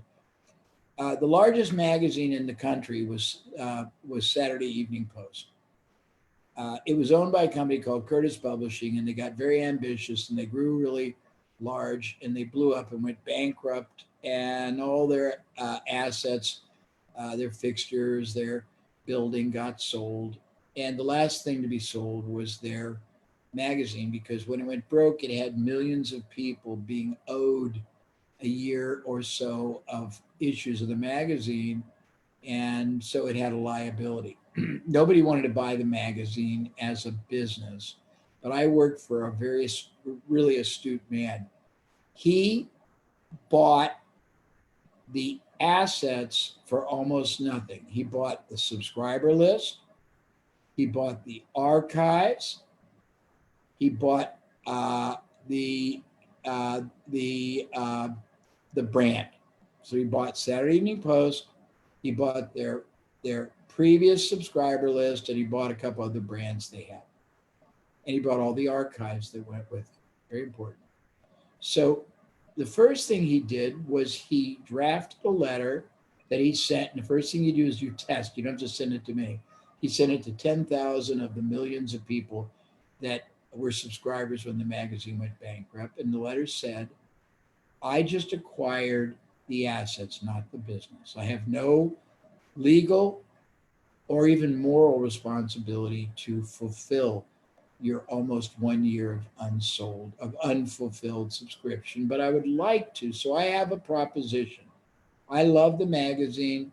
I'm passionate about what it stands for. I would like to restart it, but in order to do that, I need to capitalize it. So I'll make you a great proposition. If you will extend your past subscription for 3 more years at a very, very advantageous rate, I will fulfill the remaining unfilled issues you were entitled to when it went bankrupt. He did a test, it kicked ass, he mailed it out. He got something like 20 or so million dollars in that people sent to renew or extend their. And what was very interesting, anybody on this is an accountant, accrual, you only have to account for the money being earned after you fulfill the service. So he's sitting with $20 million tax deferred because all he had to pay taxes on were each issue. If the average person bought 3 years, 36 issues, he only had to declare 1/36 of the tax liability each month. So he had all that money to use tax deferred. That's number one. Number two is he owned a lot of businesses, and one of the ones he owned was called Barkeeper's Friend. It was sort of like a baking soda, but it was an all-purpose cleaner, shiner, marble polisher, and everything. And it was a good product, but he was selling it by mail. Now that he had this magazine going to millions and millions of people, he started running 2-page double truck ads for the product. And after about 6 months, it forced retail distribution. People came to the grocery, to their pharmacies, their hardware asking for it. Nobody had it. They asked for him. It turned it from a mail order company, which back then had a very low asset value, to a consumer product, which had about 10 times that. And he did it all by using the media in the magazine, and he was able to sell the product to a bigger company for, I don't know, $20 million. That wasn't all. In acquiring the archives, this company used to have an association with one of America's great traditional painters, Norman Rockwell. And Norman Rockwell literally painted a 10-foot portrait every month for years. It became the cover of the magazine. During bankruptcy, they sold the portraits off, but the rights to the covers remained with the archive assets my employer bought. The first thing he did after he got the $20 million, he hired an attorney. He paid that man about $3,000 a month fixed against 25% of licensing fees. And he had him go all over the country licensing the Norman Rockwell images to everything from calendars, coffee mugs, t-shirts, and they brought in millions of dollars from that. There's one more, and this is hilarious because I was part of this. One of the assets they bought was a quarterly magazine called Holiday Magazine. Pardon me. Holiday Magazine was the number 3 magazine in a 3-magazine travel and leisure type market. It was the least subscription-based. It was the least desirable because it was not monthly and quarterly. It didn't make much money. Nobody wanted it to be the main buy. In order to buy ads, people would hammer down the rates. I think the regular rate was $10,000 black and white a page, but most people would knock us down to about $3,000. It cost about $1,000 a page to publish. Because it was quarterly, they would buy it today, it wouldn't run for 3 months, and they didn't have to pay on time because we weren't going to cut them off from the next one. So our cash was very slow, like 6 months before we got it. And a lot of big advertisers just wouldn't advertise because we weren't a good buy. When I got there and did some research, I realized that a lot of very prominent 5-star and prestige advertisers had offered to trade, to barter with us, dollar for dollar, their product service for our advertising, and we had turned them down. I went to the owner and I got them to let me create a profit barter center, and here's why. We were able to go to places like Singapore Air, Sony Electronics, Ritz-Carlton, and get them to trade us $10,000 or more, but 10,000 was a page, of airfare for $10,000 page. Now, why is this important? If you listen and you're not tired and I haven't put you to sleep, I told you that people were negotiating us down to about $3,000 a page. And then it was costing us $1,000, so we were making about $2,000, and it was taking 6 months to get paid. But when I was able to trade a $10,000 page for $10,000 worth of airfare, I could instantly, before I even confirmed the trade, sell that $10,000 airfare credit for $8,000 all day long. So we're getting $8,000 for something that we were only getting $3,000 for before. We're getting our money before 3 months before the ad runs instead of 3 months after. We made a fortune.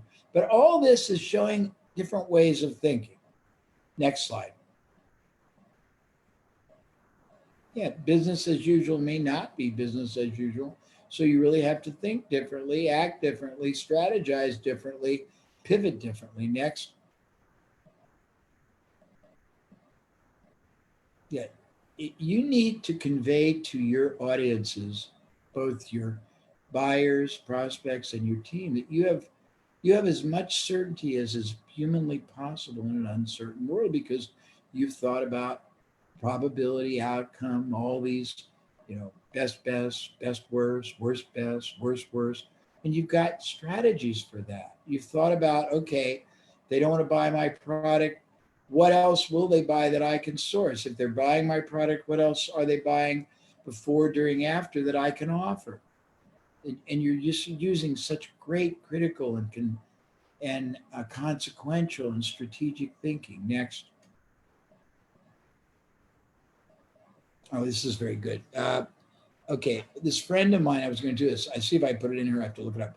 This friend of mine does very sophisticated political advertising, and he's an animal about research. And he was researching in the last few weeks the attitude of the consumers across the country. And here's what he said. Next one.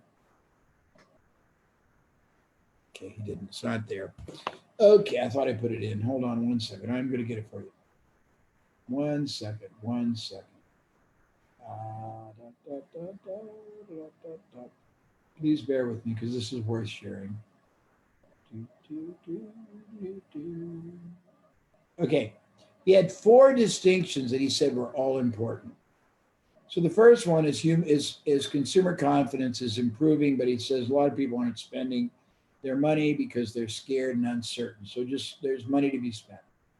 He said that almost everybody now, including the elderly, are very comfortable online, and you need to have as a hedge an online presence that has a duality.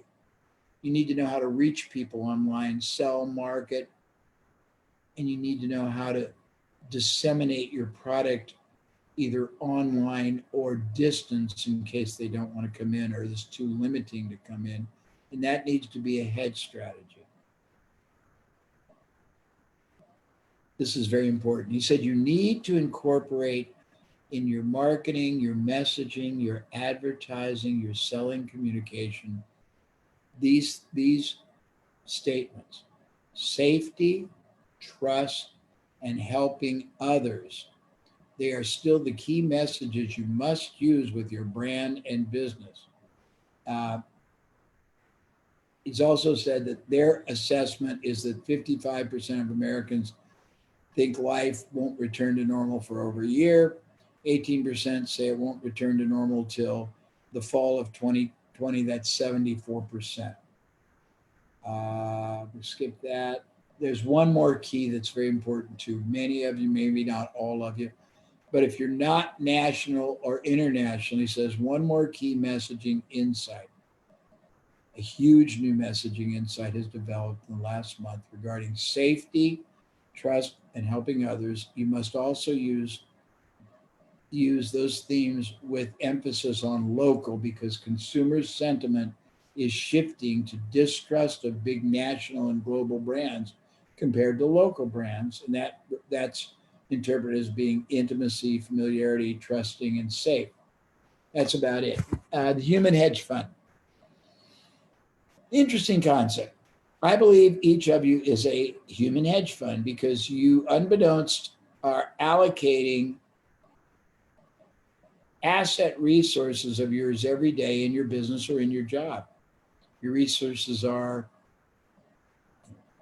risk, opportunity cost, attention, interaction, creativity, I mean, all kinds of things. And if you don't analyze the yield you're getting, you are underperforming.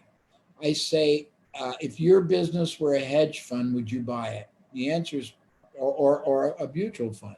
The answer is you don't even know because you don't really have the ability. Most of you haven't taken the ability to try. I'm talking too fast. I shortcut to try to identify the different allocations of opportunity, resource, capital, human capital, access that you are making versus the yield it is giving you to see if it's even hitting market, let alone giving you alpha. What if you found that you're allocating 10 different asset allocations, intangible, if they will, and one's giving you a 43% risk and a 3% yield, and the other's giving you a 43% yield and a 3% risk, but you're putting more allocation in the worst one than and you don't even know it. You got to start looking at that and adjusting your portfolio. Next. You're an asset allocator. You got to know the risk you're taking and the yield and make sure it's worth it. And it's the best, the highest and the best use of time, opportunity, investment you could make. Next. I already said that. Next.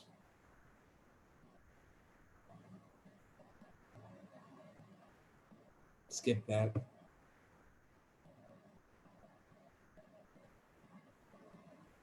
Talked about that. Key messages going to be, I already did that. So I had them, I just never.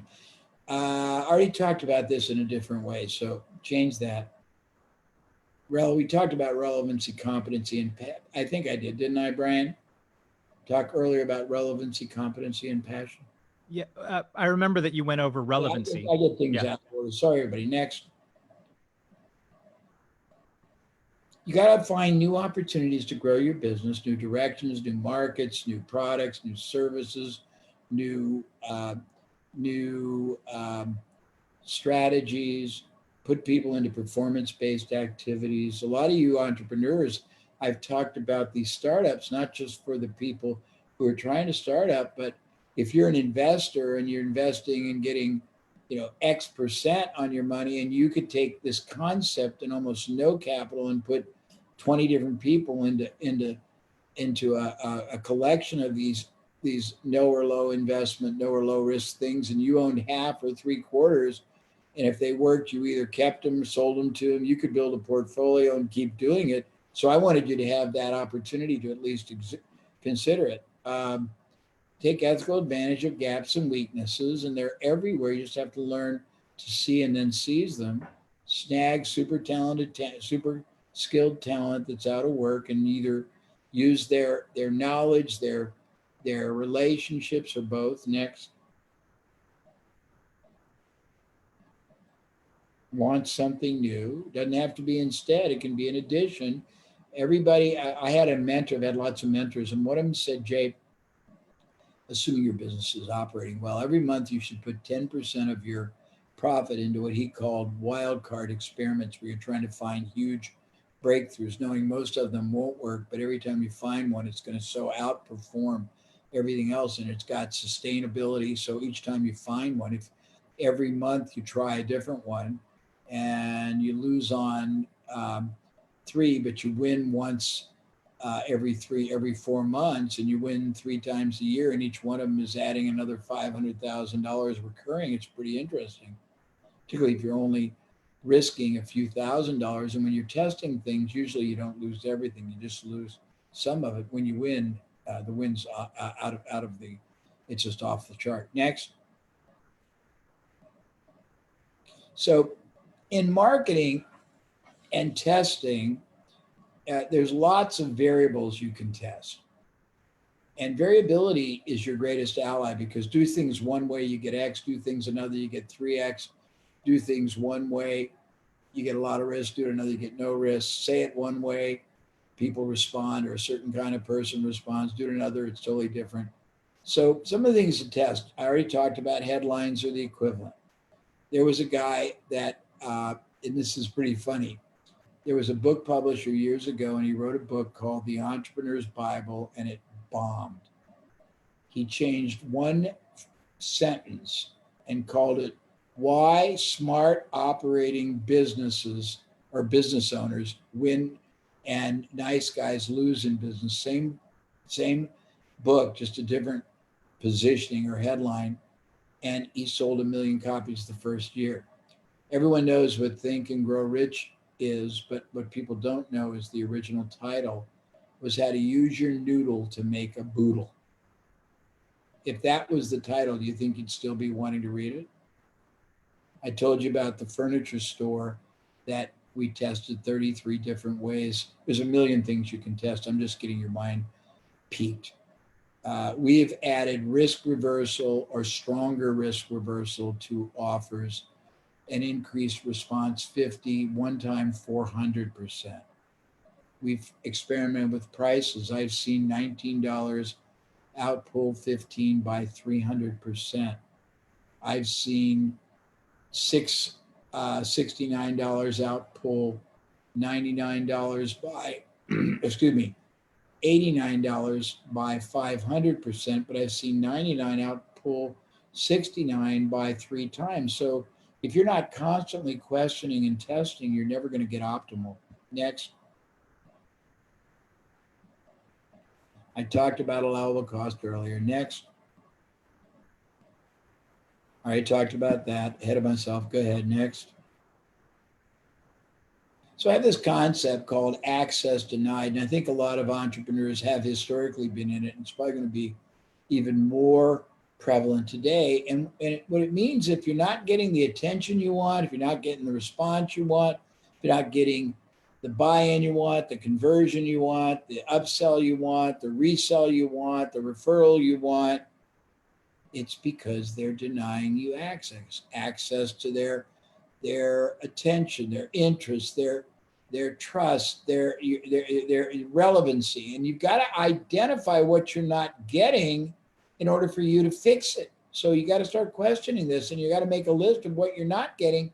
And most people think just in the aggregate macro, and you got to become much more granular and nuclear so you can really leverage up every performance element so you can start operating in the exponential zone. Next. I already talked about this probably, but I believe you all need to develop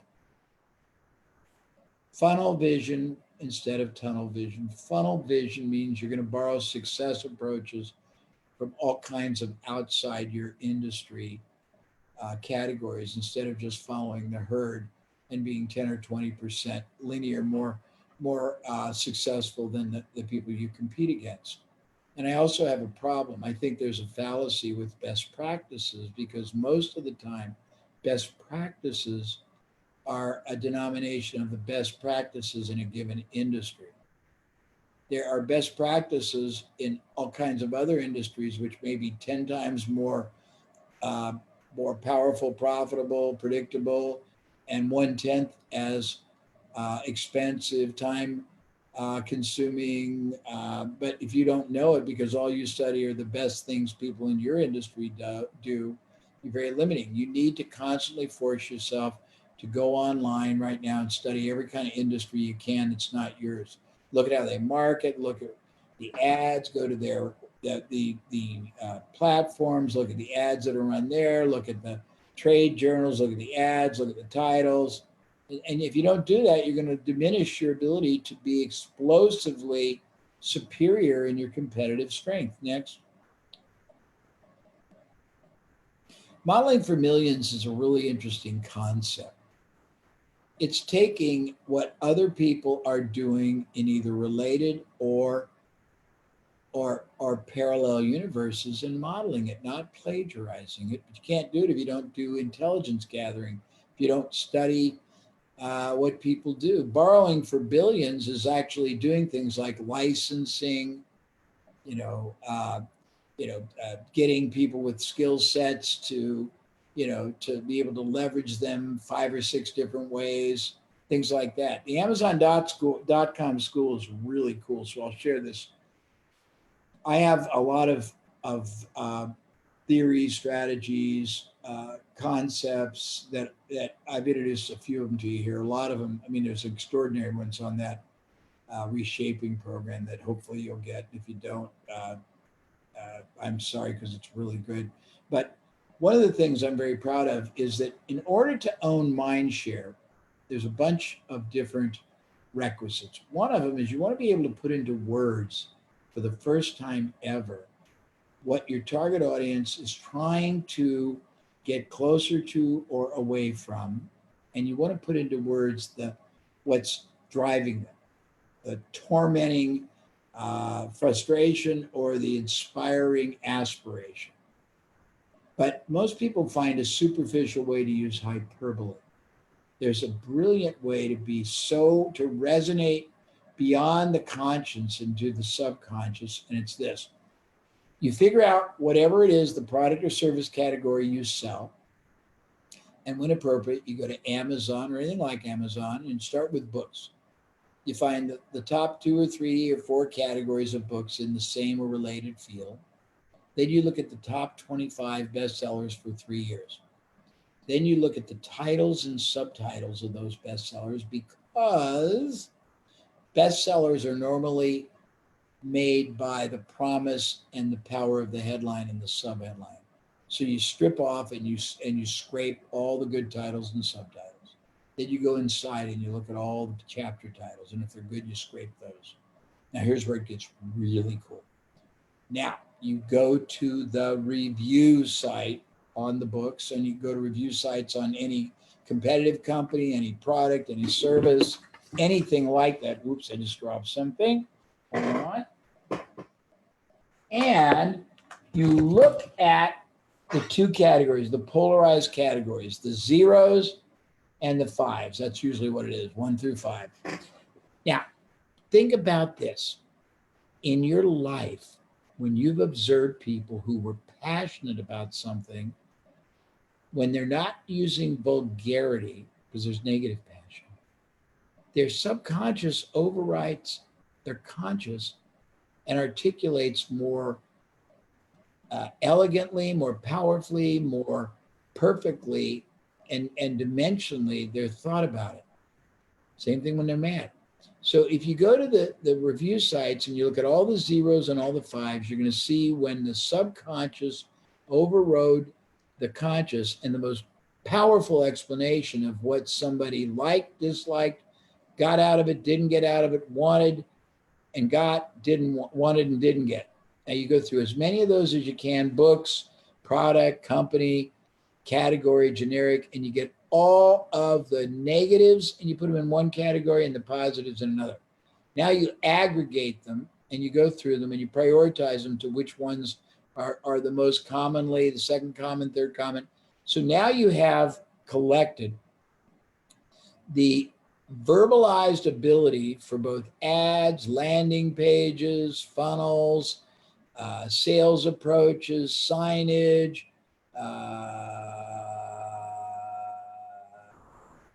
webinars, all the language you need to speak to the subconscious and resonate at a level your competitors would never think to. You can say, I know you want this and this and this, talking about the 5s or the titles of the books. And we know you don't want this and this, and that's why we do this and this. And you can create copy, script, communications at a level that nobody else can, and you'll be right on the money, penetrating well beyond the resistance of their conscious mind. It's not covert, because you are hopefully concurrently able to deliver that, and there's integrity in it with your business. Very powerful. Next. Okay, I already talked about 3-dimensional thinkers earlier, so you don't have to do that. Next. I already talked about that. Next. Already talked about that. Next. We talked about referral systems, strategic alliances. There's some examples, but I'm not going to go into them now. Next. I don't have them here, I don't think, but I talked about a high trust individual, company, and leader. And it's really simple, but the impact of shifting, we all think we're trustworthy, but trustworthy is judged by the other side on many different intangible gradients that most people, most companies, most representatives of the company don't even convey. There's 13 characteristics, and it's in Stephen M.R. Covey's book, Speed of Trust and Smart Trust. I'm not trying to sell you on it, but it's very well established in that reshaping part of the system. But you need to know this, and you need to integrate it in everything you do as a leader, everything everybody who sells does, everybody who manages others, everybody who interfaces with anybody, customer service, technical support, delivery, accounts receivables, payables, because it'll make a big difference. Next.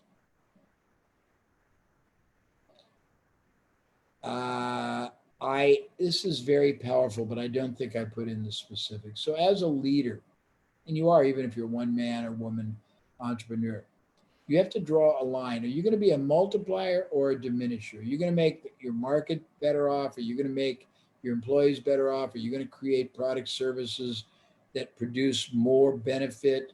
Are you going to make everybody feel great when they're around you? Or are you going to make them feel lousy and destroy things? And there's a hierarchy I've got, and I just put the talking point in. And it is very important because this is sort of physics. Physics is very simple. You expand or you contract, you grow or die. And when you understand that, you have a moral responsibility to your best interest, to your company's best interest, to your wealth creation's best interest, to your estate's best interest, to be a multiplier. The question you have to, okay, this is my question. Jesus, we're getting to the end. So the question is, how many ways can I help your business grow, profit, survive, and thrive? Originally, I was going to offer you bunches of things, my expensive consulting, my group consulting, a bunch of expensive products, but I'm not. We're just going to repeat a little bit about our offer, and then I'm going to spend some extra time taking questions. Okay, Brian? Yeah, we're doing good. So I'd like to have our little slides come back up again, and I'll go back through it one more time. So I think it's important. And for those of you that want it, and for those that isn't, it's not. Okay? So I want the offer. got it. Okay. I've already introduced it. If you came on late, I have created something as a response to all the requests I've got. It's an integration of 4 parts of components that I've used and lots of other things, and one new one that's very powerful. And it's called Prosperity Pathways Downturn Turnaround System.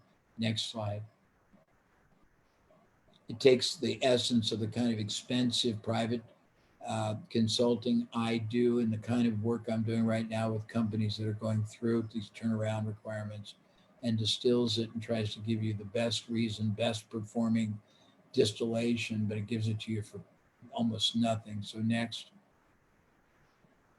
The goal is to get your new or existing business going and growing rapidly, safely, consistently, continuously. Next. The goal is to turn you from a tactical thinker into a strategic, preemptive marketing and monetizing machine. So you're constantly generating sustainable business, recurring business. You're migrating new prospects, converting them, upgrading. You're working on your 3-way to grow business model, your advanced 3-way to grow business model. You're working on your Power Parthenon. You're working on your 9 drivers. You're working on your sticking points. Next. The purpose of the system is to make your business and your products and services preeminent, preemptive, the only viable choice the consumer can make in whatever the price and the market category you operate. Next.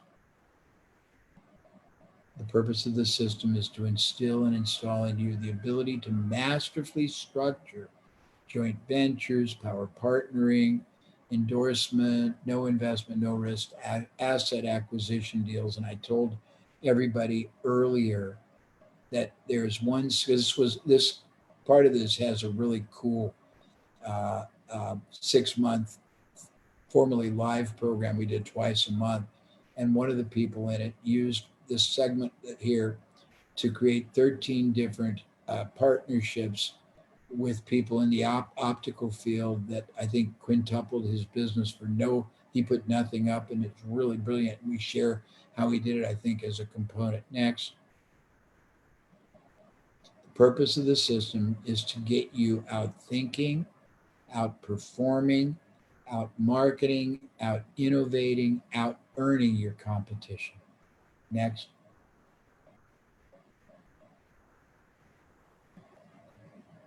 The purpose of this system is to move your business from an asset or resource limited enterprise into an unlimited resource profit and prosperity powerhouse, to give you unlimited resources, like the unlimited checkbook that we talked about earlier. Next. The purpose of the system is to help you find the best profit and prosperity opportunities in this downturn. Next. The purpose of the system is to turn your business world into a 3D movie with you in your competitive market being the only one in the field who has the glasses to be able to see and then seize the opportunities. Next. The purpose of the system is to distill and make irresistibly affordable to you my normally $120,000 a day expertise, my intellectual property, my approaches, strategies, mindset, and methods.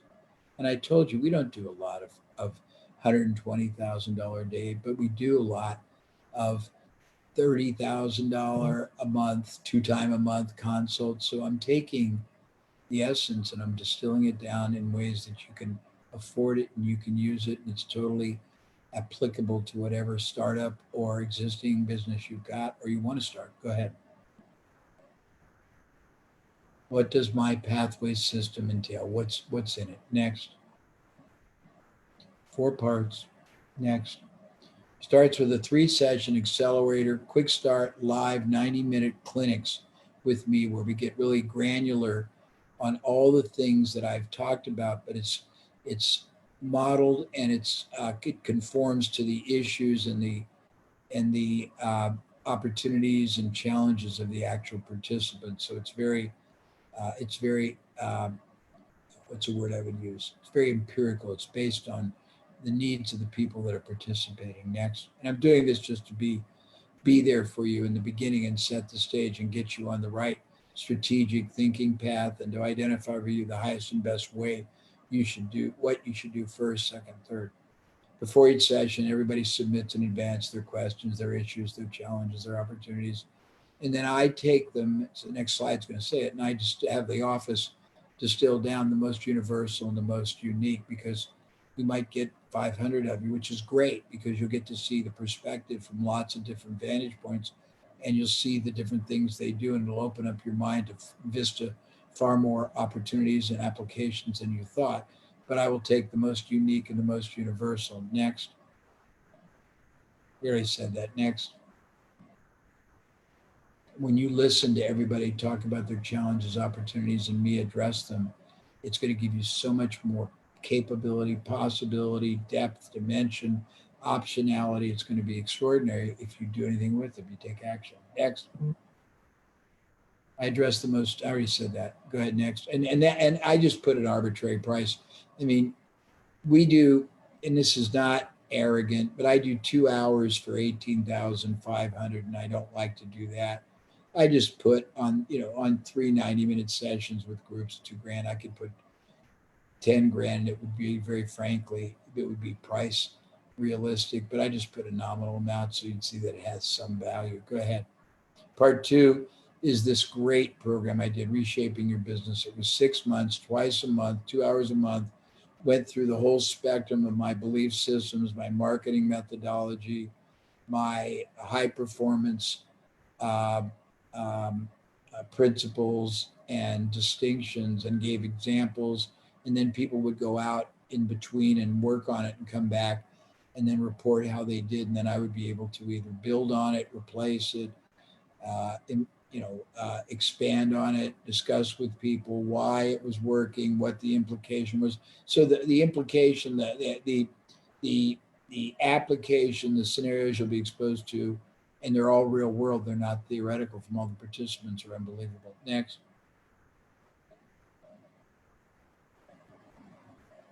Part 3 is a 1-month paid membership. We have a brand new mentoring group, and it's a really interesting concept. It was designed to be a support and a thinking mechanism for entrepreneurs who needed every day to have really have a daily dose of what I call profit prescriptions, easy little additives that get you focused more and more on how to profit from all kinds of opportunities, how to optimize, how to maximize, how to see life in different contexts. It's very cool. And it would just start again, but you get the first month added to this. Next. I already said that. Next. It also has, I didn't remember, it's got a 14-day boot camp included with it. And so it's very cool. And it's normally $247 a month. And it's really cool. It's a different kind of an experience for me where every day I give you 5 to 15 minutes. And again, I like to call it your daily dose and your profit prescription. It challenges you from a different vector point and different sort of a slant than I do anything else. And I think it's something very unique and very valuable. And it's sort of a catalyst that makes all the other things sort of move forward and have you compelled to want to take more action because you've got someone that you turn to every day for an inspiration, for guidance, for clarity, for connectivity, for opening a window of opportunity. Next. Then you get this is really cool. I like it. Everybody asks me how and why I'm able to see things differently, see connections differently, see possibilities. And I said, well, I've learned to think differently. And they said, well, can you help us? So I created a 13-week process a couple of years ago. And every week I had people do one powerful thing differently to cause their mind to shift, their ability to look at connections differently, their ability to expand their thought process, to enhance their perceptivity. It's pretty cool. And then you get not just the instructions, but then you get the next week people reporting what they saw differently, how it made a difference in them, how it was shifting their creativity and turning it on and up. And I think I think it's very essential for this. Next. Yeah, it's a $2,500 process. Go ahead. Okay, the Prosperity Downturn Turnaround System was purposely created by me to help every entrepreneur at the summit gain monumental performance and profit advantage. I added profit. Go ahead. If you enroll in each one, it's really more. It's probably 25,000. But we're not trying to hype it. I'm not giving you this. I mean, I stopped selling my products and programs and doing things like this because I got nauseated by everybody who was arbitrarily valuing all their stuff at ludicrous prices. We actually sell these things for that. These are very, very high level programs that I have created and that I have delivered and that thousands of people have benefited from, but we want very badly to try to help a lot of people today because I think if I do, and you really are someone with a prejudice towards action, a commitment towards implementation, execution, and transcending mediocrity, you will use these to great economic and competitive advantage. And when you do, you'll start making a lot more and you'll be very comfortable down the pike reinvesting some of that profit in some really fairly priced products or services that I offer. But I'm looking at this, that somebody's got to make the first investment. I don't mind investing in you if you'll invest a little bit in yourself. If you won't, I can't help you. And if you don't do anything with it, even if you do invest, I can't help you. But if you do, I can promise it'll help you big time. Next.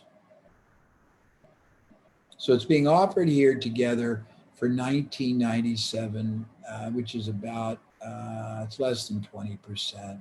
So I'm investing $8,003 in you, and if you'll invest $19.97. And very honestly, if I properly valued my time in the live ones, it's probably more like 20 or 25, but it's certainly a $10,000 value, real one, not an old time one. It's not a hypey type one that people will use in their BS type promotions. Next.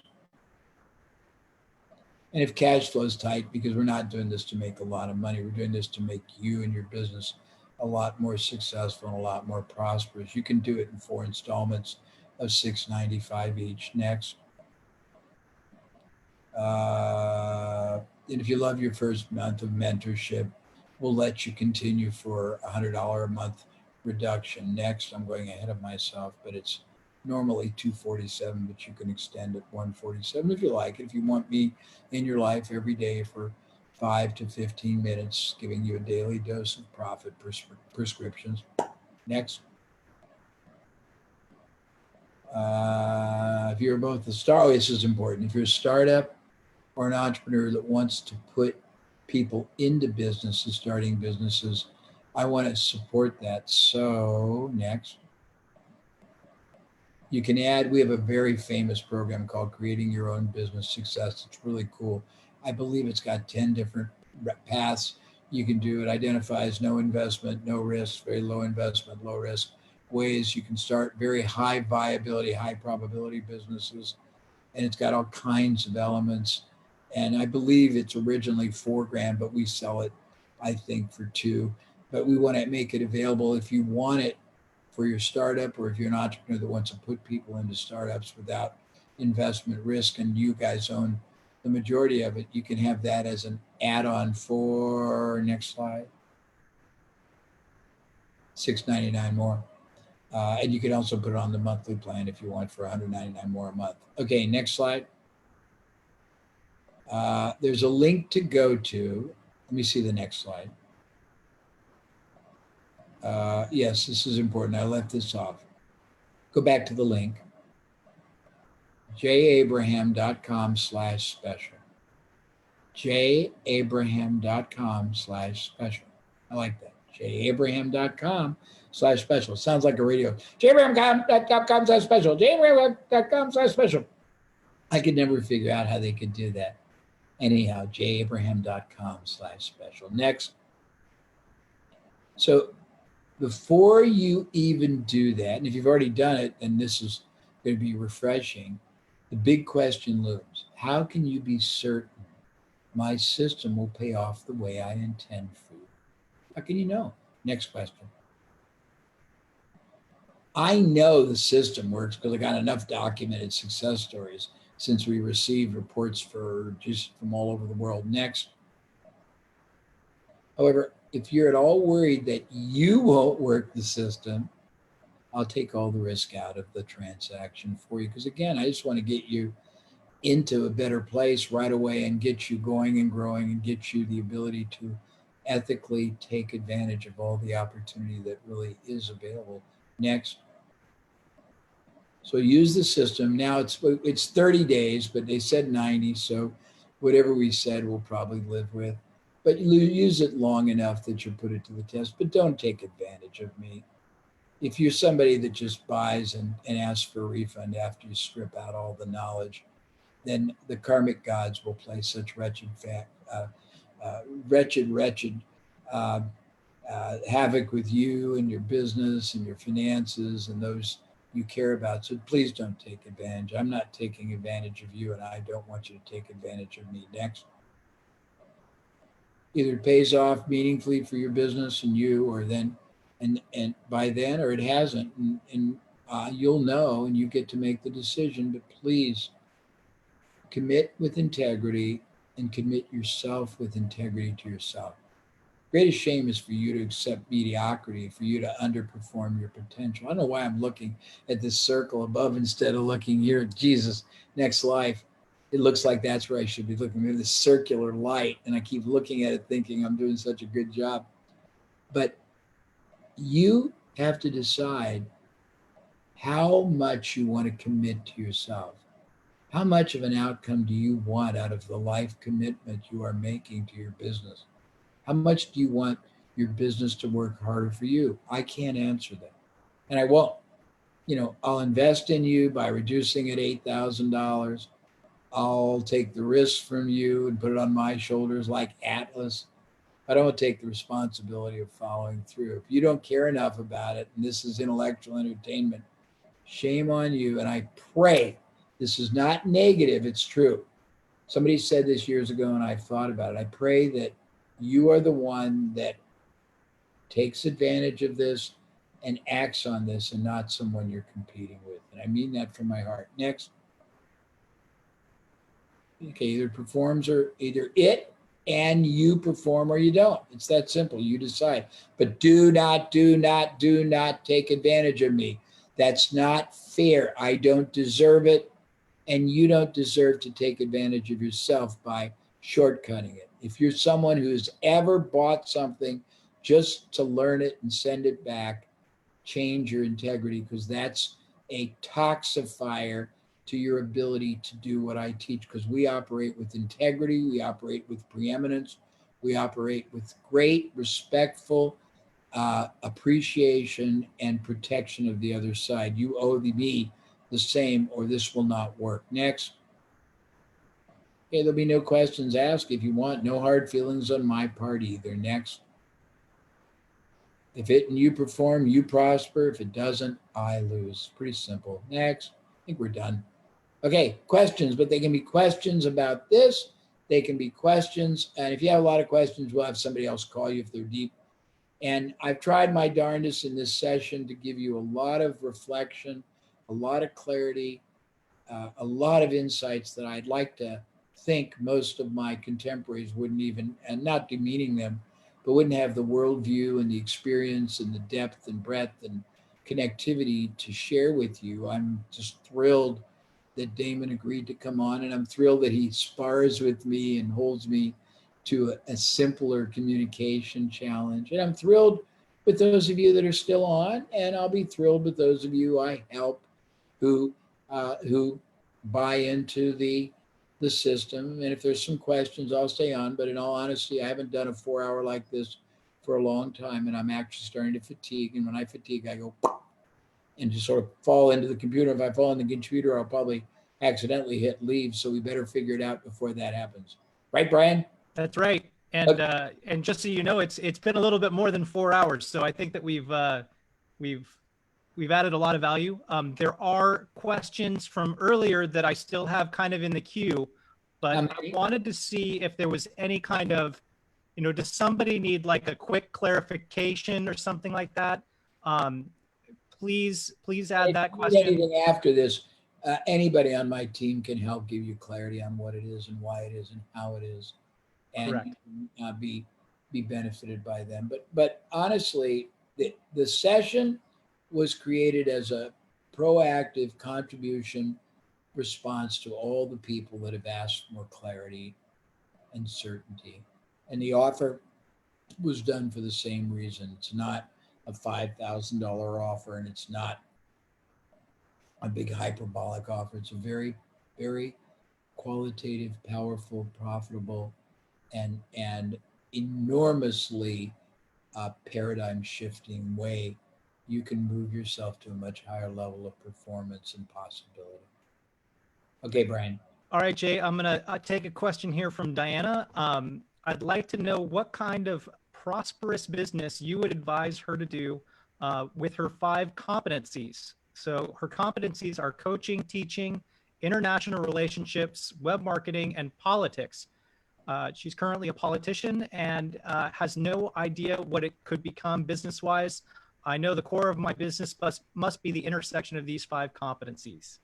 Well, I mean, again, please understand that this is me doing some really cool questions, but it's not a deep, expansive consultation. But if you're in politics and you have those competencies, if you can quantify performance that you have achieved either for yourself or others.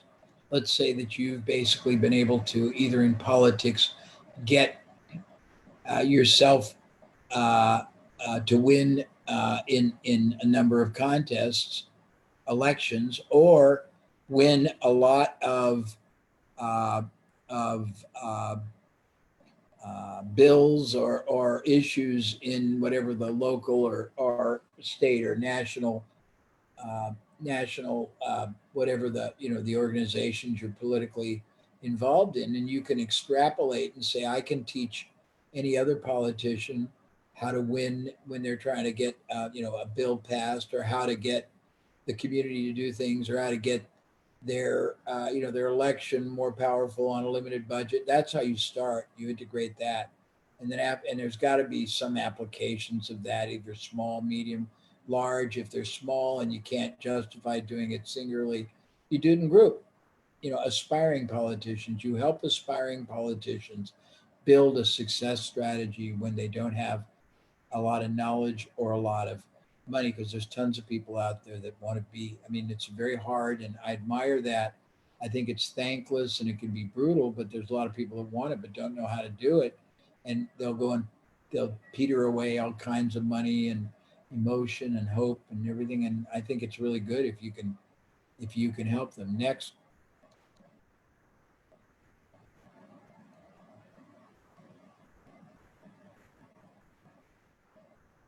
Brian, you got another one? You're off. Here you go.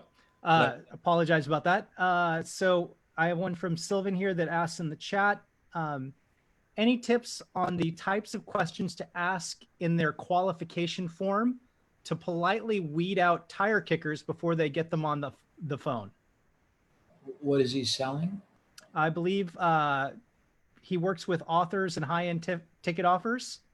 Yeah, well, the first thing is I want to know how motivated they are to either get their book published, get their business built out, expand their market. How ready are they? How well capitalized are they? What exactly have they tried to do or investigated up until now? And if he can provide a viable strategy and proposition, are they prepared and able financially and time allocation wise to commit today? If they say, well, I don't know, I'd say, well, call me when you are. Next. Cool. So we have an independent agent contracted with a Financial Solutions Retirement. Okay. Let's see here. They have a strategic and preeminent marketing idea that needs to be refined to survive and even thrive during this COVID-19 pandemic, and has potential to find the money to fund retirement plans. And they're looking for kind of how do you review these things? Like emergency relief for business owners. What is it exactly? So they're looking for a sense of how to create kind of an emergency relief for business owners, and they have like a financial solutions company. Okay, but so I mean they got a company, but they need to build a program. Is that what they're saying? They have the idea of doing it. Can you add like what would they need to do to build? Well, let's figure out. If you're trying to be financial relief, it's going to be basically how are they going to get reduction of their overhead, of their their payables, how they're going to get more revenue. How we need to be teaching them three things to start with. Okay. Masterful marketing, masterful selling, masterful management, masterful cash flow, masterful negotiation. Try to start there. Those four things will give everybody a lot more power and impact. Excellent. I have another person that is competing in a very competitive field. Their field is competitive residential and commercial security systems. Okay. And it seems that because their competition is using recurring monthly payments to offset their initial fee that they charge, how can he kind of outcompete them, outvalue them, and those kind of things? Well, it's a complex question, but I would just find a lot of people that have the trust of a certain target audience and do partnerships with them and just say, look, there's a lot of people out, have them send communication out that says there's a lot of people doing this, and some of them make their offers very irresistible, but these people are the ones that I choose. They deal with me, they protect me, they have the best system, the best response, the most professionals, and saving a few dollars isn't really that relevant if you want to save your life and your home, etc. That's how I do it. Excellent. Robert was asking about a compelling proposition or revenue share to the freelance software engineers to develop a software system at no cost. Well, if you're going to try to get him to do it, I mean, I'm just telling you what I would counsel. Right. You have to prove to them that you have the ability to take that system to market. You have to say, I've got marketing people, I've got the other part already locked, I've got salespeople, I've got connections with all these different either platforms, I've got marketing money, you create this, we'll split, I'll put it into the market. But you got to show them it's not, I mean, when we think about doing deals, we tend to be skewed selfishly, what's in it for us instead of what's in it for them. I mean, I wouldn't do anything for somebody I didn't think would be able to do anything with it without, struggling. If someone goes, okay, when I get it, then I'll try to raise money. I would say, well, I'm not interested. But if they say, I got money, I got connections with all these platforms we can promote it on, I've got access to 52,000 people who write in the sector who will promote it. That you got to have what they want. If you show them that and you say, I've already worked hard, I've got value, probably $4 million worth of assets on my side. If you'll create the software, I can get it into market if it performs and if it offers a great value. That's how I would do it. Cool. Next. Scott is hoping to get off his organization chart in his construction business. So he's wanting to know, how does he locate a high-end manager in this time, and would love, he'd love to hire this person. So can you explain how to use a power partner in this situation as an option? I wouldn't do that. I would go on LinkedIn and find a lot of people who have done it, who are out of work, and I wouldn't hire them. I'd offer to pay them $50 or $200 to pick their mind for an hour and a half and ask them all great questions. And after you did it with, I'd waste $2,000 or $3,000 asking the same question of maybe 10 or 15 people that might be out of work for qualitative good reasons. And if you see a lot of duplication, now you'll know where to go and you'll know a lot of things. And then you can probably find them easily, but you have to make sure you know what you want. And I'd ask them, well, I'd say, I want somebody who can do this. What would you tell me to look for? What do you think is important? What's a system or a strategy? And let them build it for you. I like it. So this one has like some pretty broad ramifications. This is from Christina, who met you at a Tony Robbins Business Mastery event. Social distancing. It's something that's affecting everyone. How can we overcome the physical touch proximity issue? She's a Latina entrepreneur, and the culture is a very touchy-feely culture, and humans are craving, connections, relationships. One of her current businesses is on-site learning and talent development in leadership and high-performance coaching, and she's concerned about maintaining momentum with engaging group exercises. And often clients are like an extended family to one another. Well, I mean, you have to modify. I mean, if you can't get them next to each other, you better figure a fun way and almost self-efface and make fun of the fact that you can't. I mean, there's somebody that I know that's trying to do a big event, and the state is causing them to only put 1 out of every 5 seats. And they're either going to do mannequins or they're going to do cutouts of the person in between all the other seats with different facings and different clothes. You got to either find a way to Turn the negative into a positive. I mean, that's all you can do. True enough. True enough. So this is And I'm probably getting tired, so we'll do two more, guys. two more. You got it. So this is from Dennis, and it's a related to a teaching segment for a program called Financial Freedom Movement. Yeah. And they're looking for how should a teenager think about your gigantic, massive brain? Where to start, how to think about business when they still live at home or don't have resources or money and don't have a network yet. So restate it so I can get my hands around. Sure. So think of this as kind of a young entrepreneur, maybe even somebody that's still in high school and they're very aggressive and want to get into business. Where do they start? How do they even think about business when they still live at home, maybe with their parents, and they obviously don't have the resources or the money to, kind of, or even a network? What I did when I got started, I hung out with a lot of entrepreneurs during the day and I worked at night, and they just taught me. I observed what they did.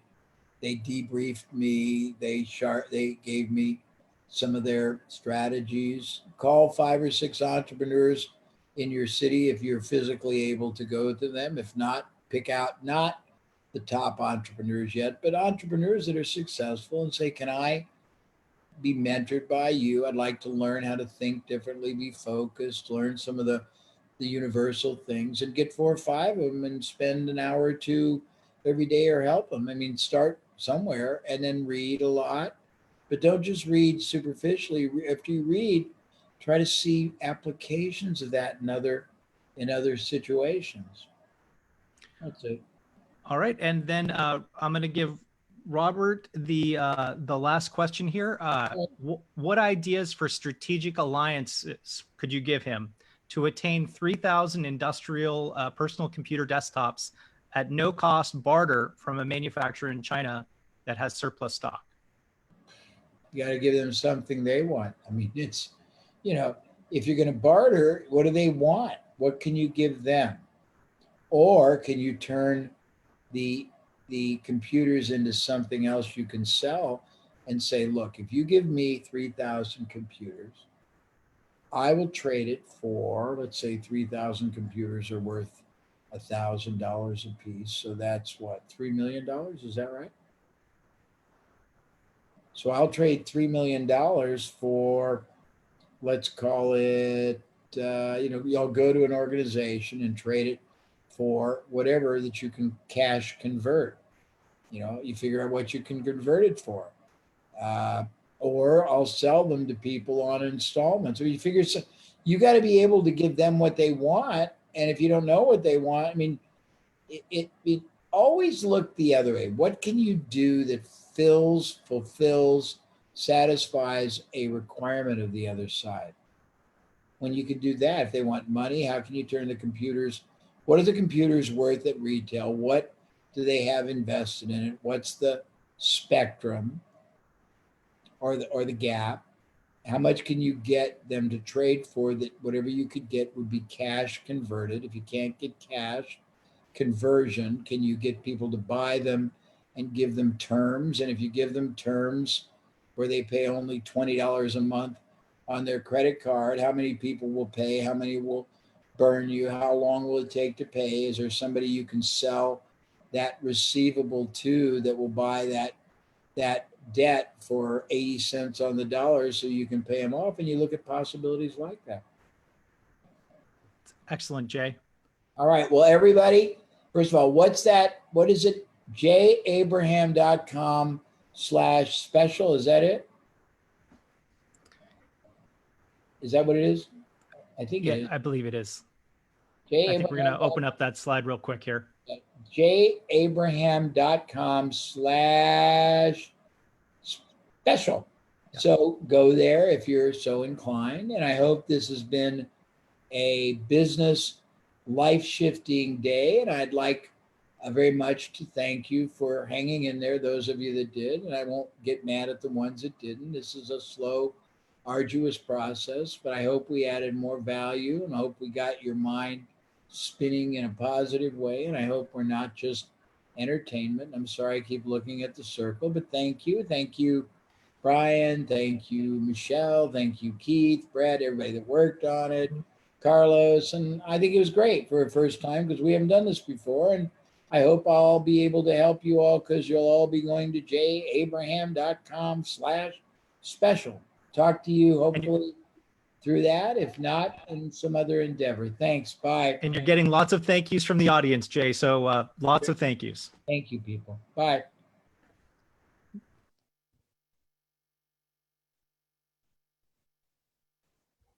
Thank you, everybody.